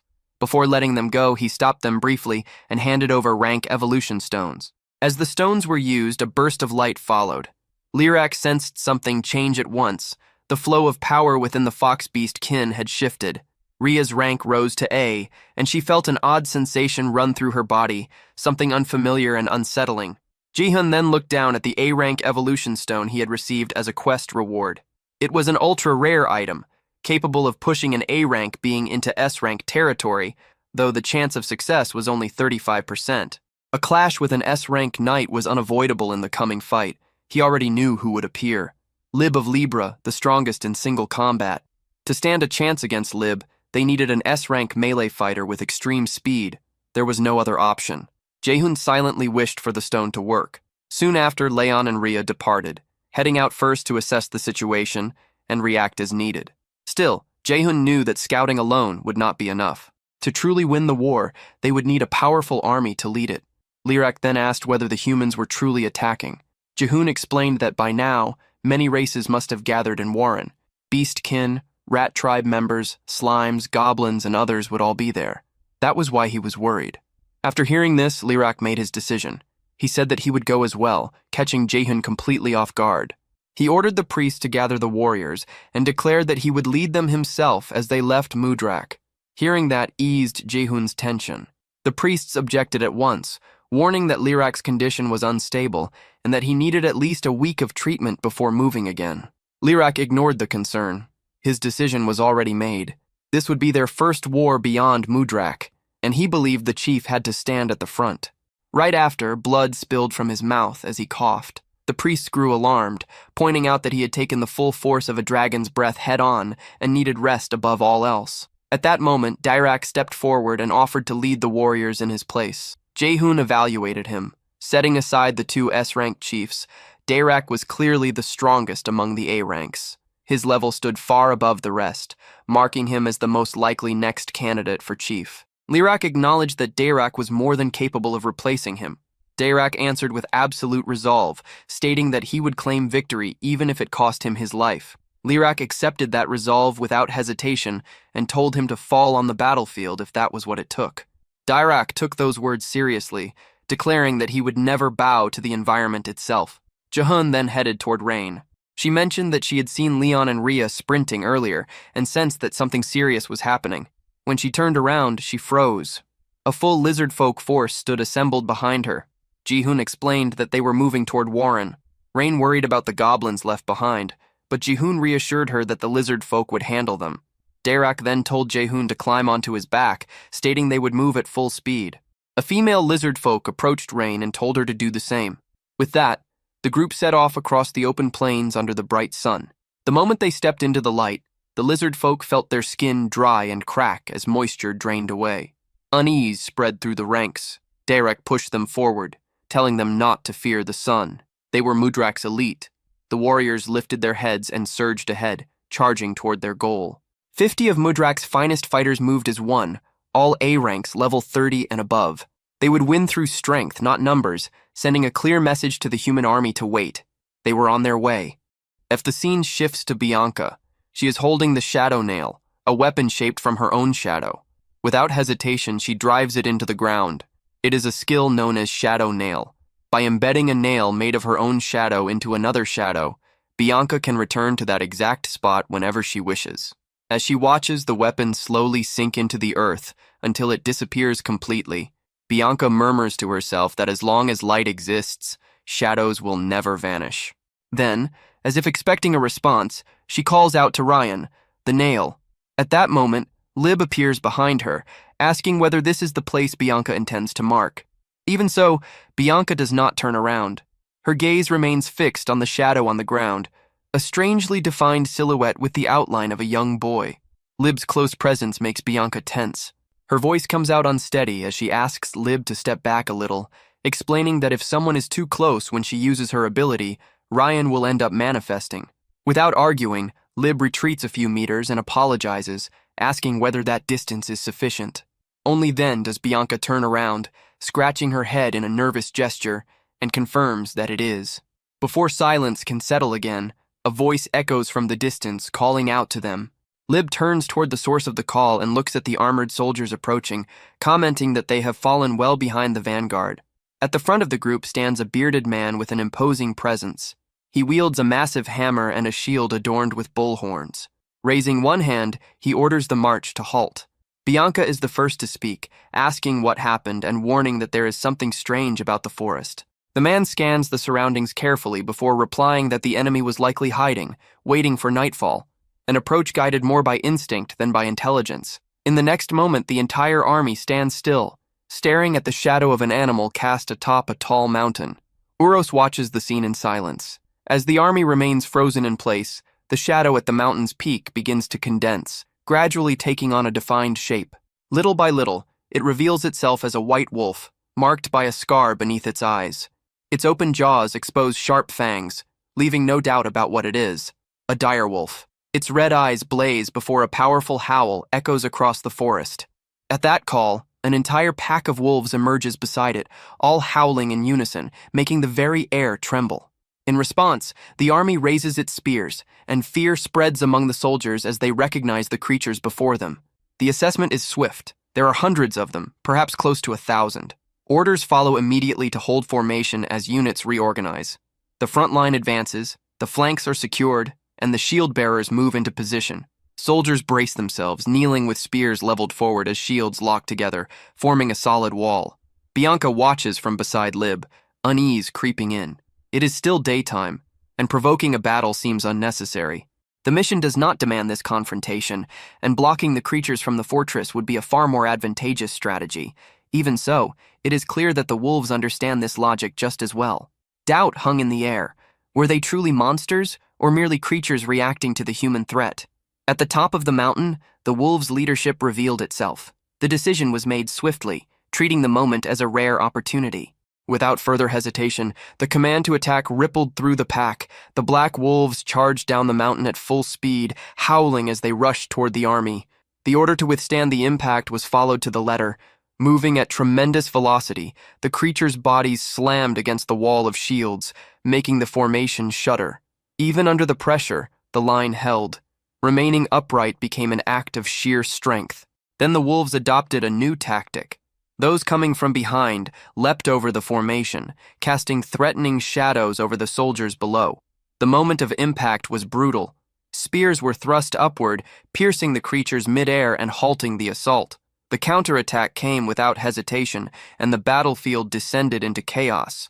Wolf blood splattered in all directions. The scene shifts to a village some distance away from the forest. In the distance, a column of smoke rose among the trees, thin, but clearly visible against a sky that was beginning to change color. Atop one section of the wall protecting the village, Ares yawned as he watched the mountain landscape ahead and the sun slowly sinking toward the horizon. The calm of the late afternoon felt strange to him. The silence seemed excessive, and he reflected on the fact that the sun was already setting without anything happening, wondering if they truly would not come that day. Meanwhile, among trees with lush green foliage, white smoke began to rise from within the forest, breaking the harmony of the scenery. The next scene reveals a blood-covered sword, piercing thick, white, blood-soaked hide, kicking up a cloud of dust on impact. It was the white wolf. The blade had struck it cleanly. Its eyes no longer held their former fierce red glow, and with great effort it murmured words in a different language, words that carried the meaning of a silent accusation. The one standing before it was a calamity. It was Lib who had delivered the blow. She watched the creature carefully, unable to understand what was being said in that unfamiliar tongue. Even wounded, the wolf remained conscious enough to notice that her blood was the same color as theirs, red, just like that of the fallen beasts. A short distance away, Bianca pressed a small blue cloth against her nose, visibly uncomfortable. The stench repulsed her, confirming what she had always believed. The consequences of war were nothing but filth, decay, and exhaustion. All she wanted at that moment was to return as soon as possible. Among Uros's soldiers, the casualty report was delivered. Out of a total of 583 men, 82 had been wounded, and one had died in combat. Uros reacted with immediate orders. The creatures' bodies were to be burned, the wounded sent back to the castle, and the advance was not to be halted. Soon after, one of the soldiers called out to a man just behind them, ordering him to continue guiding the group. Bandit walked at the front with a crooked smile on his face, reflecting in silence. What he had witnessed confirmed his suspicions. The power of the Royal Knights was on an entirely different level from that of the so-called bandits of Scream. Even so, there was something inside him that refused to accept that difference. To him, those who called themselves legendary were nothing more than targets yet to be surpassed. The scene shifts once again, revealing Rhea and Leon walking through the interior of a forest already claimed by night. Between the silence and the sound of footsteps, a voice questions where exactly they are at that moment. Rhea halts mid-step as she hears it. The tone is far too familiar. Confused, she calls out Ji-hoon's name in her thoughts, certain that she just heard his voice. Leon watches, unable to understand her sudden reaction, immediately senses that something is wrong. Rhea then explains that she heard Ji-hoon's voice, even though she knows it makes no sense. Elsewhere, Ji-hoon watches a floating system window with focused attention. To him, sending a global message seems like the most efficient option. There is a quiet sense of satisfaction as he notices how many new functions have appeared since existence was granted to him. With a simple motion, Ji-hoon reaches out and adjusts the volume icon on the system interface. Ji-hoon races forward at high speed, riding atop one of the giant lizards of the lizard folk. Even while in motion, his presence dominates the surroundings, and his voice spreads clearly and unmistakably, reaching everyone nearby as if it were being transmitted directly into their minds. Beside him, Rainiers flinches as the voice suddenly echoes inside her head. The sensation feels unnatural, as though the village chief's words are flowing straight into her ears, leading her to suspect that this can only be some form of magic. Far away from there, Leon, traveling alongside Rhea, also notices the phenomenon. He reflects on the possibility that it might be a form of mental waves, wondering whether Ji-hoon is truly capable of using telepathy. Ji-hoon's voice asserts itself once more, now making it clear that the strategy will be explained immediately. The scene then transitions to the sunrise emerging between the mountains, bathing the landscape in soft hues. Nearby, slime creatures with eyes and mouths move in an orderly fashion. They carry logs of wood in their mouths, forming a line that leads into the depths of a cave. One of them signals that the load should also be taken to the village, while another confirms the instruction without hesitation. Not long after, Rhea and Leon burst out of the forest at a run. Both urgently call out to the Bullman Tour, who stands holding an axe with unwavering grip. Upon seeing her, Tour reacts with surprise, instantly recognizing Rhea. The scene shifts again, now showing Lord Uros, Bianca, and Lib positioned at the front of the army. All of them watch the horizon intently. In the distance, it is possible to make out a village hidden within the mountain itself. Uros evaluates the remaining time, estimating that 2 more hours will be sufficient. His orders are clear and decisive. The vanguard is to be assembled, the troops spread into a wide formation, advancing while completely surrounding the mountain. There will be no survivors. The objective is total annihilation. In response to these orders, a system interface appears, indicating that 100 knights have assembled. The mission is listed as the protection of Warren, accompanied by a countdown beginning at 1 hour and 59 minutes. The promised reward is a random S-rank item. The scene returns to Ji-hoon, who continues advancing while analyzing the situation. He realizes that their speed has dropped. At the current pace, it would take at least another half day to reach Warren. In silence, Ji-hoon reaches out mentally to Rhea and Belle, placing his hopes in them to accomplish what must be done. Beyond the forest, The mountains once again dominate the landscape, and a thought takes shape in his mind, questioning whether this was truly the village chief's strategy. The focus then shifts back to Rhea, Leon, and Tor. The three remain alert when someone suddenly bursts out of the forest, running in desperation and shouting that the enemies are spreading out and advancing from all directions. As they grasp the severity of the situation, Tar and Rhea freeze in place. The reality is unavoidable. They have run out of time. A screen opens with a reward notification appears, announcing a random S-class item, followed by a countdown that reaches its final second. Immediately after, a start signal appears. The scene then shifts to the army positioned behind Lib, Uros, the leader of the thieves, and Bianca, all facing the massive entrance of a rocky cave stretching out before them. The opening seemed even larger than before, which immediately unsettled Uros. He felt as though the cave had somehow expanded over time. That impression led him to question whether a hidden village truly existed inside. The thieves' leader, visibly tense, confirmed that there was indeed a village within the cave. He emphasized that the place had always been filled with traps, and that after so much time, new defenses had certainly been added. In response, Uro slipped a hand into his pocket and pulled out one of the cards he carried with him. The card displayed the symbol of a lightning bolt above the figure of a bull. As he looked at it, he frowned, irritated by the bad luck of drawing that particular card. He then turned to Lieb and ordered her to advance with the 50 Zubenli knights he had brought, assigning them as the front line. Lib accepted the command without hesitation. The thieves' leader reacted with concern, surprised that only 50 men would be sent forward.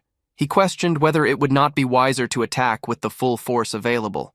Uros, however, made it clear that this unit would serve only as a vanguard, sent to test the terrain and gauge the enemy's response before any larger advance. Uros remarked to Bianca that His Majesty might have overestimated the monsters, suggesting that if he was correct, the vanguard alone would be enough to eliminate them.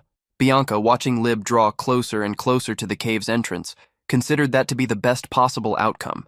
She stepped toward the blonde woman and gently placed a hand on her back, causing Lib to turn her face slightly. In her thoughts, Bianca wished for her safe return. At the moment of contact, a black shadow was silently conjured. Shortly afterward, Lib turned to the thieves' leader and ordered him to guide them.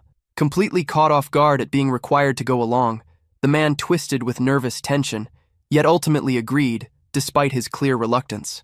Inside the cave, the scene revealed massive winding rocks surrounded by pools of water that reflected the faint light available. The terrain was uneven and treacherous, demanding caution with every step. The leader of the thieves warned the group to move carefully. Lib advanced at the front beside him, while the guards followed close behind. Some carried torches, their flames casting trembling shadows along the cave walls and lighting the narrow path ahead. The bandit kept his eyes on the ground, uneasy as he recalled a section of the floor that once had a different color. Now, that mark was gone. The absence only increased his tension, because in his thoughts it made no sense that all the traps could have simply disappeared. At that very moment, the ground suddenly gave way, collapsing beneath their feet. The group began to plummet into the void. As he fell, the bandit felt his worst suspicion confirmed. He had known something was there. The drop was absurdly deep, and to make matters worse, sharp stakes waited at the bottom. Lib remained completely composed, even as she fell. She turned her attention to Shamari, who was beside her and already understood exactly what needed to be done. With an amused smile, Shamari pointed her sword toward the ground below. In her mind, she focused on the idea of reshaping the earth. Sand and small stones began to stir and spin around her, responding to her will. She then fixed her thoughts on forming a mound of earth, molding the terrain to stop their imminent fall. The ground, filled with massive spikes, was almost entirely covered by the shaped earth, creating a safe surface. At the front, Lib surveyed the remaining path stretching deeper into the cave and signaled for the group to keep moving forward. Still surrounded by the dust stirred up by the shifting soil, the bandit clenched his teeth, stunned at how easily that trap had been neutralized. Now walking behind the others, he froze when he noticed a crater opening in the ceiling of the cave, chunks of rock beginning to fall from above. Shocked, he realized that no such trap had ever existed there before. Beside Lib, Shamari lifted her gaze toward the falling rocks and took control of the situation. In response, a massive arm made of stone erupted from the ground and stretched up to the ceiling, sealing the crater completely. The bandit was left speechless, paralyzed as he witnessed the absurd scene unfold before his eyes. Shortly afterward, As he drew close to Lib again, he informed her that further ahead, the path split into 3 directions. Even so, in his thoughts, he concluded that such information might no longer matter in the face of the power he had just witnessed. They soon noticed an intense light shining from one of the openings. It was clear that the strongest brightness came from there, revealing the correct path. They followed that passage, and little by little the dark interior of the cave gave way to the unexpected sight of an open blue sky. Lib stepped forward, her serious gaze fixed on the small village ahead as she silently analyzed every detail. At the same time, the leader of the thieves felt a chill run down his spine. Everything seemed far too quiet. Internally, he warned himself not to lower his guard. His eyes quickly dropped to the ground, and he noticed something out of place, a clear sign of danger right before them. Scattered across the ground near the cave's exit were numerous holes. The thieves' leader immediately recognized the threat, certain that rabbit-like creatures would emerge from them at any moment. Lib simply ordered the area to be checked. One of the soldiers rushed forward at high speed to carry out the command. He drove his spear into one of the holes and triggered a burst of flames. Instantly, violent fire erupted from all the openings, rising high into the air and nearly reaching the surrounding mountain walls. When the flames finally subsided and only a few sparks lingered in the air, the thieves' leader was puzzled to find nothing there. Lib also found the situation unusual, quietly remarking to herself how strange it seemed. She then ordered everyone to inspect the village. Before that, she cut the ropes binding the bandits' hands, making it clear that he too would have to prove his usefulness. The moment he was freed, he sprinted toward the village without looking back. Shamari moved closer to Lib and commented, in an almost nostalgic tone, that it was the first time since their youth that the two of them had gone out together beyond the castle. With an amused smile, she touched her face and observed how unexpected it was to see that once frightened Lib of the past now serving as a captain. Lib, pretending to struggle to remember, placed a finger on her chin and claimed she did not recall such a thing. Shamari then brought up an old memory as they watched one of the soldiers enter a house in the village. She recalled how, as children, they had once ventured into forbidden caves, and how Lib had cried so much from fear that her eyes had nearly swollen, admitting she had been terrified. Lib told her to stop teasing, and Shamari replied playfully that she would comply, if that were an order from her captain. At that moment, the scene shifted to the interior of the houses, where one soldier reported that no one was inside. Soon after, another confirmed that all the houses were empty. Shamari stopped her teasing, surprised by the situation. Before long, the soldiers began stepping out of the buildings, stating that that side was completely deserted as well, just like the others. Lib tried to make sense of it, questioning how it was possible that they had surrounded the area, advanced all the way there, and still found absolutely no one. Shamari suddenly ran toward the center of the village, determined to see everything with her own eyes. She asked whether they had truly searched every corner, and warned that there might be a hidden passage somewhere. Lib remained behind, troubled by a growing doubt, wondering whether the villagers had simply abandoned the place. The scene shifted again, revealing silhouettes of rabbits concealed by dust, digging with determination. The image widened, showing more rabbits scattered throughout the area, and just behind them, large slimes lined up one after another, motionless. At their center stood Rhea, observing everything closely. At that moment, Jihoon's words echoed in her mind, recalling that the first plan he had mentioned was to abandon Warren. The memory then took shape. Rhea had been running through the forest ahead of Leon while, through telepathic communication, she questioned Jihoon to confirm whether she had understood correctly. His explanation soon became clear in her mind. A subjugation squad led by S-class knights could not be stopped by Warren's forces alone. Trying to hold them back that way would be like attempting to block a missile with nothing but a shield. Back in the present, the cave wall began to crack. Fissures spread quickly until they opened into a large hole, through which the rabbits advanced, accompanied by bluish bubbles that now moved forward as well. In that memory, Rhea had still insisted, asking whether digging a tunnel and escaping was truly the plan. In response, Jihoon explained that once the enemy was lured inside, the next step would be decisive. Returning to the present once more, something began to happen right behind Lib. A cloud of dust suddenly rose, causing her hair to flutter in the unexpected current of air. Lib turned her head toward the source of the movement, murmuring as she realized it was coming from the cave's entrance. At that moment, Jihoon's conclusion fully took shape in her mind. The village had been turned into a prison meant to trap the enemy. The dust slowly settled, revealing that the cave passage through which Lib and the others had entered was now completely sealed by massive boulders, blocking any route of escape. Out of the corner of her eye, Lib caught sight of something wrapped in a greenish cloak, moving too fast to be clearly identified. She could not make out exactly what it was, but unease settled over her instantly.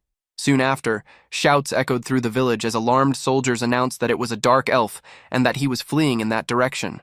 Moments later, a soldier ran up to her and urgently reported that they had found a hole. There was another passage leading out of the village. Lib's expression hardened completely. The realization formed quickly and bitterly in her mind. The enemy had known the army was coming and had chosen to flee. Sealing the main route had only served to buy time. However, for such a swift and precisely executed escape, the most important exit being discovered so easily could only mean one thing. That, too, was part of the enemy's plan. The dark elf sprinted at full speed, pushing forward through flames and unleashed powers cast by the soldiers, none of which managed to strike him. Among the troops, someone shouted for him to stop, but the next moment showed the dark elf continuing ahead, driven by unwavering determination. Lib's reasoning deepened.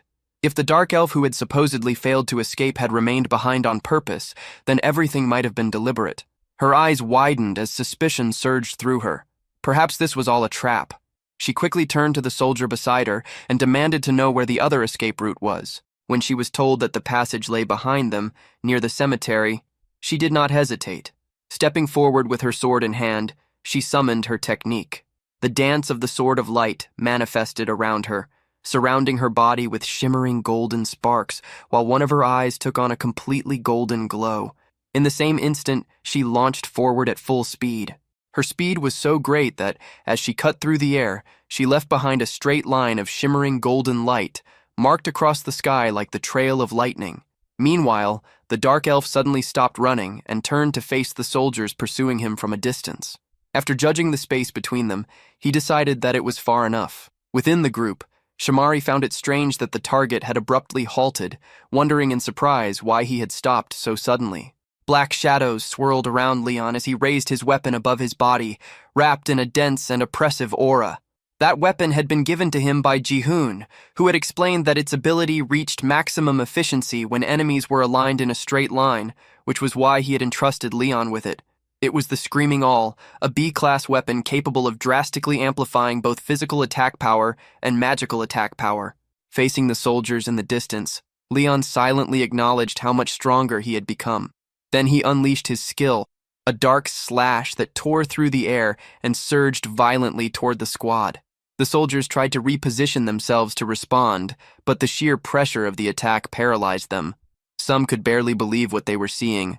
It was a dark attribute strike on a level comparable to Lady Bianca herself. Others immediately understood that there was no way to block it. Amid the purplish dust rising from the impending impact, Shamari stood frozen, her eyes wide, unable to react.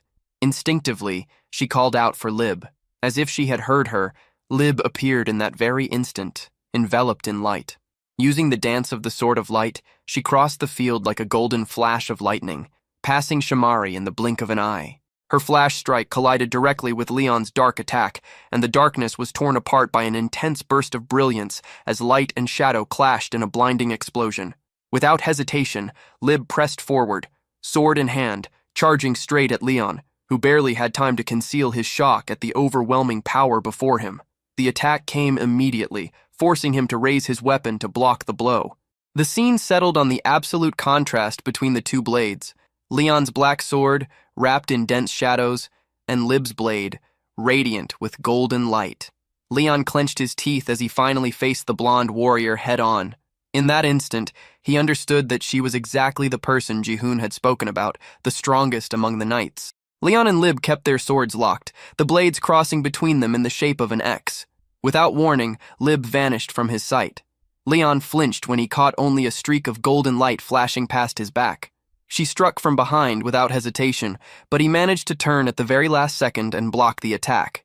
In the same motion, Lib reached for her sheath and began drawing a second sword, just as radiant as the first. Leon watched in disbelief and muttered in shock that she was wielding two blades. The scene fractured into a memory. Ji-hoon had once told him that if he ever faced a blonde knight who fought with two swords, Leon would be the only one capable of standing against her. The moment returned to the present, exposing the sharp contrast between them. Leon at level 19, struggling to hold his ground, and Lib at level 25, handling both swords with complete mastery. Memories rushed through Leon's mind at the exact instant Lib's blade stopped just a few centimeters from his face. Just as Ji-hoon had warned, she stood on a level far beyond ordinary humans. They continued exchanging blows in a rapid sequence that was nearly impossible to follow. Shamari watched the clash through clouds of dust and flashes of steel, unable to clearly track their movements. Dazed, she could hardly believe what she was witnessing. To her, it seemed unthinkable that anything could match the flawless dance of Lib's swords. Leon tilted his head by a hair's breadth, narrowly avoiding a strike that would have cut straight across his face. A faint smile curved his lips. He wondered whether that was truly all the strongest knight had to offer. Lib attacked again, and Leon dropped low, falling to his knees as her blade sliced through the air above his head. For him, the fight was still manageable. Leon kept the smile on his face as he began to activate his skill. The focus shifted to his hand, gripping the dark purple sword, shadows swirling around the blade. Black energy writhed and twisted in the air, moving as though it answered his call. A massive wave of violet power erupted, sweeping through the space like a crushing tide. The image focused on Lib's eye as she witnessed it, and without hesitation, she summoned her own strength, the dance of the Sword of Light. At the rear of the cave, the scene shifted to those who had remained outside, now thrown into confusion. Urus reacted to the sudden blast, demanding to know the source of the thunderous sound. It had been a tremendous explosion. Moments later, one of the soldiers came running from the direction of the forest, urgently calling out to Sir Uros. In an alarmed voice, he reported that there was a shortcut, and that monsters were fleeing through it. Hearing this, Uros's expression hardened completely. The scene cut to a flashback. A soldier was shown hidden among the bushes in the forest, watching from a distance as a giant rat, slimes, and other creatures escaped through another opening broken into the cave wall. He described what he had seen, explaining that a large group of monsters had smashed through the wall and fled that way. Faced with this information, Uros questioned whether they had abandoned the village. If that were the case, then the explosion from earlier could only be connected to that sudden retreat. Just behind him, Bianca spoke with confidence, stating that Lib was safe. She had linked a fragment of Ryan to Lib's shadow, ensuring her protection. The scene returned to the battle between Leon and Lib. Within her shadow, a hidden red eye revealed itself, and through it Bianca could see everything unfolding. She remarked in surprise that it was impressive for someone to fight Lib on equal terms, wondering if the opponent might be a dark elf. Through the crimson eye in the shadow, she saw the elf visibly exhausted, his body stained with blood from the wounds inflicted by Lib's strikes. The scene shifted back to the outside of the cave. Uros pulled the gigantic hammer from his back and declared with firm conviction that no one could defeat Lib in a direct one-on-one battle. They needed to focus on carrying out His Majesty's orders. He then raised the hammer above his head and began channeling the power of a wide-range ability. Ria's eyes turned hollow, almost catatonic, the moment she noticed the large group of soldiers gathered behind them. At the front line of the army, the archers lifted their bows and aimed straight at the creatures. As Ria understood what was about to happen, panic seized her, and she screamed for them to stop. The command was given. In the next instant, the sky filled with flaming arrows, countless projectiles tearing through the air in blazing trails. The creatures stared in terror, unsure where to run. Tar reacted first, shouting for the slimes to unite. The Slime King reinforced the order with a gesture, and they obeyed without hesitation. The small slimes quickly merged together, stacking and fusing until they formed a massive bluish barrier in front of the group. One arrow after another struck the living wall, yet none managed to inflict damage. Among the archers, one cried out in disbelief that physical attacks were not working. Without wasting a second, Tor raised his voice again, ordering everyone to run while they still had the chance. The creatures began to flee. Uros's face twisted with fury as he declared that none of them would escape. Lifting his hammer, he slammed it into the ground with all his strength. The earth answered with a deafening roar. It was the ability Rift Pulse. A massive crack split open in the ground and shot forward at high speed toward the creatures, curving around the slime barrier. Ria watched in horror. The fissure tore past the front line, and then the earth surged upward violently, lifting everything in its path and forcing the creatures to halt. Amid the dust, they stared in shock. One of them shouted in alarm that the ground was rising and the path had been blocked. Where there had once been an opening, a gigantic wall of rock now stood, stretching from one side of the forest to the other, completely sealing their escape route. Uros then gave the order, stating that their retreat had been cut off. The soldiers advanced as one, and he roared for them to attack. Spears lowered and pointed forward, the army charged toward the creatures. Uros reinforced the command, demanding that not a single enemy be left alive.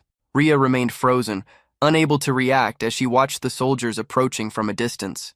Paralyzed, she asked Ji-hoon in her thoughts what they were supposed to do now. No answer came. On the other side, Tar raised his voice and declared that everyone should prepare for battle. Rhea tried to call out to him, but it was already too late. The humanoid rabbits, now fully reverted to their rabbit forms, took their positions, some gripping swords in their paws. One of them shouted that if they could no longer run, then they would fight to the death. The giant rat proclaimed that this was their chance for revenge, and the smaller rats around him echoed the cry, ready for combat. In contrast, the slime simply reacted with small, silent expressions of surprise, their tiny mouths hanging open. Rhea stood there, watching as all of them prepared for the imminent clash. The sky darkened as clouds gathered overhead, and she whispered to herself that it was fine. She clenched her fists, a clear thought crossing her mind. Ji-hoon's plan had always been to prepare for the future, but at that moment there was nothing left she could do. Yet the instant the moon emerged brightly from behind the clouds, something shifted. This was a life that had already been saved once. A notification appeared, stating that at night monsters grew stronger, with all their attributes increased. Moonlight reflected in Rhea's irises, making her eyes shine intensely. It was time to fight. Rhea charged forward alongside the monsters, all of them with fire in their eyes, consumed by overwhelming fury. Red flames swirled around their bodies, revealing the surge of power emanating from them. Ahead, the human soldiers advanced in tight formation, shields raised and spears leveled, wrapped in the golden energy Uros had summoned. On the screen, the values of the opposing forces were displayed. The total power of the monster faction stood at 992. The scene closed with both sides sprinting toward each other as the total power of the human faction, 449, appeared, sealing the beginning of the inevitable clash. The scene shifts to the false escape route. A golden glow shines at the tunnel's exit. Then an explosion spreads rocks and a large amount of smoke. From there, the dark elf emerges, regaining his posture. After recomposing himself, although severely injured, he prepares for the unfolding of the battle. The thought that in a fight between light and darkness there is no attribute advantage between one and the other echoes. The truth in a situation like this is only one, the strongest wins. The next attack is declared, and Lib advances with her swords toward Leo. She easily cuts through Leo's black barrier, and it becomes clear that in this battle the strongest is Lib.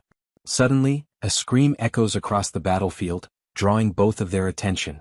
He observes and realizes that his allies have already been reached, but he has no time to process the information, as Lib advances for another direct attack. While defending himself, he realizes that the main force is in danger. Lib, close to Leo, comments that she believes in the intelligence of monsters. Leo is surprised by the heroine's words, confused about her motivations. The clash continues and Lib admits that she does not expect Leo to understand. Until a voice manifests calling for the captain and both separate. A small group of soldiers emerges from the cave. Lib immediately realizes that the battle between humans and monsters has begun. On the other battlefield, Tor faces a warrior with a shield and spear, using his hammer. He delivers a powerful blow, but it is defended, although it causes significant damage to the shield. The warrior mocks Tor's strength, saying it is not enough, even for such a large creature. The warrior then delivers an attack with his spear that pierces Tor's shoulder. Tor suffers from the blow but also from the sight that follows. His companions, several of them, being incinerated with magic, agonizing in pain. But it does not stop there, he also witnesses the slimes finally taking damage, with spears imbued with electric magic. Little by little, the monster army decreases, and numerical superiority gives way to a catastrophe. Wherever he looks, the scene of annihilation repeats itself. But he does not have much time to suffer, as a warrior advances declaring that it is time for Tor to be defeated as well. However, the warrior is surprised by a quick attack. His head is slammed into the ground by a powerful blow from Rhea. She tries to make Tor regain his confidence, reminding him that as long as they are standing, even if their companions perish, they must keep fighting until their last breath. Rhea trusts that even if everyone meets their end in this battle, Jihun will find a way to end the tyranny of humans. Two soldiers with spears join in a coordinated attack against Rhea. But the attack only hits empty ground. In the blink of an eye, the warriors have their heads torn from their bodies. Bianca observes the scene, analyzes it, and laughs while speaking with Rian, saying that apparently the fox is the leader of the monsters. While standing still, Bianca seems like an easy target, and one of Tor's kin advances toward her. Prepared, Rian takes action. In a quick movement, the shadow takes a pointed form and pierces the monster's body with ease, stopping the attack. Meanwhile, Bianca does not even notice what happened, focused only on Rhea's actions. The fox is now face to face with Aldebaran, a 3-star vice captain. He is extremely irritated with Rhea for having defeated two of his subordinates. The vice captain declares that he will reap Rhea's life, while she mocks him, calling him filthy. Aldebaran strikes at Rhea, who dodges with agility. He then activates his fire ability, increasing the destructive power of his weapon. Rhea is caught off guard by the ability, and soon a massive explosion occurs, engulfing the fox completely. Rhea remains in the middle of the fire, completely surrounded by flames. Bianca, from afar, observes the movement, noticing something. Rhea then activates an ability that covers her body with a water armor. Upon seeing the element, Aldebaran becomes surprised and distressed. The Aqua Mirage ability merges Rhea with the element, granting protection and also extreme agility. This allows her to move extremely fast to Aldebaran's back. Another ability increases the piercing power of the fox's claws, and she delivers a strike capable of piercing even the vice captain's armor. The warrior is defeated and collapses on the ground, giving victory to the fox. She contemplates the victory briefly, because it does not take long for another challenge to appear. A massive hammer surprises her, striking her directly. Rhea is thrown far away by the force of the impact and collides with a mountain, causing great destruction. While Rhea agonizes from the injuries caused, the man laments having drawn a card that said he would have a terrible matchup. Rhea worries that she can no longer react to anything, and the man approaches her, determined to finish it quickly and go against the card's prophecy. He declares that today will not be a day of bad luck. The warrior then raises his hammer once more and prepares to attack. But before his blow can hit Rhea, the mountain beside them begins to crumble, drawing his attention. From there comes nothing less than the dragon's breath. To Rhea's relief, the warrior's card was right.